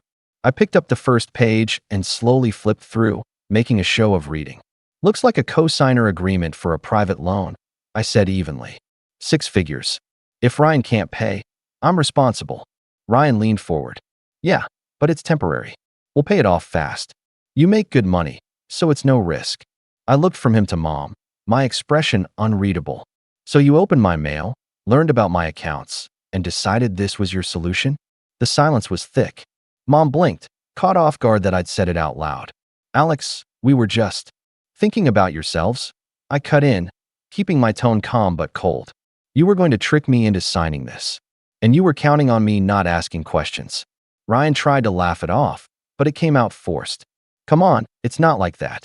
I reached into my jacket and set my phone on the table, screen still lit with the recording app. "It's exactly like that. And I have everything you just said on record. Oh, and by the way, the person you thought you could rope into this? I've been working with an attorney. If I hand over this recording and the other evidence I have, this isn't just a failed scam. It's fraud." The color drained from Ryan's face. Mom's mouth opened and closed like she was searching for the right words, but nothing came out. I stood, sliding the papers back toward them. "You wanted my signature? Here's my answer." I tapped the stack once and pushed it away. "No. And from now on, you don't contact me directly. If you do, my lawyer will handle it." For a moment, the only sound in the room was the low hum of the refrigerator. Then Mom's voice cracked as she said, "Alex, please, we're family." I met her eyes for the first time since I'd walked in. Family doesn't ambush each other, Mom. Family doesn't dig through your private mail. You made your choice 6 months ago when you threw me out. Now I'm making mine. And with that, I walked out, leaving them sitting in the kitchen, staring at the papers they'd never get me to sign. What they didn't know was that the recording wasn't just for legal protection. It was the final piece in a plan that was about to hit them harder than they ever expected. I didn't drive straight home after leaving their house. Instead, I stopped at my lawyer's office, just like we'd arranged if the meeting actually happened. I handed over my phone, the fresh recording still saved, along with Emily's written notes and the other audio clips I'd gathered over the past few weeks. My lawyer listened in silence, jotting things down, and when it was over, he simply said, "They've left you a gift, Alex. This is enough to protect you, and if you want, it's enough to bury the loan for good." I told him I didn't want to ruin them financially just for the sake of it, but I did want to make sure they couldn't try this on anyone else. He filed the necessary complaints, one with the state's Consumer Protection Office for attempted fraudulent coercion, another with the private lender, notifying them that the co-signer they were expecting was approached under false pretenses. Within a week, I got word back. The lender had blacklisted Ryan entirely, refusing to process any loans with his name on them. The complaint also triggered a review of Mom's financial activity, which uncovered that she'd already co-signed multiple high-risk loans for him in the past year. Those lenders started calling in payments immediately. The fallout was brutal and fast. Ryan's business venture collapsed within a month, his partners walking away once they realized the easy cash had dried up. The debts he'd been juggling began stacking with interest, and without Mom able to cover for him, the late fees alone were enough to sink him.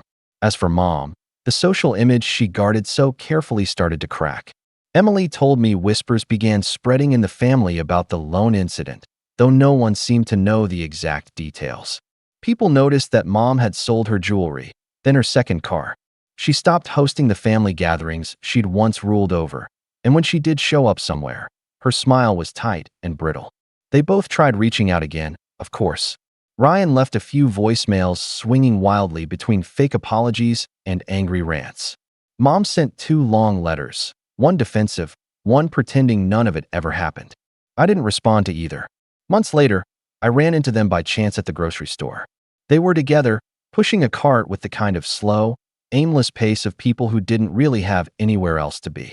Mom spotted me first, her expression flickering from surprise to something unreadable. Ryan avoided my eyes completely. I didn't stop. I didn't say a word. I just walked past, the click of my shoes echoing on the tile. Because by then, I finally understood something I should have realized years ago. I hadn't just escaped their grip. I'd taken away the one thing they'd always held over me, the belief that I needed them. And as the automatic door slid shut behind me, I knew they'd never get it back. I'm Sam, 33, and I guess you could say I've always been the responsible one in the family. The guy who handles things. The one who always picks up the slack when things go south. Growing up, I didn't mind it much. My dad was strict, not particularly warm, but he always talked about duty and respect like they were the highest forms of love. So I leaned into it. Got a job straight out of college, stayed away from trouble, and when my parents hit a financial rough patch about 6 years ago, I stepped in without hesitation. Paid off some credit card debt here, handled the utilities there. Eventually, I started covering the mortgage when Dad's health forced him into early retirement. He never thanked me. Not once. But I didn't expect him to. I wasn't doing it for praise. I was doing it because I thought that's what family does. You help each other. You show up. I guess I never noticed the shift. At first, my help was appreciated, or at least acknowledged. Over time, though, it became expected, then assumed. The tone changed. If I didn't send the money on time, Mom would text things like, "Bank called again. You forgot." Not could you, or would you? Just, you forgot. Like I had failed in some obligation I never actually agreed to. Meanwhile, my younger brother Nathan, for years younger and still coasting on the fumes of, he's just figuring things out, lived in their basement, rent-free, working maybe 10 hours a week at some coffee shop. When I asked once if he planned to move out or find a full-time job, Mom actually scoffed and said, "Not everyone is as obsessed with money as you are, Sam." That one stung more than I care to admit. Still, I brushed it off. Holidays came and went, and every year I'd foot the bill for decorations, the catered food, the wine, and, yes, even the presents for the extended family. I'd show up, get a distracted nod from Dad, maybe a nice sweater from Mom, and watch as Nathan basked in the attention for showing up with a six-pack and a story about how he almost got cast in a commercial last month. It was exhausting, but I told myself it was temporary. I told myself they were stressed. I told myself it would all balance out in the end. Then came last December. About a week before Christmas, I texted Mom to ask what time the party would start. She didn't respond, which wasn't unusual. She's always been more of a Facebook commenter than a texter. So I followed up with Dad. Simple message. Hey, what time should I come by for Christmas this year? His reply came 2 hours later. Don't come to the Christmas party. It's for actual family. That was it. No greeting. No emoji. Not even a period at the end. I remember reading it twice, thinking maybe I had misunderstood. Maybe it was a joke. Maybe he'd meant to send it to someone else. But no, it was my number, my name, my exclusion. I sat with it for a minute, then typed one word, understood. I didn't argue. I didn't ask why. I didn't demand an explanation or fire off some emotional rant. I just sat back in my chair and let the silence fill the room. I stared at that text until my phone went dark again. Then I stood up, walked to the fridge, poured myself a glass of water, and started thinking. See, here's the thing about being the responsible one. You know where all the strings are. You know which payments go where. You know the due dates, the account numbers, the login credentials. You know how fragile everything really is, how much is held together by your silent, invisible work. And after 6 years of being their invisible backbone, I realized I didn't owe them anything anymore. Not after that text. So I waited. I didn't do anything dramatic. I didn't call them out or make a scene. I just stopped. Quietly. No more auto payment for the mortgage. No reminder in my calendar. No, hey, just send it message. I let the due date come and go like a leaf on the wind. Then I turned off my phone and spent Christmas alone with a rented movie and a takeout meal from the Thai place around the corner. It was quiet. Peaceful, even. And for the first time in years, I didn't feel like I was waiting for someone else to approve of my presence. 2 days after Christmas, my phone started vibrating on the kitchen counter. Over and over. I didn't check it right away, honestly. I didn't want to. But when it finally stopped, I glanced down. 67 missed calls. Most from Mom. Some from Dad. One from an unknown number. A voicemail icon blinked at the top of the screen. Curious, I pressed play. It was Dad. His voice was clipped. Urgent. Sam, I don't know what happened with the bank, but they're saying the mortgage wasn't paid and they're initiating default proceedings. You need to fix this. Now. Call me. I didn't. Not right away. Instead, I opened my banking app, confirmed the payments were still paused, and then leaned back in my chair again. That same quiet from before settled in. But this time, it wasn't lonely. It was powerful. I wasn't trying to hurt them. Not really. But for the first time, they were feeling what it was like without me propping everything up. And they didn't like it. That was only the beginning. The next morning, I woke up to 3 voicemails and a barrage of texts, some angry, some panicked, and a few that danced dangerously close to guilt tripping. My favorite came from Nathan, of all people. Dude, what's going on? The bank guy came to the door this morning. Dad's freaking out. You need to fix this. You're being selfish. Selfish. I stared at that word for a long time, letting it sink in. It was almost impressive how effortlessly they flipped the narrative. How quickly my years of quiet support had been forgotten the moment I stopped being useful. No one asked if I was okay. No one wondered why I hadn't paid. To them, I wasn't a son or a brother. I was a service. A walking ATM with a smile. That evening, I got a text from Mom. Not angry this time. Measured. Careful. We didn't mean what we said. Of course, your family. It was just a misunderstanding. I didn't reply. Another message, a few hours later. Can we talk? Please. This isn't like you. No, it wasn't. But I was starting to like this version of me. By the end of the week, they'd sent another dozen messages. Calls at all hours. Even an email, an actual email, from Dad. It was short, but the tone had changed. I know you're angry. Let's sit down and sort this out. You've made your point. Oh, there it was. The shift. The acknowledgement, cloaked in restraint. He couldn't bring himself to say, I'm sorry, but you've made your point, was as close as he'd ever get. And you know what? That might have worked on me 6 months ago. I might have swallowed my pride, made some excuse about miscommunication, and jumped right back into fixer mode. But this time, I didn't feel guilt. I felt clarity. That night, I made a decision. Not out of spite, but out of self-preservation. I pulled out the manila folder where I kept all the documents. The original agreement I'd made with them when I took over the mortgage, back when things were temporary. The email chain with the bank, the payment history, and, more importantly, the release clause I'd added after year 3 when I started to realize this wouldn't be so temporary after all. Yes, I had put everything in writing. Because if you've ever been the responsible one in a messy family, you know the importance of documentation. The clause said, in plain language, that the arrangement could be terminated with written notice at any time, and that I held no long-term obligation beyond the payments already made. It was signed, dated, witnessed, ironclad, so I drafted a letter. Simple, formal, respectful. As of this date, I am officially terminating my financial support for the mortgage of the property at address. Per our original agreement, I have no further obligations. I recommend contacting your bank directly to discuss payment options. I attached the document, sent it certified mail, and CC'd my lawyer just in case. Then I blocked their numbers. I didn't do it out of cruelty. I did it because every time I saw their names on my screen, the anxiety came back like a tidal wave. Tight chest, racing heart, that pit in my stomach that had been with me for years. I realized I had been living on the edge of burnout for most of my adult life, and I wasn't going to do it anymore. That weekend, I took a drive. I hadn't planned it.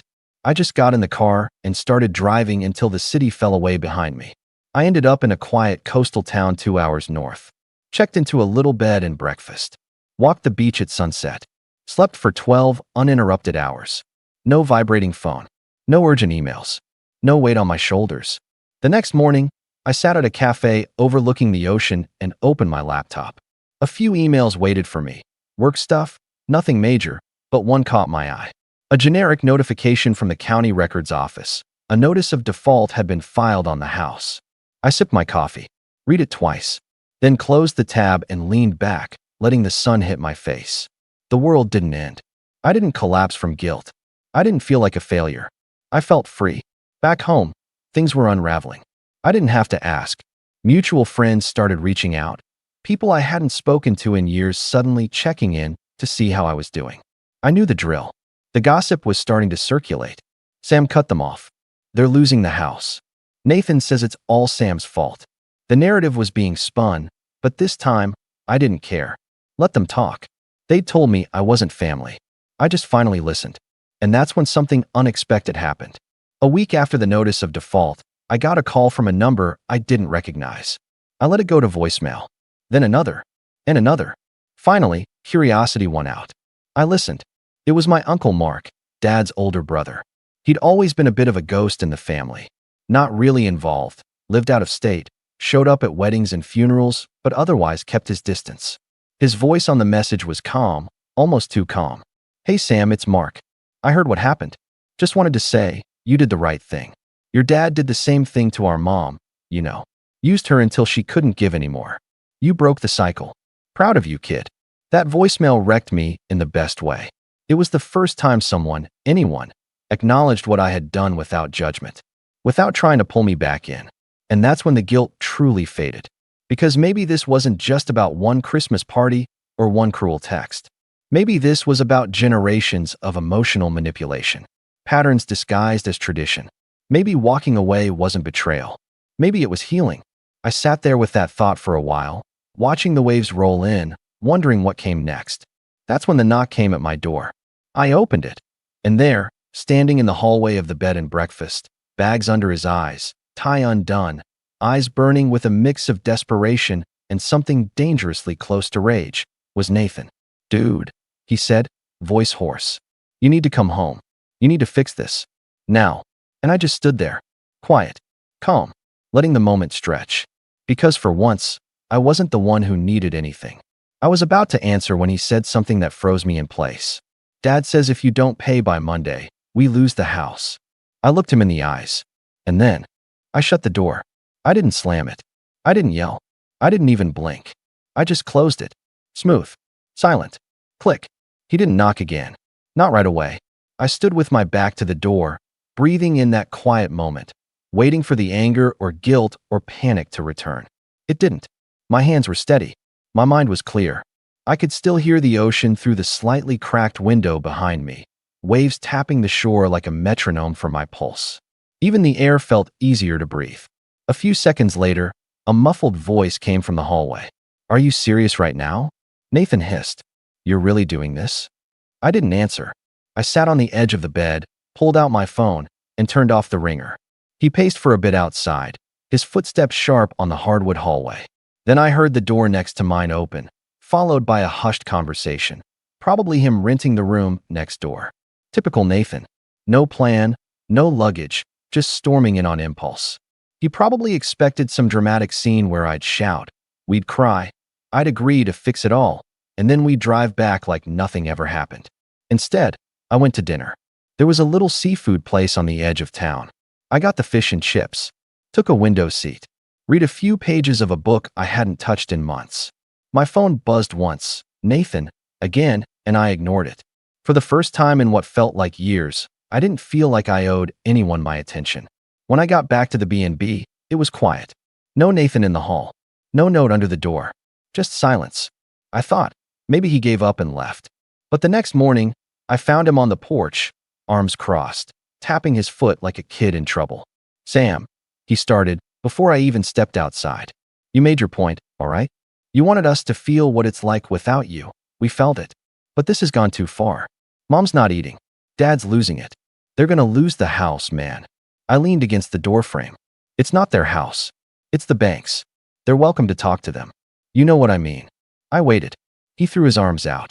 Okay, yes, Dad was out of line. The text was messed up, but it was just words. You're gonna let a text destroy everything. I tilted my head. That's the thing, Nathan. It wasn't just a text. It was the final receipt. Years of being used, ignored, dismissed, and then that? That was the closure. He stared at me like he couldn't recognize the person standing in front of him. And maybe he couldn't. Maybe for the first time, I was standing in my own outline instead of the one they'd drawn for me. He stepped closer. You don't get it. If they lose the house, I lose everything too. I live there. I couldn't help it. I laughed. Not cruelly, just genuinely. The kind of laugh that comes when you realize the punchline isn't even clever. That's your problem, I said. You think you live in the house. I've been living under it, holding it up, and I'm done. He blinked. So that's it. You're just walking away. No, I said. I walked away the second Dad said I wasn't family. This is me staying gone. He was quiet for a long time. I can't believe you, he muttered. You're just like him. That one stung, more than I expected. But I didn't show it. I used to worry about that, I said. I spent years trying to be the opposite. But now I realize the real difference between us. What's that? I clean up my own messes. And with that, I turned and went back inside. Nathan didn't try again that day. I heard his car pull away around noon. Part of me expected he'd come back, or send Mom this time, or even get Dad to grovel, but they didn't. Instead, the silence stretched and stretched. 3 days passed. Then came the letter. It arrived at my apartment when I got back from the coast. A thin white envelope, my name printed neatly in blue ink. No return address. I opened it slowly, already expecting guilt-tripping or veiled threats. But instead, it was a single sheet of paper. Handwritten. No greeting. Your mother's not well. The stress is making it worse. She says it's her fault you left. I told her it wasn't. You're a grown man. You made your choices. You made it clear where we stand. I just hope you can live with it. It wasn't signed, but I knew the handwriting. My father's. No apology. No acknowledgement. Just another subtle jab wrapped in fake concern. But something about the tone was different this time. There was no demand. No assumption I'd rush to fix it. Just a quiet bitterness. Like a man staring down the barrel of consequences he never thought he'd face. I folded the letter, put it back in the envelope, and tucked it away in a drawer. Not to revisit. Just to remember. The next day, I got an email from the county registrar. The final stage of foreclosure had been filed. I didn't celebrate when the foreclosure went through. I didn't pop champagne or post some passive-aggressive quote online. I just sat on my couch, quietly, staring at the email that confirmed everything I had once believed was permanent was now officially over. It was a strange thing, mourning something I'd already grieved in pieces over the years. I didn't cry. I didn't feel triumphant. I felt hollow, but clean. Like someone who had finally scrubbed the last bit of grime from his hands after years of work he never agreed to do. The house went on the market within a month. I followed it out of curiosity at first, watching the listing pop up online. 3 bedrooms, 2.5 baths, charming colonial with mature trees and tons of potential. They staged it with some neutral furniture and good lighting, but I could still see the outlines of my old life in the photos. The worn spot on the banister where Dad used to rest his hand. The corner in the dining room where Mom set up the tree every Christmas I paid for. Even the scuff tile in the kitchen that Nathan spilled red wine on and never bothered to clean, until I did. It sold faster than I expected. A young couple bought it. They posted a smiling selfie in front of it with their dog and a caption that said, "First home together. New beginnings." Good. Let it be that for someone. I heard bits and pieces about what happened after. From a mutual cousin who couldn't help gossiping over drinks one night. My parents moved into a small rental 2 towns over, closer to Nathan's coffee shop job. The rent was too high, but with no mortgage and a smaller place, they scraped by. Barely. Mom ended up in the hospital, briefly panic attacks, not a heart issue like Dad had implied. She was discharged after a few days. They didn't have great insurance. I suppose that was my fault too, in their eyes. Nathan bounced between jobs for a while, then started driving for a rideshare app. He never did move out. Last I heard, he was living on their pull-out couch. The same cousin told me that Dad blamed him for the house going under, saying, "If you'd pulled your weight, Sam wouldn't have had to carry us." Apparently, Nathan didn't take that well. The family started fracturing from the inside, everyone blaming everyone else. I stayed out of it. My phone stayed quiet for months. No calls. No messages. I blocked them all, but even so, I think they just stopped trying. In their world, I'd become the villain. The heartless son who walked away, who abandoned his parents and left them homeless. Let them think that. They weren't homeless. They were finally accountable. I poured my energy into my own life. I took a new position at work, one that required travel, something I'd always put off because I felt tethered. I started dating again, for the first time in years without the constant weight of obligation hanging around my neck like an anchor. I got a dog. A goofy, lopsided mutt named Winston who became the best listener I've ever met. And slowly, I started to realize something important. They had never been my family in the way I needed. They were people who raised me, yes, who provided a roof and food and rules. But not support, not warmth, not acceptance. They raised me to serve a role. The caretaker, the silent son, the dependable one. When I stopped playing that role, they stopped pretending to care. One afternoon, about 10 months after the foreclosure, I got a letter in the mail. No handwriting. Typed. Neat. Businesslike. It was from their lawyer. A formal notice letting me know that my name had been officially removed from all family assets and power of attorney documents.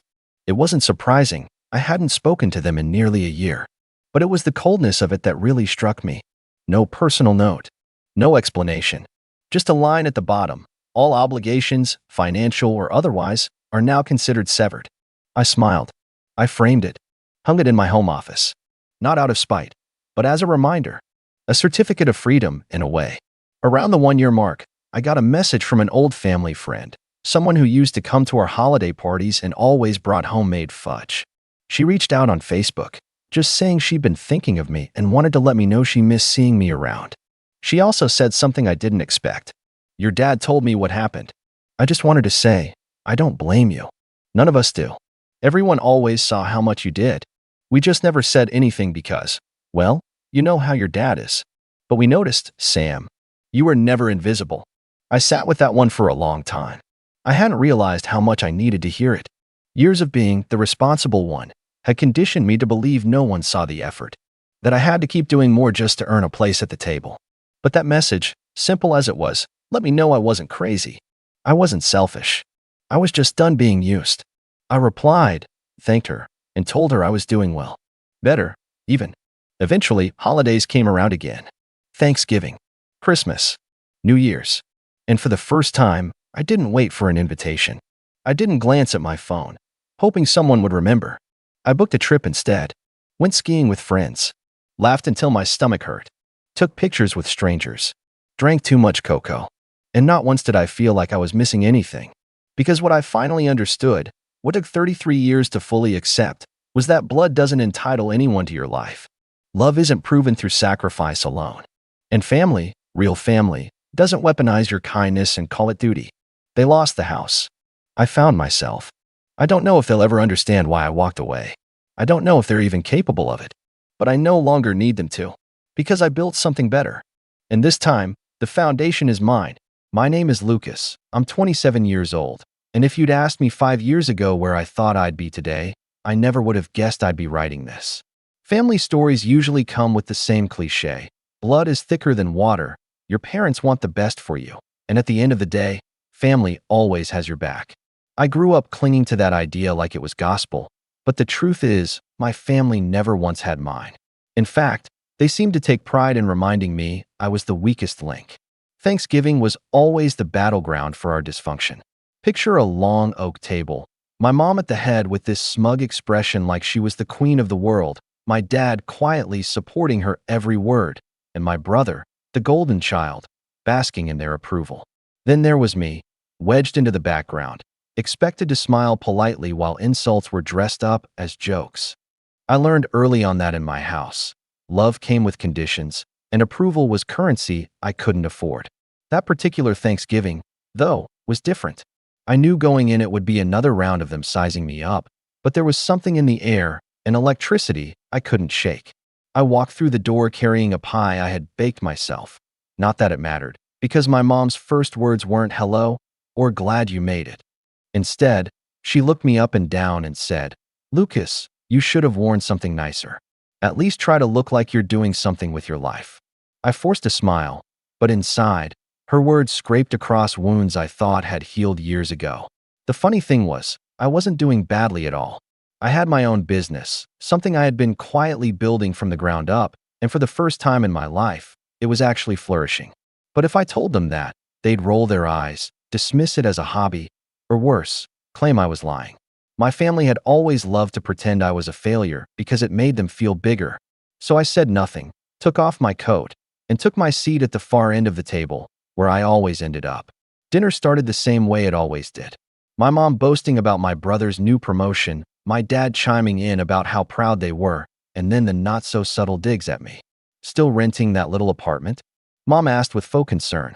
"You know, if you had stayed in law school like we told you, you wouldn't be scraping by."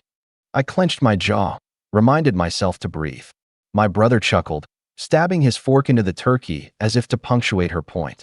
The thing about sitting through years of this treatment is that you start to develop an odd tolerance. Every insult doesn't feel like a knife anymore. It feels like a reminder of why you're fighting so hard to escape. Still, that didn't stop the sting. I remember thinking, why am I even here? But leaving would only give them more ammunition, and part of me, maybe the part still desperate for their approval, wanted to show I wasn't the weak kid they remembered. That's when the conversation shifted. My mom leaned back in her chair, swirling her wine, and with this sharp little laugh, she said, "Without us, Lucas, you'd be nothing. Don't forget that. You've always needed us." She said it loud enough for the whole table to hear, like it was some punchline. My chest tightened, but instead of shrinking away like I used to, I caught myself smiling. Not a big smile, just enough to make her pause. She narrowed her eyes. "What's so funny?" she snapped. The room quieted, forks paused midair. Even my brother stopped smirking long enough to look at me. I shook my head slowly, like I was weighing whether or not to say it. My heart was hammering in my chest, because this was the moment I had been waiting for.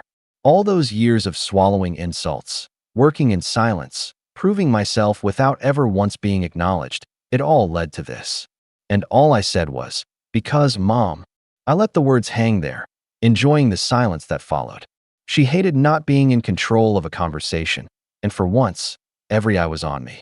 My pulse thudded in my ears, but I kept my voice steady. "The company that just bought your house," I paused, letting the shock ripple through her before finishing, "is owned by me." Her wine glass froze halfway to her lips, and for the first time in my life, I saw her expression falter. And that's where everything began to unravel. I didn't say anything else after that line. I didn't need to. The silence did the heavy lifting for me. My mom set her glass down with this delicate click that used to make me sit up straighter as a kid. My dad tilted his head like he was trying to hear a television in the other room. My brother, Ethan, who'd grown up hearing that he was the family's future, let out a tiny scoff, as if I'd told a joke with bad timing. "Owned by you," Mom repeated, calm on the surface but tight at the corners of her mouth. She turned her face to me in that slow way that always preceded a scolding. "Don't be dramatic, Lucas. We're eating." "I'm not being dramatic," I said, keeping my tone light. Too light, judging by the way her eyes narrowed. "It's just true." My brother rolled his eyes and reached for the mashed potatoes. "You flipped a house once and think you're a mogul. Congrats on buying a leaky roof, man." Dad chuckled like Ethan had cracked a clever line. He always did that. Laughed for Ethan, lectured for me. "If you're trying to impress us, son," Dad said, You don't have to. We know the difference between yes and nonsense. Mom touched his wrist, a tiny gesture that said, let me handle this. She shifted her smile back on, the polite, hostess version. Well, she sang, if this is true, and that's a very big if, then I suppose we would have heard something. Real companies don't buy houses without calling the owner. And we didn't get any call. I could have corrected her. I could have explained how a land trust works, how a holding company can have a name that's boring on purpose, how everything moves through email, attorneys, and escrow like chess pieces on a quiet board.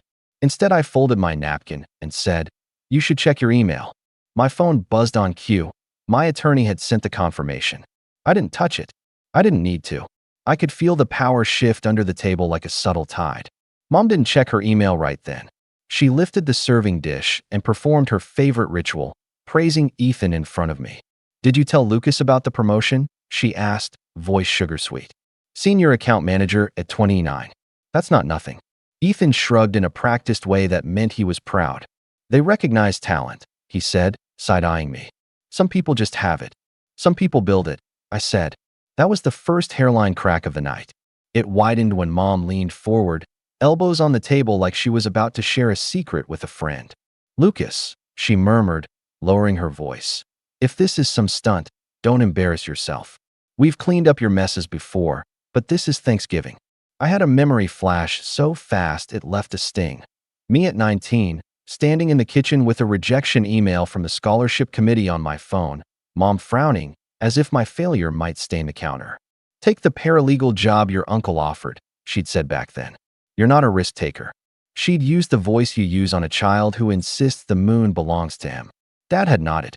Ethan had asked if he could have my desk for his gaming setup since I wouldn't be needing it. I set down my fork and looked at her.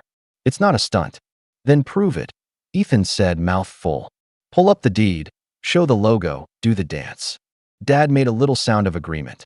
Exactly. If you can't, then enough. We celebrate Ethan tonight. He turned his glass toward my brother. To the promotion. I watched them toast like they always did. Unison for Ethan, a quiet verdict for me. My chest tightened, but it wasn't the old ache of wanting to be included. It was the calm that settles right before a storm you've prepared for. I looked around at the pieces of the room I knew by heart. The blue and white plates, the dent on the corner of the table where I'd knocked a toy truck as a kid and gotten grounded for carelessness, the framed photo of Ethan in his varsity jacket, my own senior photo tucked lower on a side table half hidden behind a ceramic rooster. Every detail felt like a rehearsal for tonight. I didn't raise my glass. Instead, I asked, when was the last time you looked at the mortgage? Dad squinted. What? The mortgage, I said, keeping my tone mild. You've been refinancing every few years. Rates were higher last time. Payments went up, didn't they? Dad's jaw worked. The numbers had always been his domain. He liked holding them like keys. We manage fine. You do. Mom jumped in, sweet again. We've never needed help. Unlike you. The word help hung there sour. I remembered the exact shape of it from when I was 21 and living in a studio with a mattress on the floor. I'd asked to borrow the old lawnmower to start a summer side gig. Dad had said no because you'll break it. Ethan had offered to rent it to me for $20 a day. I'd bought a second-hand push mower for $35 and wore blisters into both palms that July. Mom was still talking. Lucas, dear, while we're discussing grown-up things, I do hope you remembered to bring the dessert we asked for. After all, contributing is important. She smiled like she'd said something kind. I brought pie, I said, and I brought a letter. That made her blink. A letter? From the title company, I said, addressed to you. I reached into my bag and placed the envelope on the table. Her name was printed in neat black type. Her eyes caught on it, and I watched something change in her posture, subtle and wary. Ethan made a show of groaning. Oh, come on. We're not opening mail at dinner. This is weird. It's informative, I said. Her gaze flicked to Dad, and for a second, he looked smaller, like someone had taken the air out of him. He reached for the envelope, but she put her hand on it first, pulling it closer like a cat claiming a patch of sunlight. She didn't open it. Not yet. Lucas, she said, turning her attention back to me, voice softening into the version she used at church potlucks. Sweetheart, we worry about you because you make choices. You left law school. You hop between little projects. Companies, I corrected. And I didn't hop. I stacked. Her smile didn't reach her eyes. Even if that were true, why would we be involved in your stacking? Because, I said, and there it was again. The prickle in the air. The gravity that said a truth was about to be spoken and couldn't be unsaid. The house is involved in mine. Ethan threw his napkin down. This is ridiculous. Mom, Dad, don't let him do this. He does this thing where he talks like a riddle, and suddenly he thinks he's a mastermind. He's trying to ruin dinner. Ethan, Mom warned softly, not because she thought he was wrong, but because she wanted control of the tone. She turned to me again. Lucas, if you needed money. I didn't ask you for money, I said.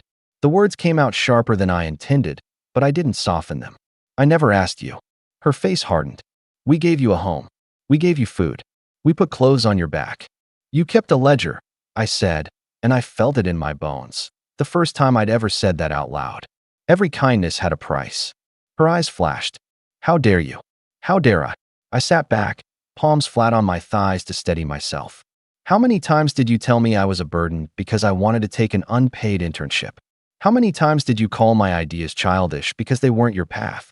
You used to tell me that love looks like guidance. But your guidance always looked like a lock. Dad pushed his chair back an inch, defensive. We did what was best. For Ethan, I said quietly. I didn't raise my voice. I didn't need to. The truth is loud on its own.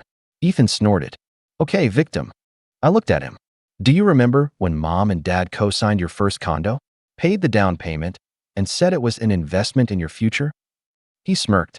Smart move. Their investment paid off.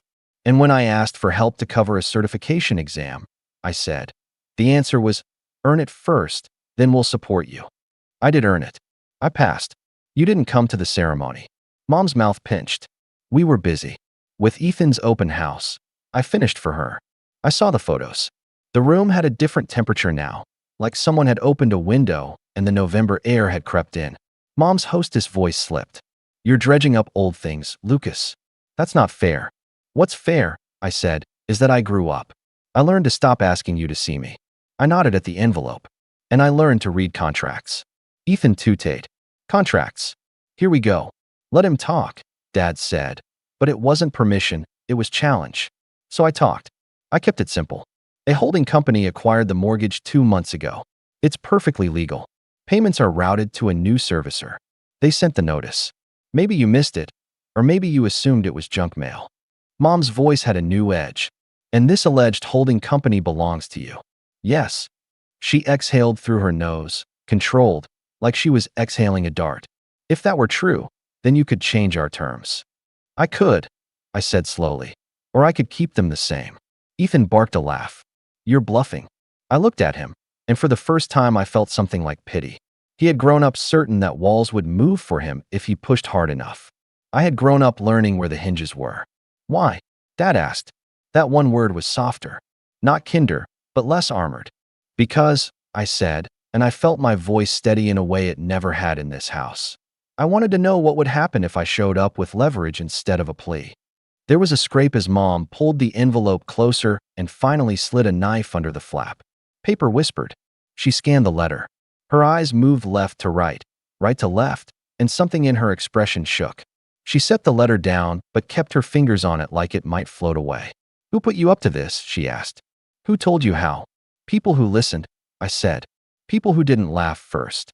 She stared at me so long I could see the calculation. She was good at it, better than anyone I knew.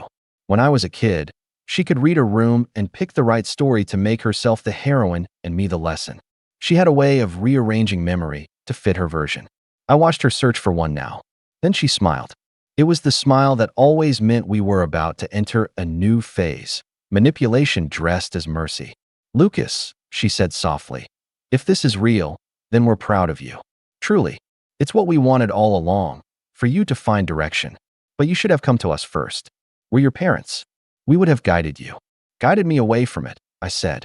You don't know that, she said, wounded now, her favorite angle. You're painting us as villains. Ethan leaned back, folding his arms like a referee. Just admit you exaggerated. We'll all laugh, eat pie, and move on. Dad cleared his throat. If you did this, you need to think about the family. Don't put your mother through stress. She has a delicate constitution. I almost laughed. The delicate constitution that had survived countless charity committees, 3 home remodels, and a decade of micromanaging Christmas dinners could withstand a letter. But I didn't laugh. I let the words pass over me like wind. I did think about the family, I said. That's why the terms haven't changed. Yet, the word landed the way I knew it would. A small, careful bomb. Mom flinched. Ethan leaned forward. What do you want then? Money? Credit? A parade? I looked at him and saw the boy who had taken my new hoodie the day after my birthday because it looks better on me. The teenager who'd borrowed my car and returned it with an empty tank. The man who now looked at me like I'd wandered into his office uninvited. I want you to stop telling me I'm nothing, I said. Mom pressed her lips together, eyes bright with a shine that looked like tears but wasn't. She had a way of producing them without ever letting them fall. We never said that. I didn't respond. My silence did. She shifted tactics. Ethan, she said, voice suddenly brisk. Tell your brother about the partnership your firm offered you. He glanced at her, confused at the pivot, then seized the chance. Yeah, I'm on track for junior partner next year. Big clients trust me. They know I deliver. Do they? I asked gently, not to be cruel, but because I needed to hear how far the game would go. Ethan stiffened. What's that supposed to mean? I picked up my water glass, let the coolness ground me.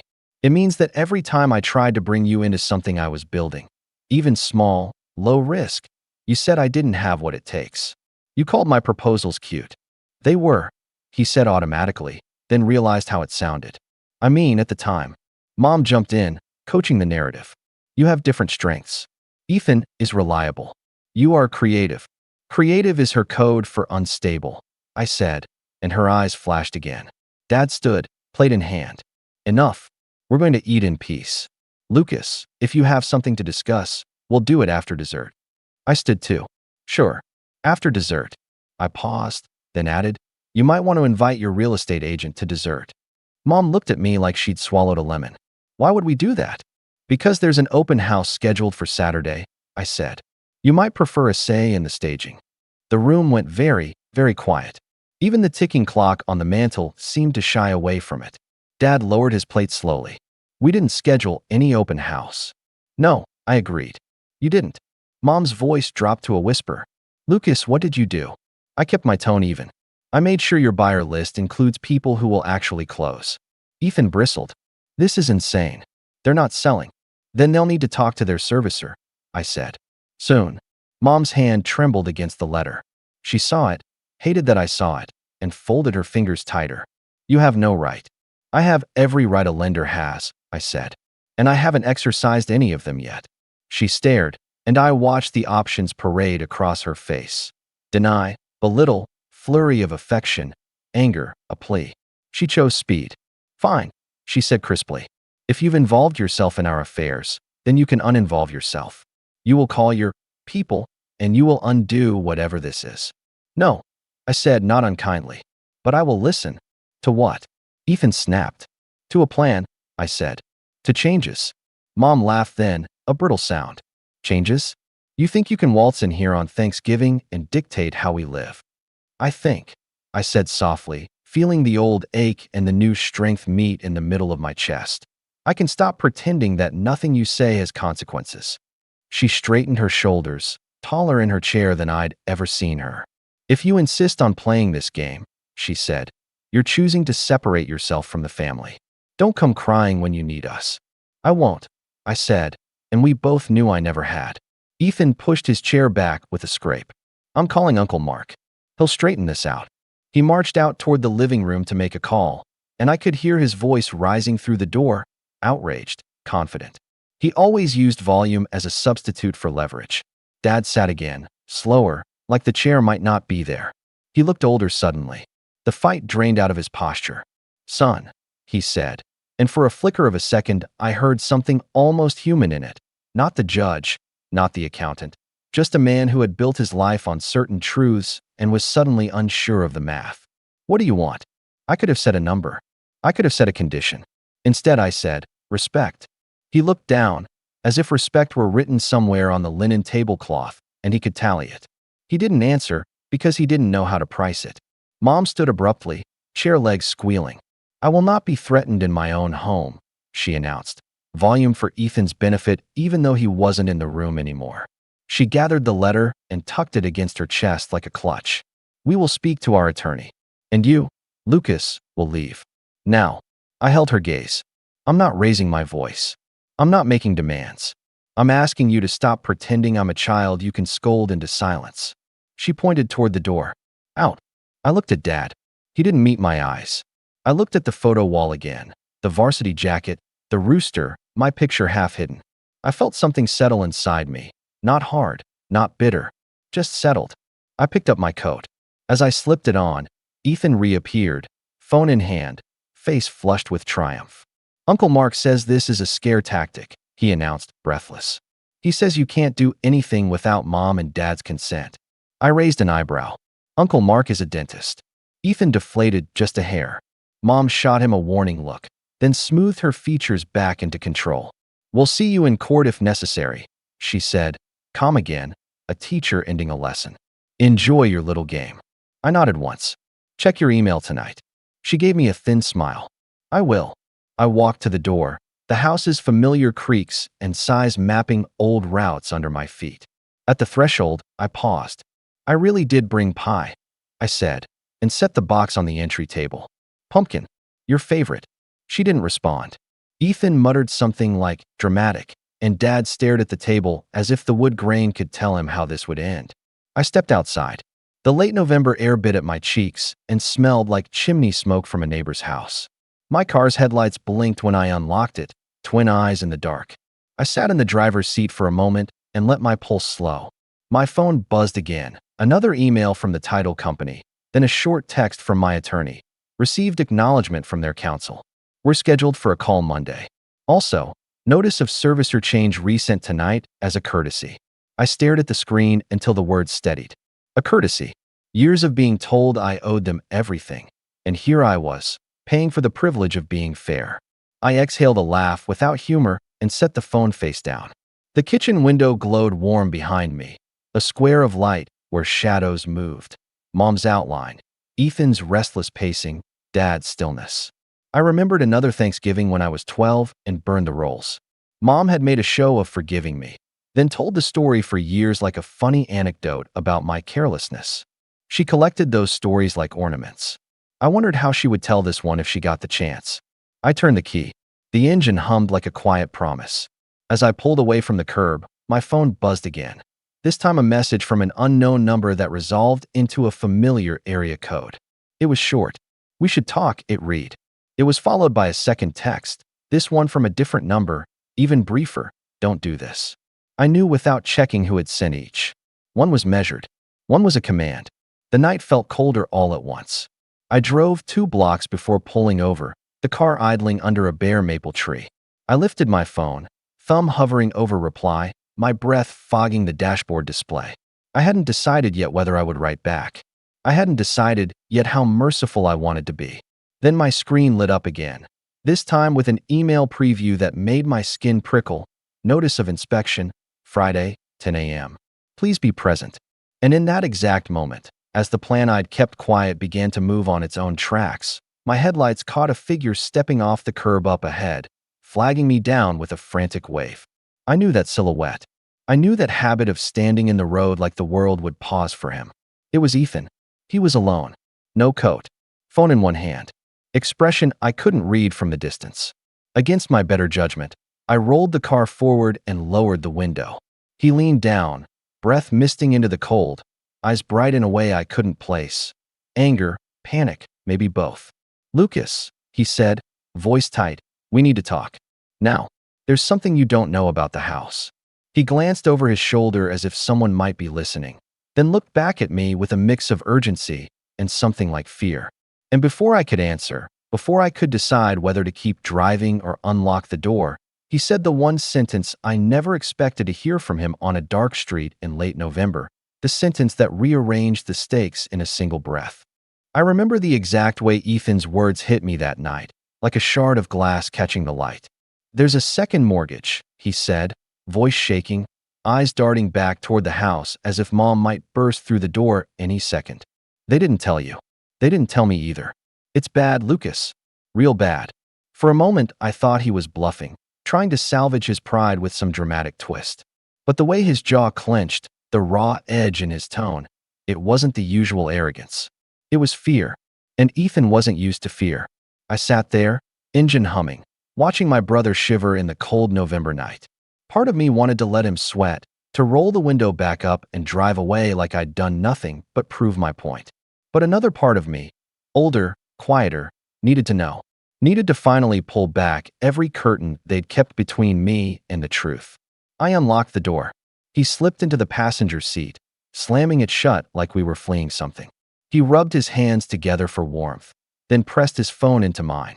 Look, it was an email chain, mortgage statements, notices, all with balances that didn't add up. They'd been pulling equity out of the house for years, draining it like water from a well, hiding it under the illusion of stability. The second mortgage was recent, maybe 6 months old, and the numbers were worse than I expected. Payments missed, fees stacking, a balloon clause looming. They told me the house was safe, Ethan said, voice cracking in a way I hadn't heard since we were kids. They told me not to worry, that everything was fine. I wanted to feel sympathy, but all I could think about was how many times they'd said those exact words to me. Except it was never reassurance. It was dismissal. Stop worrying. Stop asking. Stop dreaming. Stop being difficult. Now, finally, it was catching up to them. They can't cover this, Ethan whispered. Dad's credit's maxed. Mom's juggling 3 cards. They're drowning, Lucas. And now you. He broke off, swallowing hard. You're the one holding the rope. I stared at the dashboard, the faint blue glow illuminating the lines of my hands on the steering wheel.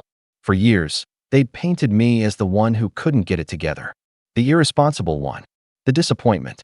And all the while, they'd been building a house of cards behind the curtains, hoping no one would notice until it was too late. The weight of it settled on me like lead. It wasn't triumph. It wasn't the sweet taste of revenge I thought I'd feel. It was something heavier, something lonelier. Because now, no matter what I did, I was part of the wreckage. Why are you telling me this? I asked finally. Ethan looked at me with wide, tired eyes. Because you're the only one who can fix it.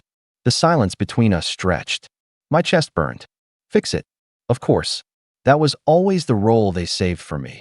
Not hero, not equal, but the safety net they denied existed until they were falling. I dropped Ethan off without saying another word. His silhouette disappeared into the porch light, shoulders hunched against the cold. I drove aimlessly for a while, the streets empty, the town asleep. My phone buzzed with another text from my attorney, a simple reminder about the inspection Friday. I didn't respond. I couldn't. That night, in my small apartment with its secondhand furniture and peeling paint on the bathroom ceiling, I sat at my desk and opened my laptop. I stared at the numbers, the contracts, the leverage I had so carefully built. For years I had told myself this was about freedom, about proving them wrong, about finally being more than the shadow they forced me into. And now? Now it felt like I'd built a trap, not just for them, but for me too. I rubbed my temples, exhaustion sinking into my bones. For the first time in a long time, I felt small again, like the kid at the dinner table, watching the spotlight shine on Ethan while I sat in the corner. Like the boy who had asked for help and been told to figure it out alone. Except this time, the roles were reversed, and the irony of it twisted in my chest like a knife. I didn't sleep. I sat there, the glow of the laptop painting me pale in the dark, going over scenario after scenario. Let them lose everything? Step in and save them? Find a middle path? Each option felt like choosing between fire and ice. By sunrise, my decision wasn't made. But a seed was planted. A plan. Not for them, for me. Because whether I helped or walked away, one thing was certain. I couldn't keep living in the orbit of their approval or disapproval. I couldn't keep being the echo in a house that never made room for my voice. That Thanksgiving night had broken something. But maybe, just maybe, it had built something too. And as the first light touched the windows, I whispered to myself, half a promise, half a prayer, it's time to walk away. But not empty-handed. The thought settled in me like a spark, small but steady. I didn't know exactly what form my revenge, or my freedom, would take yet. But I knew one thing with absolute certainty. The days of being their shadow were over. And as if to remind me of the weight of that decision, my phone buzzed again. This time, it wasn't Ethan. It wasn't my attorney. It was Mom. Just one sentence, short and sharp. You will regret crossing this family. I stared at the screen until the words blurred. Then I turned the phone face down, leaned back in my chair, and let the silence fill the room. Because regret was the one thing I no longer feared. The weeks after Thanksgiving felt like walking through a fog at first. Every morning I'd wake up with that text from my mom echoing in my head. You will regret crossing this family. For a while it clung to me, like an old sweater I couldn't shake off. I'd catch myself scrolling through old photos on my phone. Ethan's graduation, family cookouts, birthdays where my smile looked real even though my chest was tight. I couldn't stop asking myself, why do I still want them to see me? Why do I care at all? But then something shifted. Maybe it was exhaustion. Maybe it was clarity.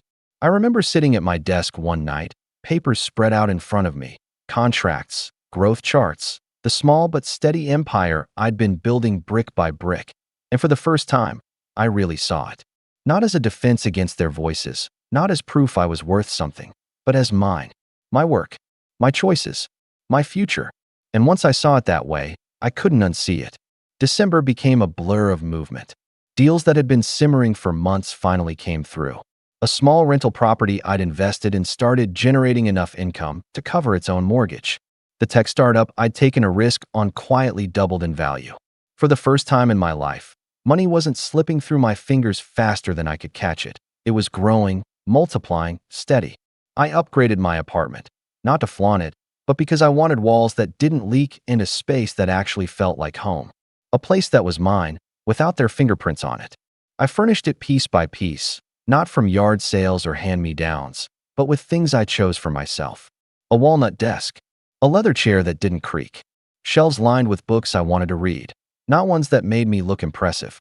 And it wasn't just the money. It was the freedom. Clients started coming to me instead of me chasing them.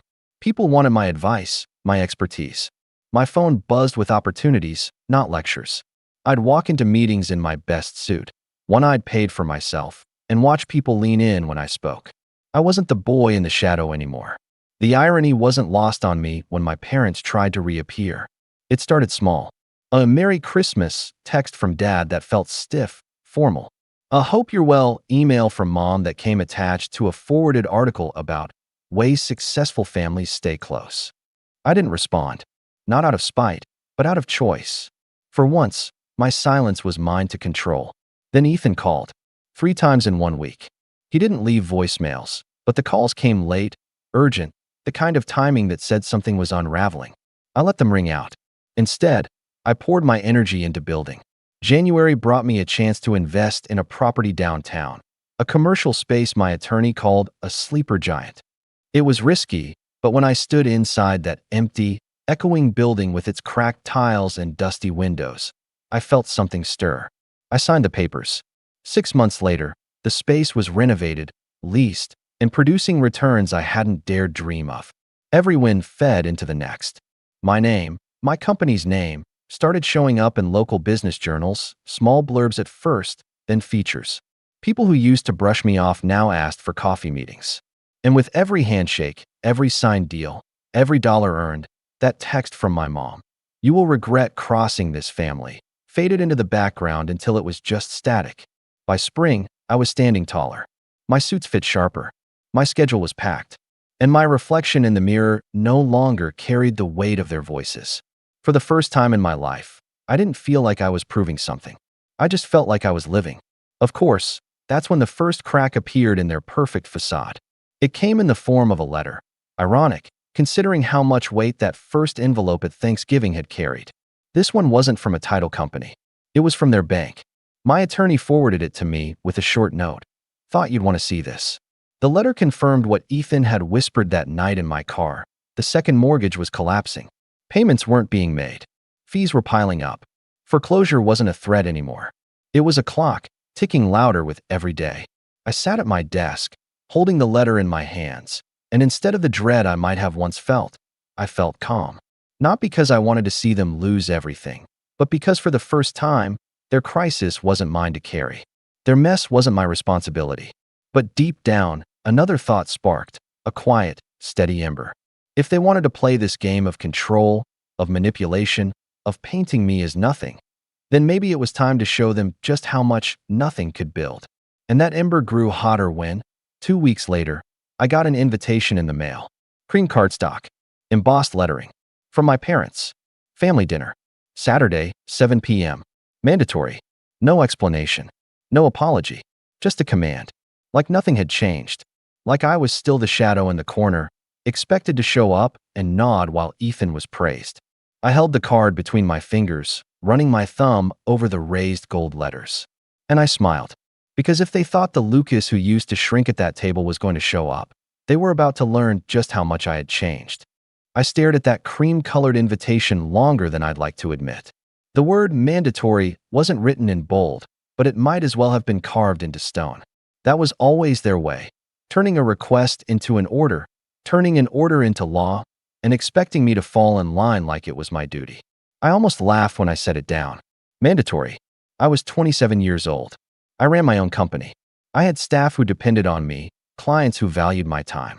And yet here it was, that familiar tug, like I was 12 again, standing at the top of the stairs after Mom yelled my name, trying to decide whether I'd get grounded for walking too slow. But this time, I didn't feel small. I felt steady, because I knew something they didn't. The power dynamic had shifted, and it wasn't shifting back. Still, the invitation raised a question. Why now? Why, after weeks of silence except for Ethan's desperate calls, did they suddenly want to gather again? I didn't have to wait long for the answer. The following Monday, my attorney called. Lucas, she said, her voice calm in that practiced way lawyers have when delivering bad news. Your parents retained new counsel. They're contesting the servicer change. They're claiming they never received notice. I sat back in my chair, staring out the window of my office. Contesting? Of course they were. If denial had been a profession, my parents would have been CEOs. Can they? I asked. They can try, she said. But the paper trail is clean. Notices sent. Confirmed. Certified. They don't have much ground. Much ground. That phrase stuck with me. Because that's what they were really losing ground. For years, they had stood on a high hill, looking down at me, tossing judgments like stones. And now, the ground beneath them was crumbling. After the call, I drove past their house. I didn't stop, just slowed enough to see. The shutters needed paint. The yard looked neglected. A for sale sign leaned slightly crooked in the lawn, as if placed there in haste. And then I noticed something else. A sleek black SUV parked in the driveway. Not theirs. I recognized it a week later at a downtown cafe when I walked in for a meeting with a new developer. A man in a pressed suit stood up to shake my hand. He introduced himself as Andrew Carmichael. His firm specialized in distressed properties. And he was very interested in the neighborhood where my parents' house stood. I listened, sipped my coffee, asked questions. And the more he talked, the clearer it became. Carmichael wasn't just looking at their house. He was looking at the block. The whole street was on his radar, part of a redevelopment plan that had the city's quiet backing. And that's when the ember inside me flared into something sharper. Because suddenly, this wasn't just about one house. It was about leverage on a scale my parents couldn't begin to imagine. When Carmichael slid a folder across the table, maps and zoning documents tucked inside, I kept my expression neutral. But inside, I was buzzing. If I partnered with him, or better yet, got ahead of him, I could position myself not just as the owner of their mortgage, but as a key player in the transformation of the very ground they stood on. I'll think about it, I told him, closing the folder with steady hands. And I did think about it. For nights, lying awake, staring at the ceiling, mapping out the chessboard in my head. I had two options: use this information quietly to grow my own influence, or bring it to the family dinner and lay it on the table like a loaded weapon. But the more I thought about it, the more I realized revenge isn't just about a single strike. It's about patience. It's about letting the other side believe they're still in control, even as the ground shifts beneath them. So I waited. I strengthened my position. I signed a preliminary agreement with Carmichael, one that put my company in line to acquire not just my parents' property, but several on their block. I didn't gloat. I didn't send a warning. I just moved quietly, piece by piece, until the board looked very different. And the irony was delicious. Every step I took to expand meant their options shrank. Every deal I inked meant the walls closed in tighter. By the time Saturday rolled around, the mandatory dinner, I wasn't walking into their house as the boy they thought they still controlled. I was walking in as the man holding the blueprint of their future. And in my pocket, folded neatly, was a copy of that redevelopment map Carmichael had given me. I didn't plan to pull it out right away. Revenge, after all, works best when you let the silence hang first. But one thing was certain. When I finally laid that map on the table, nothing in that house would ever be the same again. The dinner invitation had said 7 p.m. sharp, but I showed up at 7:10. On purpose. Old me would have been outside at 6:50, rehearsing polite answers, bracing myself for criticism about my shirt, my hair, or my lack of ambition. This time, I strolled up the walkway with my coat collar turned against the early spring chill, the redevelopment map folded neatly in my inner pocket. The for sale sign was still out front, leaning even further than before, like it had grown tired of holding its ground. Mom opened the door. She looked polished. Hair set, pearl earrings on, lipstick sharp. But there was tension in her smile. "Lucas," she said too warmly. "You made it." "Of course," I said. My voice was even, not defensive. That was important. Inside, the table was already set, candles burning, plates gleaming. Dad sat stiffly at the head, Ethan to his right. Both of them glanced up at me, both wearing the same expression, a mix of annoyance and wariness. It felt like stepping onto a stage where the script had already been written for me. Play the role of the problem child, absorb the scolding, leave in silence. But I hadn't come to play their script. I'd come to rewrite it. Dinner began with the usual pretense. Mom asked about my little projects. Dad talked about Ethan's new client. Ethan smirked in my direction whenever his name came up, basking in the glow of approval. I let them. I ate quietly. I asked no questions, made no interruptions. Finally, halfway through the meal, Mom set her fork down and folded her hands like a judge about to deliver a sentence. "Lucas," she began, her voice soft but edged, "we need to address what happened at Thanksgiving." "Of course," I said. "Calm. Steady." "You embarrassed this family," Dad cut in, his voice low. "Your little stunt with the mortgage, completely unnecessary. You don't air private matters at the dinner table." Ethan snorted. "And you don't make up stories to look important." I let the words settle before answering. I didn't make anything up. I reached into my pocket and placed a folder on the table. Their eyes followed it like it was radioactive. Mom's fingers twitched. "What is that?" "Proof," I said simply. I slid the first page across the table, a copy of the notice of servicer change, with my company's name printed neatly at the bottom. Then another, confirmation of payments routed through the new account. Then another, the foreclosure notice in progress for the second mortgage they'd hidden. Their faces shifted one by one.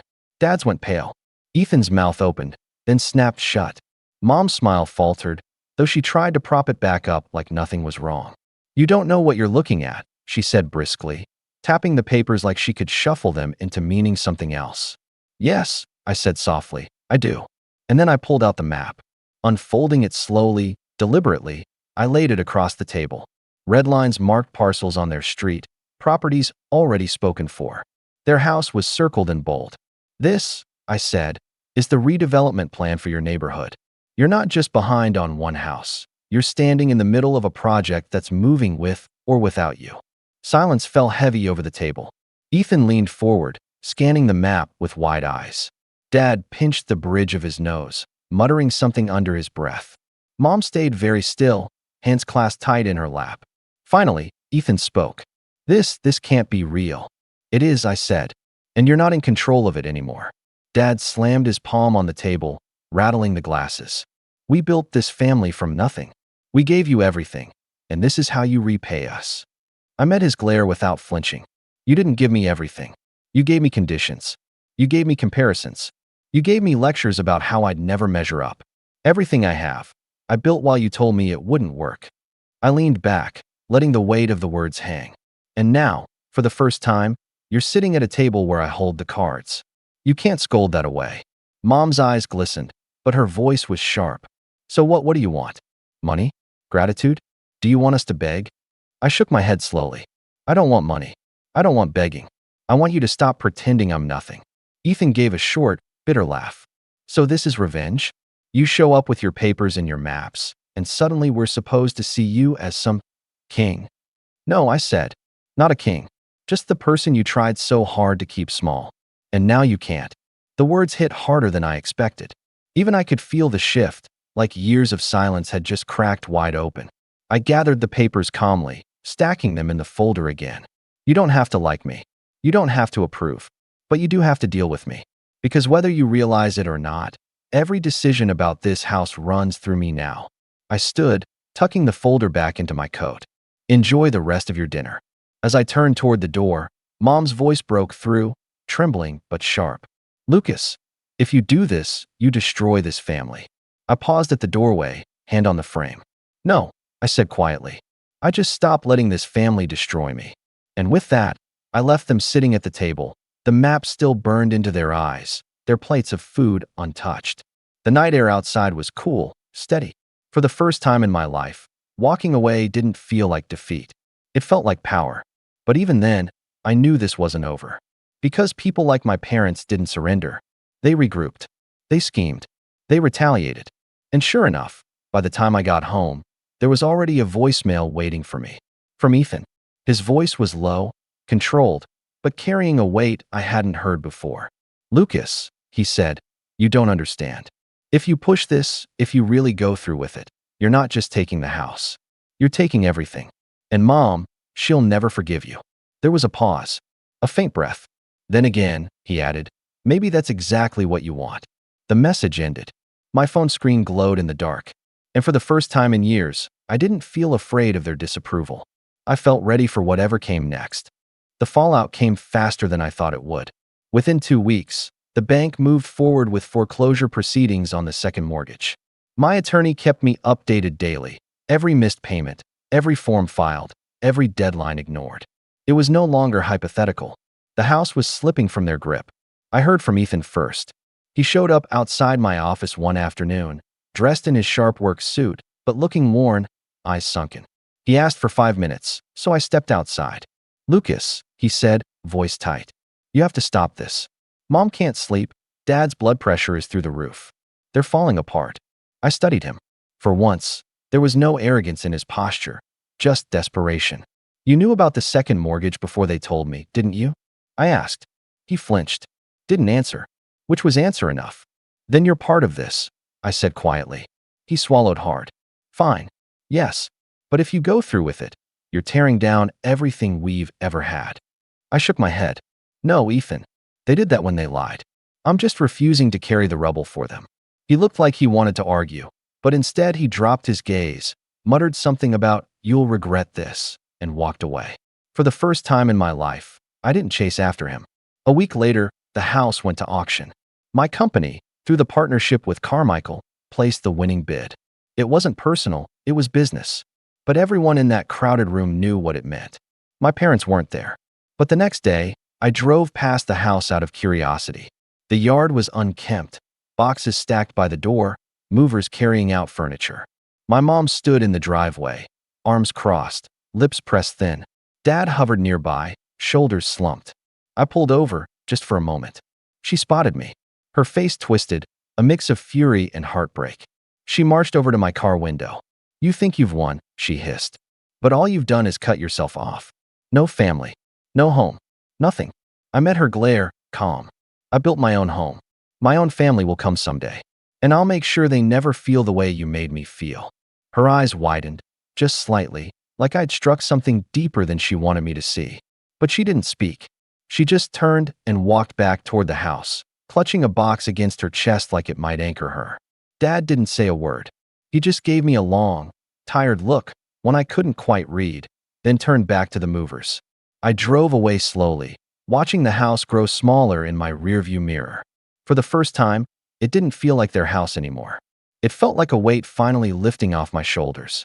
In the weeks that followed, the project moved ahead. The old neighborhood began its slow transformation, new facades, renovated lots, a different future taking shape. My company's name was on the contracts, the articles, the headlines.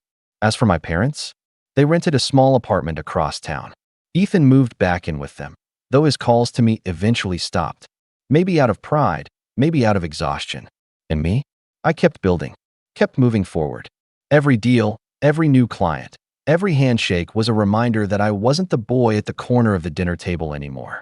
I was the man who had taken back his voice. The last time I drove past the old house, it was gone, demolished, Nothing left but cleared earth and scaffolding for what would come next. I pulled over one last time, stepped out, and stood there in the quiet. Where once I'd felt invisible, now there was only space. Space I had made. Space for something new. I breathed in deep, let it out slow, and whispered to no one in particular. You said I'd be nothing without you. But look at me now. My name is Lucas, and I'm 24 years old. For the past 4 years, I've been stuck in a situation that most people wouldn't believe unless they lived it themselves. I work for my mom and stepfather in a business that, on paper, belongs to them, but in reality, it's been running almost entirely on my shoulders. I do the work. I manage the clients. I keep everything moving. And in return, they pay me scraps, barely enough to survive, while they reap the rewards. It wasn't always like this. When I was younger, I had dreams of doing something on my own, maybe starting a business, maybe just working for someone who appreciated me. But my stepfather, Mark, always had a way of keeping me under his thumb. He's the kind of man who can convince you that you're worthless while making you believe he's doing you a favor.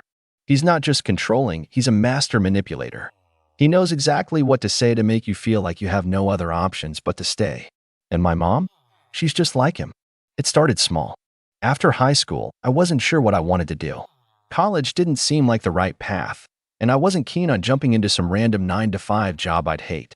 That's when Mark swooped in, acting like the generous, wise stepfather who had my best interests at heart. He told me I didn't need to waste money on school when he and my mom could give me a real opportunity in their business. At first, it sounded reasonable. I'd learn hands-on skills, get experience, and be part of something that, according to them, would one day be mine to inherit. That was the hook, and I took it. But as the months went by, I realized how deep I was in. I wasn't just helping, I was the backbone of the business. Mark made big decisions, sure, but I was the one who made them work. I handled everything behind the scenes, the technical work, the client relations, the day-to-day grind. And yet, my paychecks were laughable. We can't afford to give you more right now, Mark would say, even though I watched them go on expensive vacations and buy new cars. It's all an investment in your future, my mom would add. I believed them for a while. But the real kicker? The way they treated me. Mark would belittle me constantly, always finding a way to make me feel incompetent despite the fact that he relied on me. Any mistake, no matter how small, became an excuse for him to rant about how I was lucky to even have this job. My mom would either laugh along with him or sit there silently, never once standing up for me. And then there was the last family gathering. It was a small get-together, just close relatives.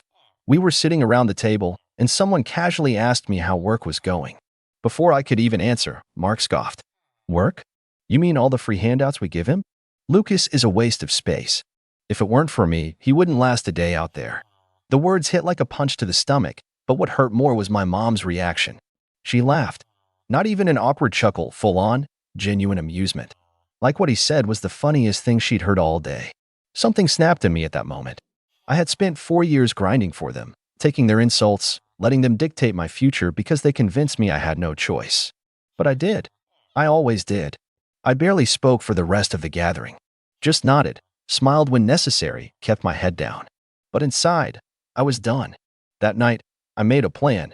For months, I had been toying with an idea in the back of my mind, starting my own business. I knew the ins and outs of this industry better than anyone. I knew the clients, the market, the demand. I had the skills, the connections, everything I needed. The only thing stopping me was them. But they weren't stopping me anymore. I spent the next week preparing in silence. I reached out to a few trusted clients, ones I had built strong relationships with over the years. I didn't badmouth Mark or my mom. I didn't need to. I just let them know I was considering a new opportunity and asked if they'd be interested in working with me directly if I ever made the jump. The responses were overwhelmingly positive. By the end of the week, I had everything lined up. I drafted a letter, not emotional, not angry, just factual. I explained that I was leaving, effective immediately. I had already removed my belongings from the office. I had no intention of returning. I thanked them for the experience and made it clear that I would be competing against them from now on. I placed the letter in an envelope. That evening, when Mark and my mom were sitting in the living room, laughing about something on TV, I walked in. I didn't say anything at first. Just stood there. Mark glanced at me, already looking annoyed. What do you want? I didn't answer. I just stepped forward, set the envelope on the coffee table in front of them, and turned to leave. I could already hear Mark tearing it open behind me. The moment he started reading, his voice rose. "What is this?" I didn't stop walking. I grabbed my keys, stepped out the front door, and shut it behind me. I knew exactly what was about to happen next. But for the first time in years, I wasn't afraid. I walked to my car, not in a rush, not looking back. I could hear Mark's voice rising behind me, muffled by the walls, but I didn't care. I slid into the driver's seat, started the engine, and pulled out of the driveway like it was any other day. But it wasn't. It was the last time I would ever live under their roof. The moment I turned onto the main road, my phone buzzed. I didn't need to check it to know who it was. First, it would be my mom. Then Mark. Then a storm of messages, calls, voicemails filled with anger, disbelief, maybe even threats. I ignored all of them. I had rented a small apartment across town, nothing fancy, just enough to get started. I had signed the lease earlier that week, using the last of my savings for the deposit. It was a risk, but it was mine. For the first time in my life, I had something that was mine. I parked, took a deep breath, and stepped inside. The place was empty except for a mattress on the floor and a few boxes of my things. But I didn't feel lonely. I felt free. I sat down and finally checked my phone. 26 missed calls. The messages were exactly what I expected. Mom texted, "Lucas, what is this? What are you talking about? This isn't funny. Call me now." Mark texted, "You ungrateful little brat. You think you can just walk away? You have no idea what you're doing. Call me now." Mom texted, "Sweetie, just come home and we'll talk about this. You're being irrational." Mark texted, "You think you can steal from me? You owe us everything.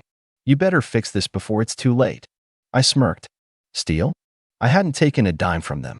The business was still theirs. I had simply walked away. But they knew. They knew exactly what was coming. I put my phone on silent. The next morning, I got up early, made coffee, and sat down at my laptop. It was time to launch my business. The beauty of it was that I didn't need much, just a website, an email, and a few phone calls. I had spent years doing all the work anyway, so transitioning to my own company was seamless. By noon, I had already secured my first few clients. People who had worked with me before, people who trusted me, not my mom, not Mark. By the end of the week, I had more work than I could handle alone. And by the end of the month, Mark and my mom's business was crumbling. The calls and messages never stopped. They went through phases, first rage, then panic, then desperation. Mark tried threatening legal action, but he had nothing. I hadn't stolen clients, they had left him willingly. My mom tried guilt-tripping me, sending long, teary messages about how I was breaking the family apart. I didn't respond to any of them. Then, one day, I got a text from a number I didn't recognize. "He's losing everything." It was my aunt, one of the few family members who had always been on my side, even when she stayed silent. I stared at the message, feeling nothing. Not anger, not satisfaction. Just a quiet understanding. Mark had spent years controlling me, belittling me, making me feel like I was nothing without him.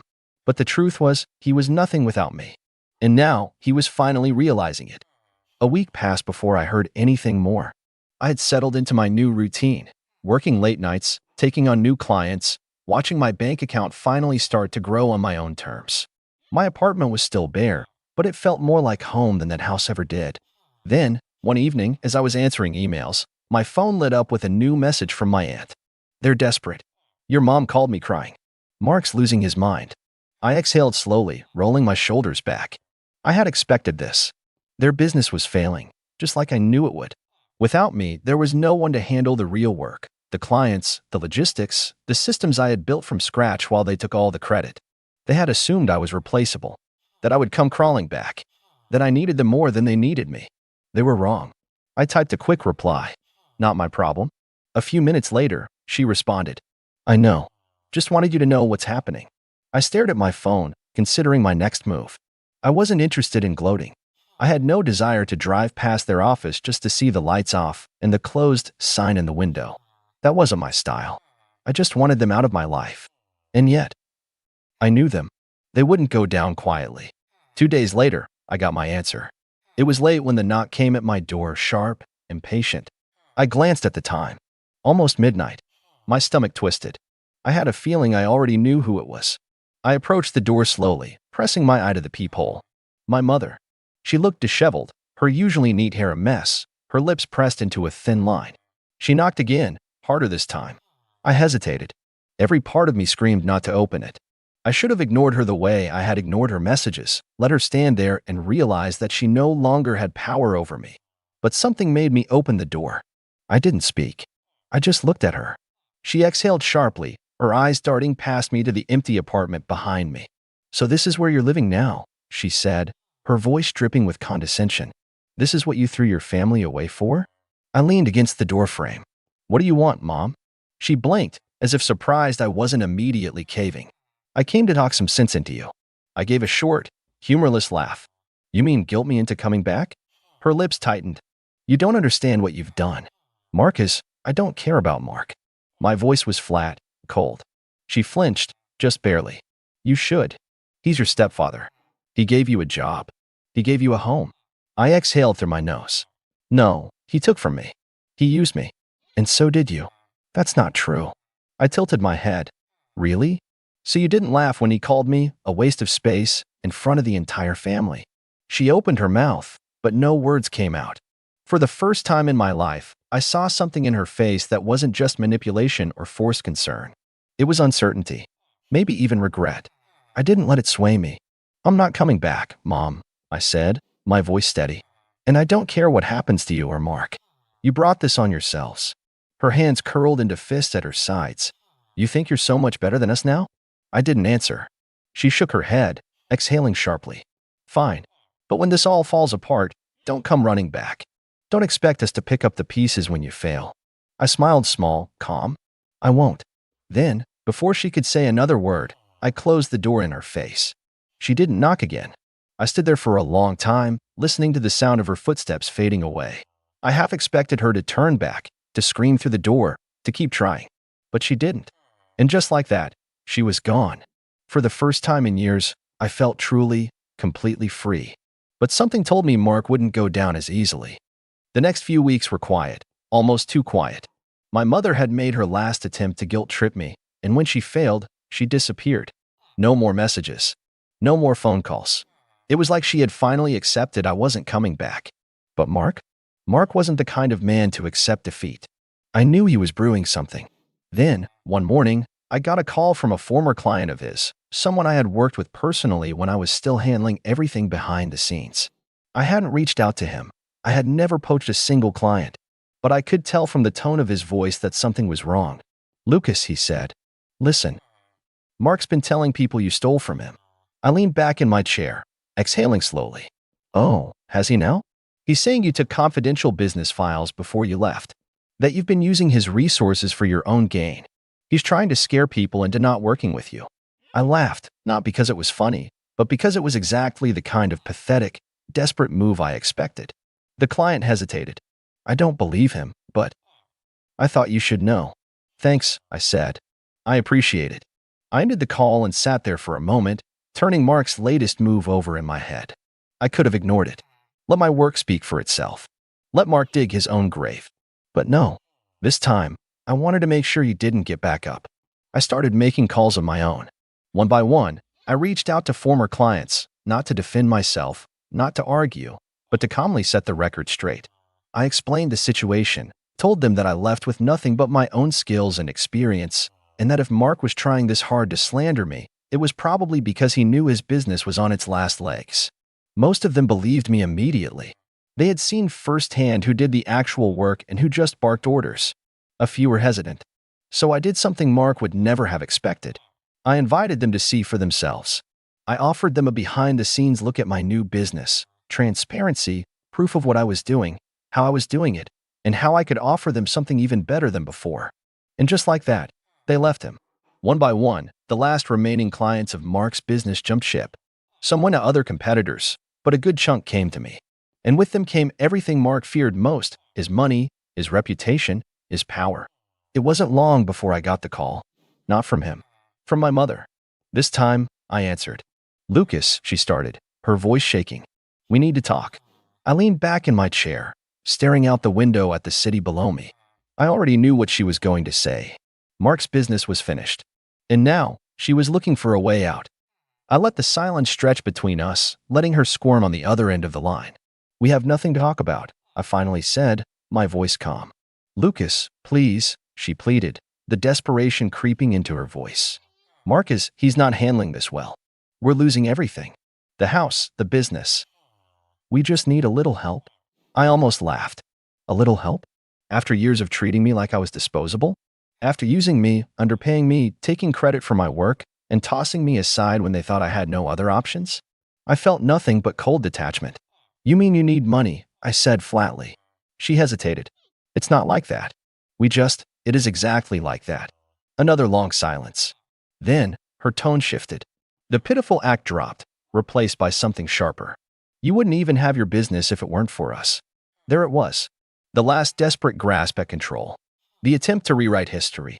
You're right, I said, surprising even myself. If it weren't for you, I never would have learned how to build something from the ground up while someone else took the credit. I never would have learned how to work twice as hard for half the pay. And I never would have learned how to recognize people who only see me as a resource to exploit. Her breath hitched. Lucas, I owe you nothing, I said, my voice as steady as steel. And I don't ever want to hear from you again. I ended the call. For the first time in my life, I felt truly free. But I should have known they wouldn't leave it at that. 2 days later, the pounding at my door came like an earthquake. It was close to midnight. I had just finished up work for the night when the knocking started, loud, insistent, desperate. I knew who it was before I even looked. I took my time walking to the door, exhaling slowly as I peered through the peephole. Mark. And my mother. She looked pale, her face gaunt with stress. Mark, on the other hand, looked furious. His jaw was clenched, his eyes wild, his hands balled into fists at his sides. I didn't open the door. Lucas. Mark bellowed, his voice thick with rage. You think you can just walk away from family? After everything we've done for you? I stared at them through the peephole, completely calm. My mother stepped forward, her voice softer. Please, baby. We have nowhere else to go. A few months ago, that might have worked. A few months ago, I might have hesitated. But now? I didn't feel pity. I didn't feel guilt. I didn't feel anything. I spoke through the door, my voice firm. You need to leave. Mark let out a bitter laugh. Oh, you think you're better than us now? Because you've got a little money in your pocket? You wouldn't be anything without me. I leaned against the door frame, exhaling. And yet, here you are, on my doorstep, with nothing. His breath hitched. My mother whimpered beside him. And then, with the weight of years behind me, I said the words that sealed everything shut. I am done with you. Both of you. Don't call me. Don't come here. Don't even say my name. Mark let out a strangled curse, slamming his fist against the door. You ungrateful little. I locked the deadbolt. And then, without another word, I walked away. Their voices faded into the night, their shouts growing weaker as I sat down on my couch, letting the silence wash over me. For the first time in my life, I had nothing to fear. No guilt. No obligations. No chains tying me to people who never truly cared. I was free. And they? They were nothing without me. I wish I could say that was the last time I heard from them, that after that night, they finally accepted the consequences of their actions and slinked away into the oblivion they had earned. But people like Mark and my mother don't go down without a fight.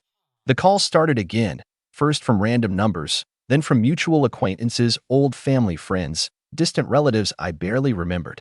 Every single one of them carried the same message. Your mother is struggling. She's so heartbroken. Can't you just forgive her? I ignored every single one. But Mark? He took a different approach. A few weeks after the night at my door, I woke up to an email from an unknown sender. No subject line. Just a single attachment, a scanned legal document. A lawsuit.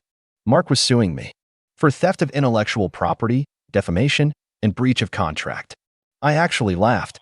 Out loud. The man had nothing left, and this was his last pathetic attempt at taking me down with him. But the best part? He didn't have a case. Not even close. I had left everything behind when I walked away. The clients who came to me did so of their own free will. I never poached, never stole anything, never even looked back at whatever files I had once worked on. But he was hoping to scare me, hoping I would settle, maybe throw some money his way just to make it go away. I didn't. Instead, I forwarded the email to my lawyer, a real lawyer, not whatever bargain bin attorney Mark had scraped together with his last few dollars. Within days, the lawsuit was thrown out for lack of merit. But it got better. Mark had no money left to pay for legal fees. And because he had filed such a baseless case, the court ordered him to pay my legal expenses. It was the final nail in the coffin.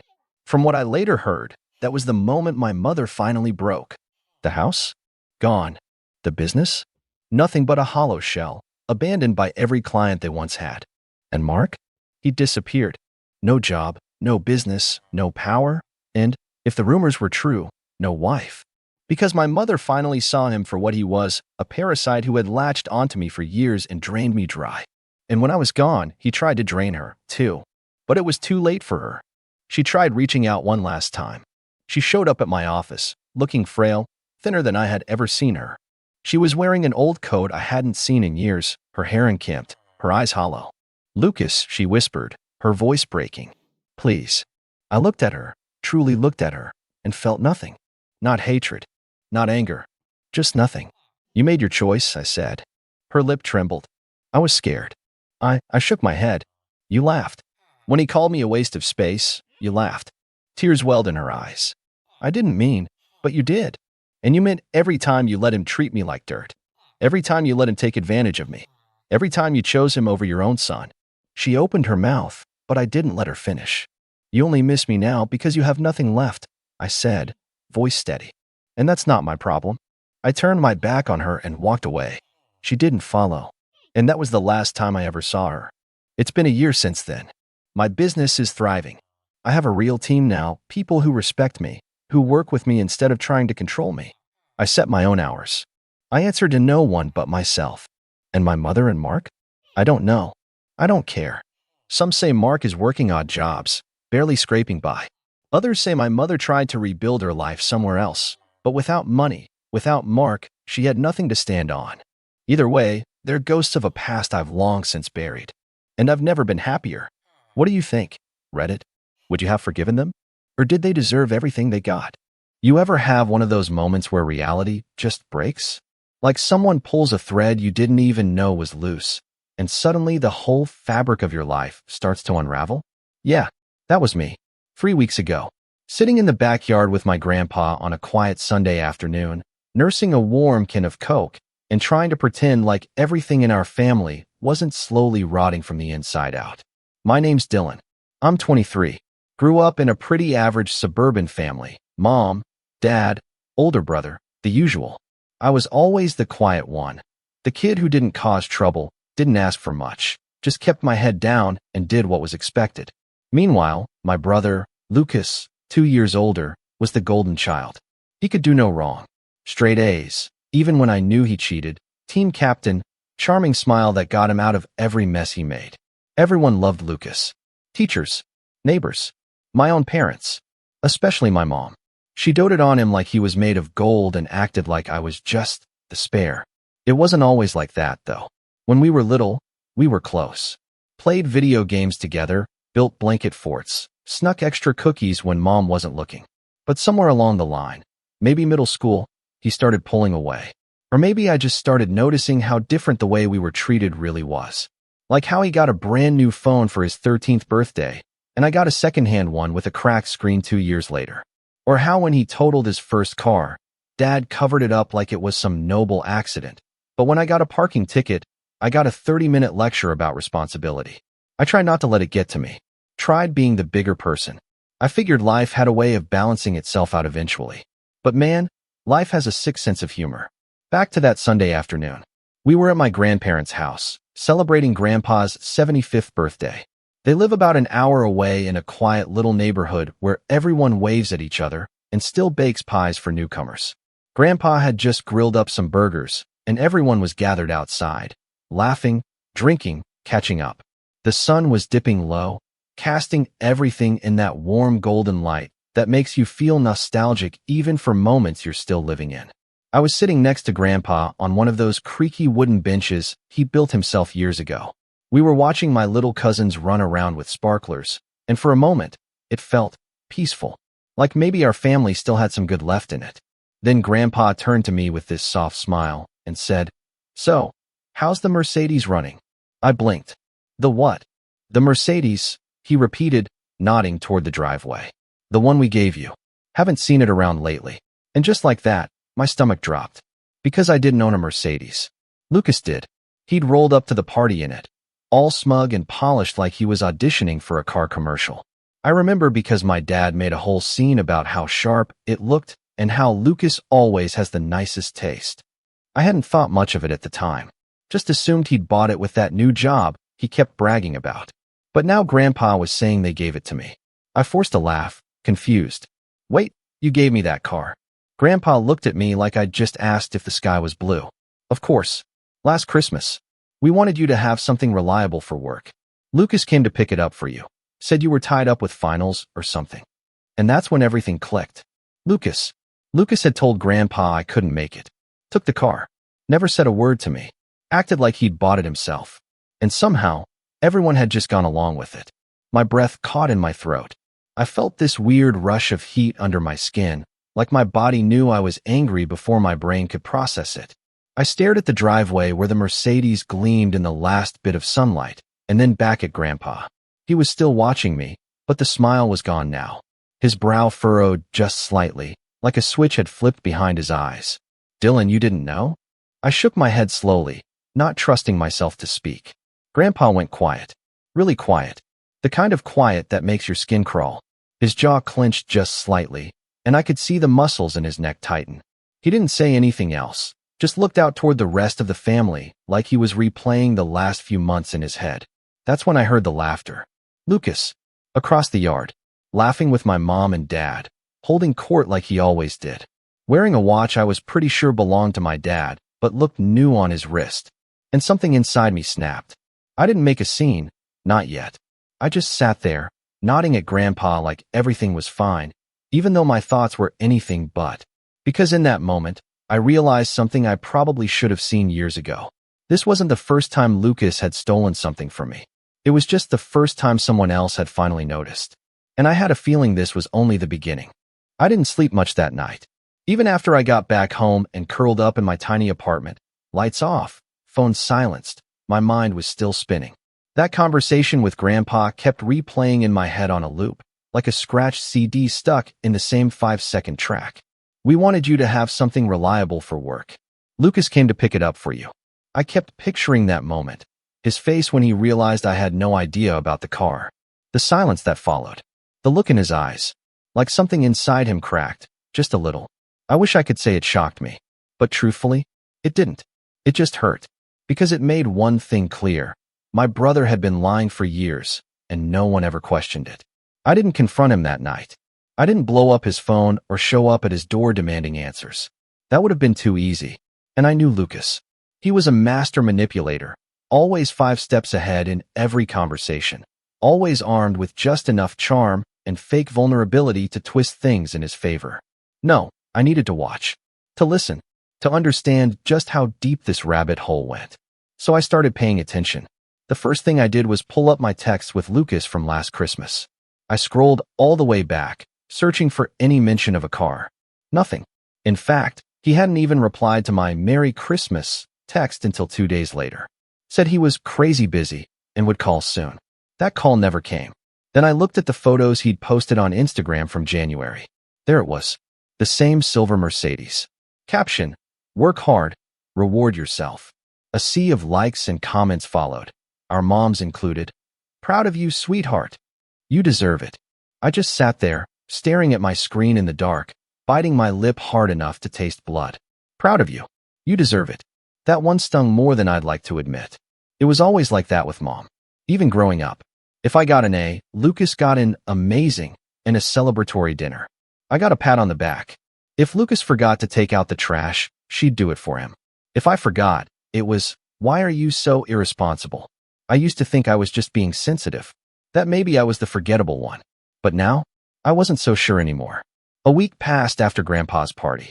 I kept things quiet, played along, kept showing up to family dinners, smiling when I needed to, nodding along when Lucas went on one of his humble brag rants. Like last Sunday, when he went on and on about his new investment app and how he was considering flipping properties soon. Mom clapped like he'd just discovered gravity. Dad muttered something about how proud he was of Lucas's work ethic. I just stared at my plate, wondering how long they'd let him float on borrowed lies. Then came the incident. 2 Fridays ago. I was wrapping up a long shift, nothing glamorous, just a temp position at a logistics firm. Data entry. Soul-sucking stuff, but it paid the bills while I figured things out. I got home, took off my shoes, cracked open a soda, and then my phone buzzed. It was a message from Grandpa. "Hey, Dylan. Got your thank you card. Really meant a lot. Hope you're enjoying the car." I blinked. "What thank you card?" I hadn't sent one. I texted back casually, heart thudding. "Hey, actually, what card was that? Been meaning to send one, but haven't gotten to it yet, lol." He replied almost immediately. "Lucas dropped one off last week. Said you wanted us to have something handwritten. Very thoughtful." I stared at the screen. My ears were ringing. Lucas had written a fake thank you card in my name for a car I never even received. I couldn't breathe for a second. I didn't want to believe it. I really didn't. But something told me this wasn't a misunderstanding. Not this time.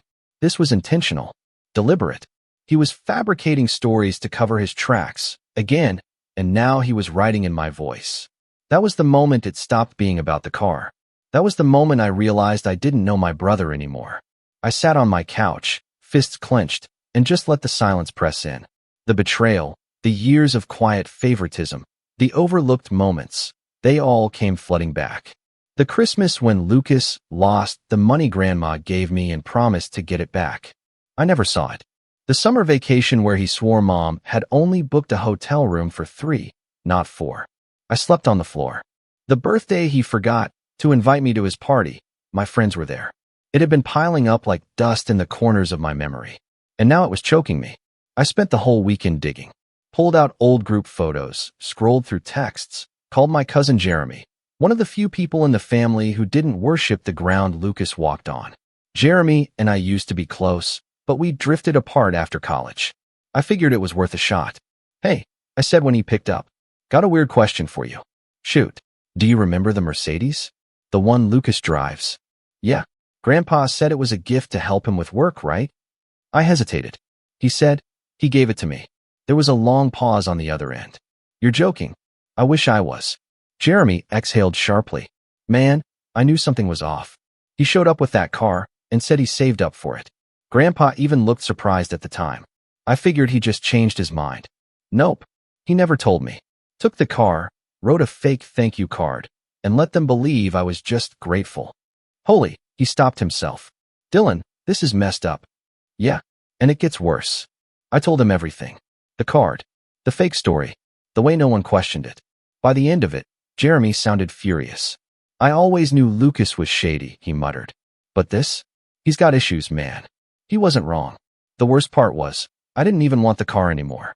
It wasn't about that. It was about being invisible. About watching someone rewrite your story in real time and getting applauded for it. Then, last Thursday, I got a call from my mom. "Hey, sweetie," she chirped. "So, Lucas is moving into a new condo downtown. We're thinking of having a little get-together this weekend. Nothing big, just family. You'll come, right?" I paused. "He's moving?" Home.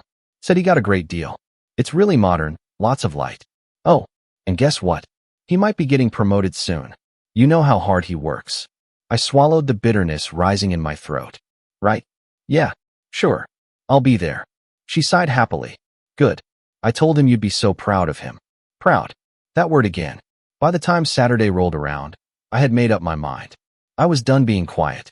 I wasn't going to scream or make a scene, but I was going to start peeling back the layers, slowly, carefully. Let people see the cracks for themselves. I showed up to the condo in plain jeans and a wrinkled tee. Everyone else was dressed like it was some sort of gala. Lucas greeted me at the door with a smirk. "Dylan, you made it, bro." He clapped my shoulder like we were old pals. "Glad you could make it. Parked that beater down the block." He added under his breath, laughing to himself. I stared at him. "Nah, took the bus. Still waiting on that car you picked up for me." He blinked, caught off guard for just a second, but recovered quickly. Right, he chuckled. "That old thing? Yeah, man, I told you it wasn't your style." I didn't respond. Just stepped inside. The condo was nice. Too nice. Marble counters, smart lighting, floor-to-ceiling windows. It didn't scream entry-level salary. It screamed helped along the way. As I walked through the crowd, I overheard Lucas regaling our aunt with a story about how he saved up for the Mercedes by flipping old tech online. The lie rolled off his tongue so easily, I almost admired it. Almost. Then I saw Grandpa in the corner, quiet, sipping ginger ale. watching Lucas with the same quiet calculation I'd seen in his eyes that day in the backyard. He looked at me. I nodded once. He nodded back. And that's when I knew. He remembered everything. I didn't need to yell. I didn't need to expose Lucas in front of everyone. Not yet. The truth had already started seeping out. And soon, it wouldn't be just me who saw him clearly. It would be everyone. But I wasn't prepared for how fast that moment would come or how public it would be. That night at Lucas's condo was the last time I ever saw him as invincible. It wasn't dramatic. No explosive arguments or shattered glass. Just the slow, quiet sinking of a ship built on lies, one leak at a time. I left the party early, slipping out the side door while Lucas basked in his little spotlight, talking about market trends to people who barely understood what equity meant. No one noticed me leave. Or at least, no one said anything. Well, except Grandpa. He caught me just as I reached the elevator. "Dylan," he said, soft and deliberate, like he'd been waiting for the right moment. "I want to talk." We stood in the dim hallway for a long time. He didn't say much, but the words he did say stuck with me. "I should have asked you directly, son. I'm sorry about the car. That's on me." I shrugged. "It's not even about the car anymore." He nodded slowly. "I know. I think I always knew. But I guess I didn't want to see it. I didn't cry, but I came close. There was something about being seen, really seen, for the first time in years that hit me right in the chest." I gave him a tight smile and told him not to worry, but something in his expression told me he was already planning something. Grandpa wasn't a man of many words, but when he did act, it was precise and impossible to ignore. Still, I didn't expect a rescue. I'd already learned that lesson the hard way. Over the next few weeks, life just kept going. Quietly, numbly. The thing about betrayal is, it doesn't hit you all at once. It drips. You feel it in the mornings when you wake up and check your phone, half expecting a message that never comes. You feel it when you look at your family and realize they never saw you. Not really. Not for who you were. Just for who you weren't. I hit a low point. Not gonna lie. Bills were stacking up. My contract job had ended, and the agency wasn't responding to my emails. I applied to everything. Admin work, night shifts, remote data entry. No bites. The silence after each resume submission started to feel personal. I spent most of my days in sweatpants, alternating between bouts of caffeine-fueled motivation and the kind of fatigue that makes you wonder if it's even worth getting up. Meanwhile, Lucas's life was a highlight reel. New photos every week. Brunch here. Golf there. I heard through the grapevine that Mom had helped him furnish the condo with money she pulled from her rainy day fund. Of course she did. And Dad? Well, he never said much. Just kept shaking his head and muttering about how proud he was every time Lucas showed up for Sunday dinner in a new button-down. I stopped going. I didn't even tell anyone. Just stopped showing up. And no one called to ask why. Not Mom. Not Lucas. Not even Dad. It hurt. More than I'd like to admit. But pain has a funny way of forcing clarity. Around that time, I started journaling. Nothing fancy. Just a cheap spiral notebook from a drugstore and a pen I stole from an old job. I'd write every morning about what I was feeling, what I remembered, what I wanted to forget. At first, it was just to vent. But somewhere along the line, I started noticing patterns. Ideas. Dots that started to connect. See, I had always been good at writing. Even as a kid, I used to win little essay contests and write short stories in the back of my notebooks. But it had always felt frivolous. Not a real skill. Not something I could do anything with. Until one day, I was scrolling job boards at 2 a.m., eyes half glazed over, and saw a freelance listing, seeking content writers for startup blogs. $25 per article. Flexible hours. I almost skipped it, but something in me stirred. I applied, then applied to 5 more. I didn't hear back for days. Then a week. Then suddenly, 2 replies. One was from a tiny app review site. They asked me to write a test article about budgeting apps. I stayed up all night working on it, double-checking every sentence, making sure it didn't sound robotic. I hit send, and the next day they emailed back. "We loved your tone.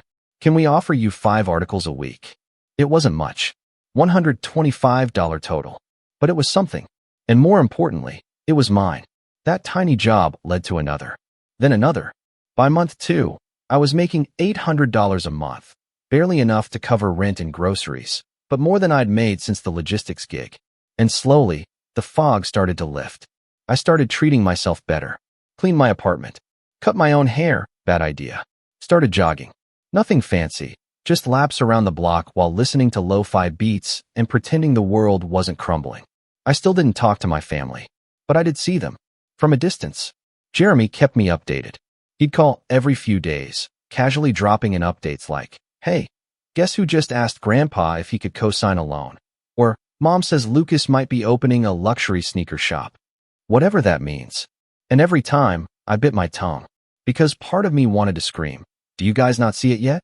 But another part, the smarter part, knew it wasn't my job to convince anyone. That's the thing about building something on your own. The confidence that comes with it doesn't need to be shouted. It just is.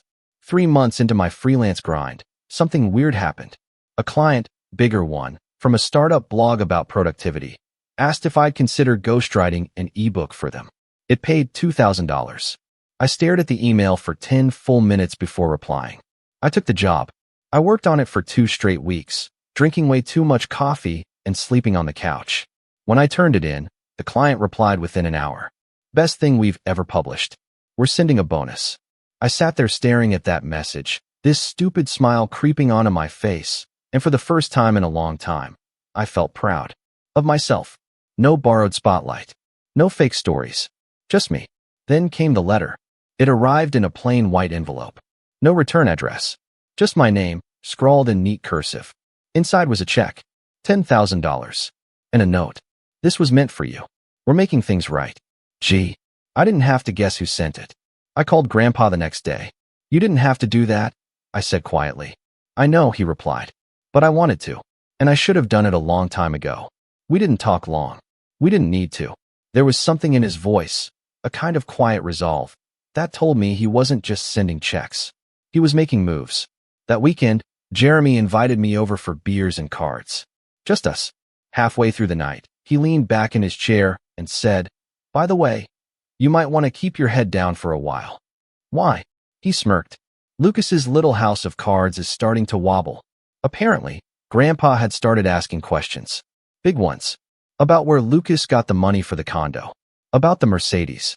About the investments. About why certain things didn't add up. And Lucas? He panicked. Tried to backpedal. Claimed Grandpa was misremembering things. Said I was trying to stir up drama. Even tried to guilt Grandpa by saying he was under too much stress. But it didn't work. Because this time, someone was finally listening. And that's when I realized. I didn't need to fight. All I had to do was stand still long enough for the truth to catch up. And it was catching up fast. Still, I wasn't ready for what came next. Because just as I was finding my footing, just as the tide was starting to turn, Lucas made a move so selfish, so underhanded, it knocked the wind out of me. And this time, it was personal. It started with a phone call. Not from Lucas. Not from my mom or dad. This time, it was from my landlord. "Hey Dylan," he said, voice tight with awkward concern. "I hate to bug you, man, but I just wanted to confirm something real quick. You planning on moving out?" I was sitting at my desk, halfway through editing an article about minimalist budgeting tips. My first thought was, what? I hadn't even mentioned moving. I barely left my apartment except to jog or buy groceries. I pressed the phone harder to my ear. "No? What?" There was a pause, then a slow, cautious answer. "Okay, weird. I only asked 'cause someone dropped by this morning, said they were your brother, and asked about breaking your lease early. Said you were heading overseas for work and might have forgotten to tell me." I sat up so fast my chair creaked. My heart started pounding. Did he give a name? "Lucas. Tall guy. Said he was helping with logistics. Seemed legit, but I figured I should double check with you first." I thanked him, reassured him I wasn't going anywhere, and hung up, my fingers suddenly ice cold. Lucas had actually tried to end my lease, and he didn't even bother to tell me. I stared at the wall for a full minute, stunned into silence. I wasn't sure whether to laugh or scream. He'd gone from stealing a car behind my back to now trying to erase my housing. What next? Faking my resume to ruin job leads? It felt like some kind of sick game. Like every time I started to stand on my own, Lucas would swoop in, claws out, and try to rip it all down. But this time, he made a mistake. He left fingerprints. And something in me clicked. I wasn't going to play defense anymore. He wanted to play games? Fine. But I was done playing by his rules. The next day, I started putting things in motion. Not loud moves. Quiet ones. Intentional. The first person I reached out to was Jeremy. We met at a coffee shop near his place, tucked into a corner booth with steaming mugs between us. I told him what Lucas had done with the lease, and for a second, Jeremy just blinked at me like he couldn't believe it. Then he leaned back in his chair, arms crossed. "All right," he said. "Screw this. What's the plan?" That's when I realized I wasn't alone in this. I never had been. Jeremy had watched Lucas manipulate people for years. He just didn't have a reason to speak up before. But now it was personal. Now it was war. We spent the next 2 hours drafting a timeline. Every shady thing Lucas had done that we could verify. Not gossip. Not speculation. Facts. The Mercedes, verified through Grandpa, complete with fake thank you card. The fake story about saving for the car. Instagram post with misleading caption. The condo, payments suspiciously aligned with the time Mom loaned money from her retirement fund. The lease, interference, landlord confirmation. The supposed job promotions. We dug through LinkedIn and confirmed that his role hadn't changed since his initial hire. Each line on that list was another crack in his armor. But we weren't just collecting receipts. We were planning something bigger. Something that couldn't be twisted. The opportunity came 2 weeks later. It was Grandpa's idea, actually. He called me late one night, well past his usual bedtime. Said he'd been thinking. Said he was tired of pretending everything was fine when it wasn't. And then he asked the question that changed everything. "How would you feel about coming to the family dinner next month? The one for Grandma's birthday?" I hesitated. I stopped going. "I know," he said, "but I think it's time. People need to hear the truth. And I want you to be the one to tell it." My stomach twisted. "Grandpa, I don't think." He cut me off gently. "I'm not asking you to start a fight. I'm asking you to come prepared. I'll handle the rest." I didn't sleep much that night. But in the morning, I said yes. And from that moment on, the setup began. Over the next 3 weeks, Jeremy and I worked in the shadows. We gathered screenshots, email chains, voice notes. I even requested a bank statement from when Grandma had given each grandkid a $1,000 gift for graduation. My account showed the deposit, and then a withdrawal 2 hours later labeled family transfer. Turns out Lucas had asked to hold it for me since I didn't have a bank yet. That was years ago. The money was never returned. I'd forgotten about it entirely until now. But it was another piece of the puzzle. Meanwhile, Grandpa was doing his part. He started talking to relatives, subtly but firmly, planting seeds. Strange how Dylan never said anything about the Mercedes. Odd that Lucas is so vague about his income, don't you think? Makes you wonder who's really been telling the truth. He didn't accuse. He didn't push. He just let doubt do its work. And then, the final touch. 3 days before the dinner, I created a simple website.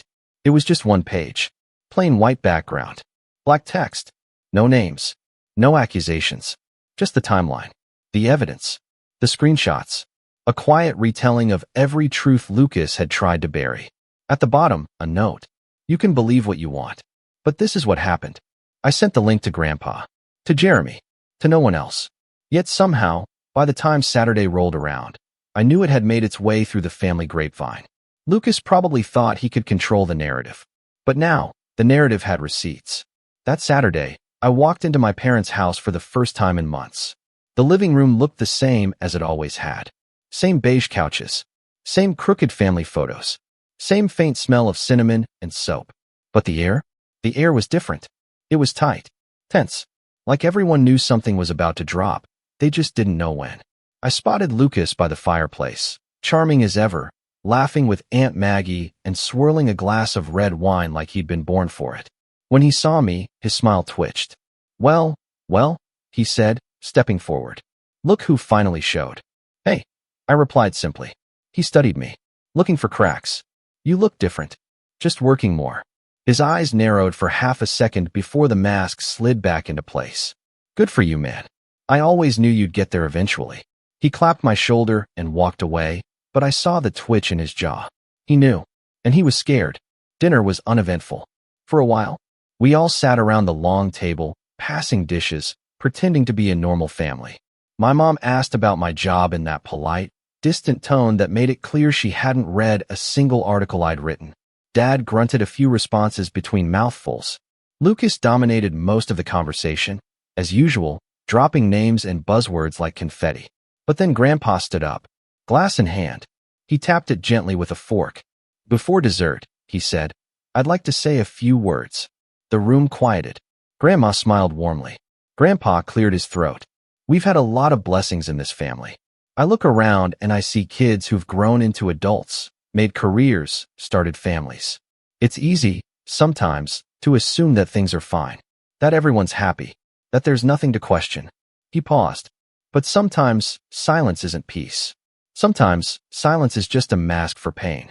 And tonight, I think it's time we take that mask off. Lucas shifted in his seat. I watched him closely.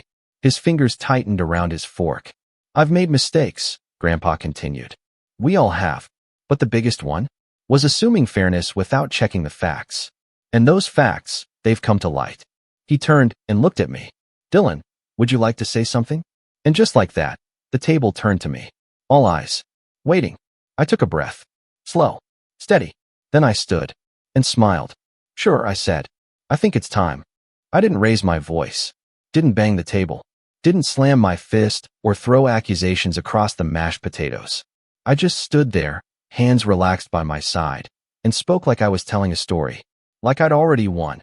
And the only thing left was to let everyone finally hear what had really happened. Thanks, Grandpa. I began, scanning the table. I wasn't sure if I was going to come tonight. I've skipped the last few dinners for a reason. My mother gave a faint, uncomfortable smile, like I'd just brought up politics in a church. But then something changed. I continued. I realized staying silent only helped the people who already had the mic. So, I figured, why not take a turn? Lucas's face hadn't moved, but his hand was clenched so tightly around his wine glass, I thought it might crack. I reached into my jacket and pulled out a printed sheet of paper. Some of you probably saw this already, I said, holding it up. And if you haven't, don't worry. You will. Jeremy nodded faintly across the table. Grandpa sat still as stone, watching Lucas like a hawk. This is a timeline, I explained, of things that have happened in the last few years. Things some of you might not have noticed, because you were trusting what you were told. Things I didn't even know about, because someone else was writing the story. I turned to Lucas. Like how you told Grandpa I couldn't pick up the Mercedes he gave me, and then took it for yourself. My mother blinked. Lucas scoffed. Okay, wow, we're really doing this here. Or, I continued, how you wrote a thank you card in my name and gave it to him like I had sent it. Forged my handwriting. Didn't even tell me the car existed. Dad frowned. Wait, what? Lucas looked around, trying to laugh it off. I don't know what he's talking about. That car was meant for me. Dylan didn't even need it. No, Grandpa said, voice like gravel. It wasn't. Lucas opened his mouth. Closed it. I wasn't done. Or how you told my landlord I was moving out. Tried to break my lease behind my back. Told him I was leaving the country. What? Jeremy said aloud. Several heads snapped toward Lucas. I have the voicemail, I said. Want to hear it? Lucas looked like he'd swallowed a thumbtack. I was trying to help. No, I cut him off. You were trying to sabotage me. Just like you did when you kept Grandma's graduation money and told me you'd hold it for me. Just like you did when you lied about me not having a bank account. Or when you told Mom there wasn't enough room on that trip and I had to sleep on the floor. My voice wasn't angry, just steady, like I'd rehearsed this. Because I had. For years. You've been rewriting who I am to this family since we were teenagers, I said, locking eyes with him. And you got away with it because no one stopped to ask if it made sense. Because people believed what they wanted to believe. I turned to the table again. But I'm done letting him speak for me. For a moment, the room was silent. Then Grandpa stood up. I checked everything, he said. I talked to the landlord. I talked to Dylan's old bank. I checked the car records. It's all true. Every word. My mom looked like someone had dumped a bucket of cold water on her. Lucas, she stammered. Tell me this isn't true. Lucas stood up, flustered. Are you all seriously believing him? Over me? He's bitter. He's twisting things. He's just mad I've been successful, and he hasn't. That did it. Because Jeremy leaned forward. Successful, he said. Bro, your job title hasn't changed in 3 years. I called the company. You're still entry level. Lucas's face turned red. I make more money freelancing part-time than you do bragging full-time, I added. And I didn't have to lie to anyone to get here. Aunt Maggie shook her head slowly. Why would you do all this, Lucas? You had so much already. I didn't, Lucas faltered. I didn't think he'd even care. That hit me. Because he wasn't sorry. Not for the lies. Not for the manipulation. He was just sorry he got caught. Grandpa stepped around the table and put a hand on my shoulder. I'm making a few changes, he said to the room. Effective immediately, Lucas will no longer be managing the family trust. That responsibility is being passed to Dylan. Lucas's mouth dropped open. What? You can't. I can, Grandpa said, voice firm. And I am. Your access is revoked. All accounts, all authority. You'll receive no more disbursements until further notice. You're punishing me because he made up some. I'm correcting a mistake, Grandpa interrupted. And if you can't see that, maybe it's time someone finally told you no. Mom finally spoke again, voice soft. Lucas, is this true? He didn't answer. That was his answer. Dad sat back in his chair, rubbing his forehead. I can't believe this. I could, because I'd been living it. Grandpa turned to me again. I should have seen this sooner. I'm sorry, Dylan. I gave a small nod. Thanks for believing me now. That's what matters. Lucas stormed out. Didn't wait for dessert. Didn't look back. The fallout came fast. Within a week, the rest of the family knew everything. Word got around. Screenshots circulated. Calls were made. Lucas tried to spin it, claimed it was all a misunderstanding, that I was playing the victim, but no one was buying it anymore. Not after the lease stunt. Not after the bank records. He went radio silent. His Instagram went dark. Rumor had it he moved in with a friend and was reevaluating things. That his job had quietly let him go after internal complaints about performance. That Mom and Dad had stopped returning his calls. I didn't rejoice in his downfall. Not really. But I won't lie. It felt good to finally breathe. To not be the shadow in the background anymore. To be seen. To be believed. A few weeks later, I got a package in the mail. No return address. Inside was a key. And a note. She's in the garage. Where she always should have been. Gee. I took a cab out to Grandpa's place. There it was. The silver Mercedes. Cleaned. Serviced. Full tank of gas. I ran my hand along the hood. Heart heavy and full at the same time. I didn't even care about the car anymore. Not really. But it meant something. It meant that, for once, the right person got what they deserved. And the wrong person didn't. I still freelance. Still write every morning. My little site has grown into something stable. Clients keep coming. The money's good. But more than that, it's mine. I don't go to every family dinner. But when I do, no one forgets I'm there. And Lucas? He doesn't come anymore. But that's not my story to tell. This one's mine. And for the first time in a long time. I'm proud of it. Because sometimes revenge isn't loud. Sometimes it's just the truth, spoken calmly, with the receipts to back it up. And the silence that follows? That's the sound of everything falling into place.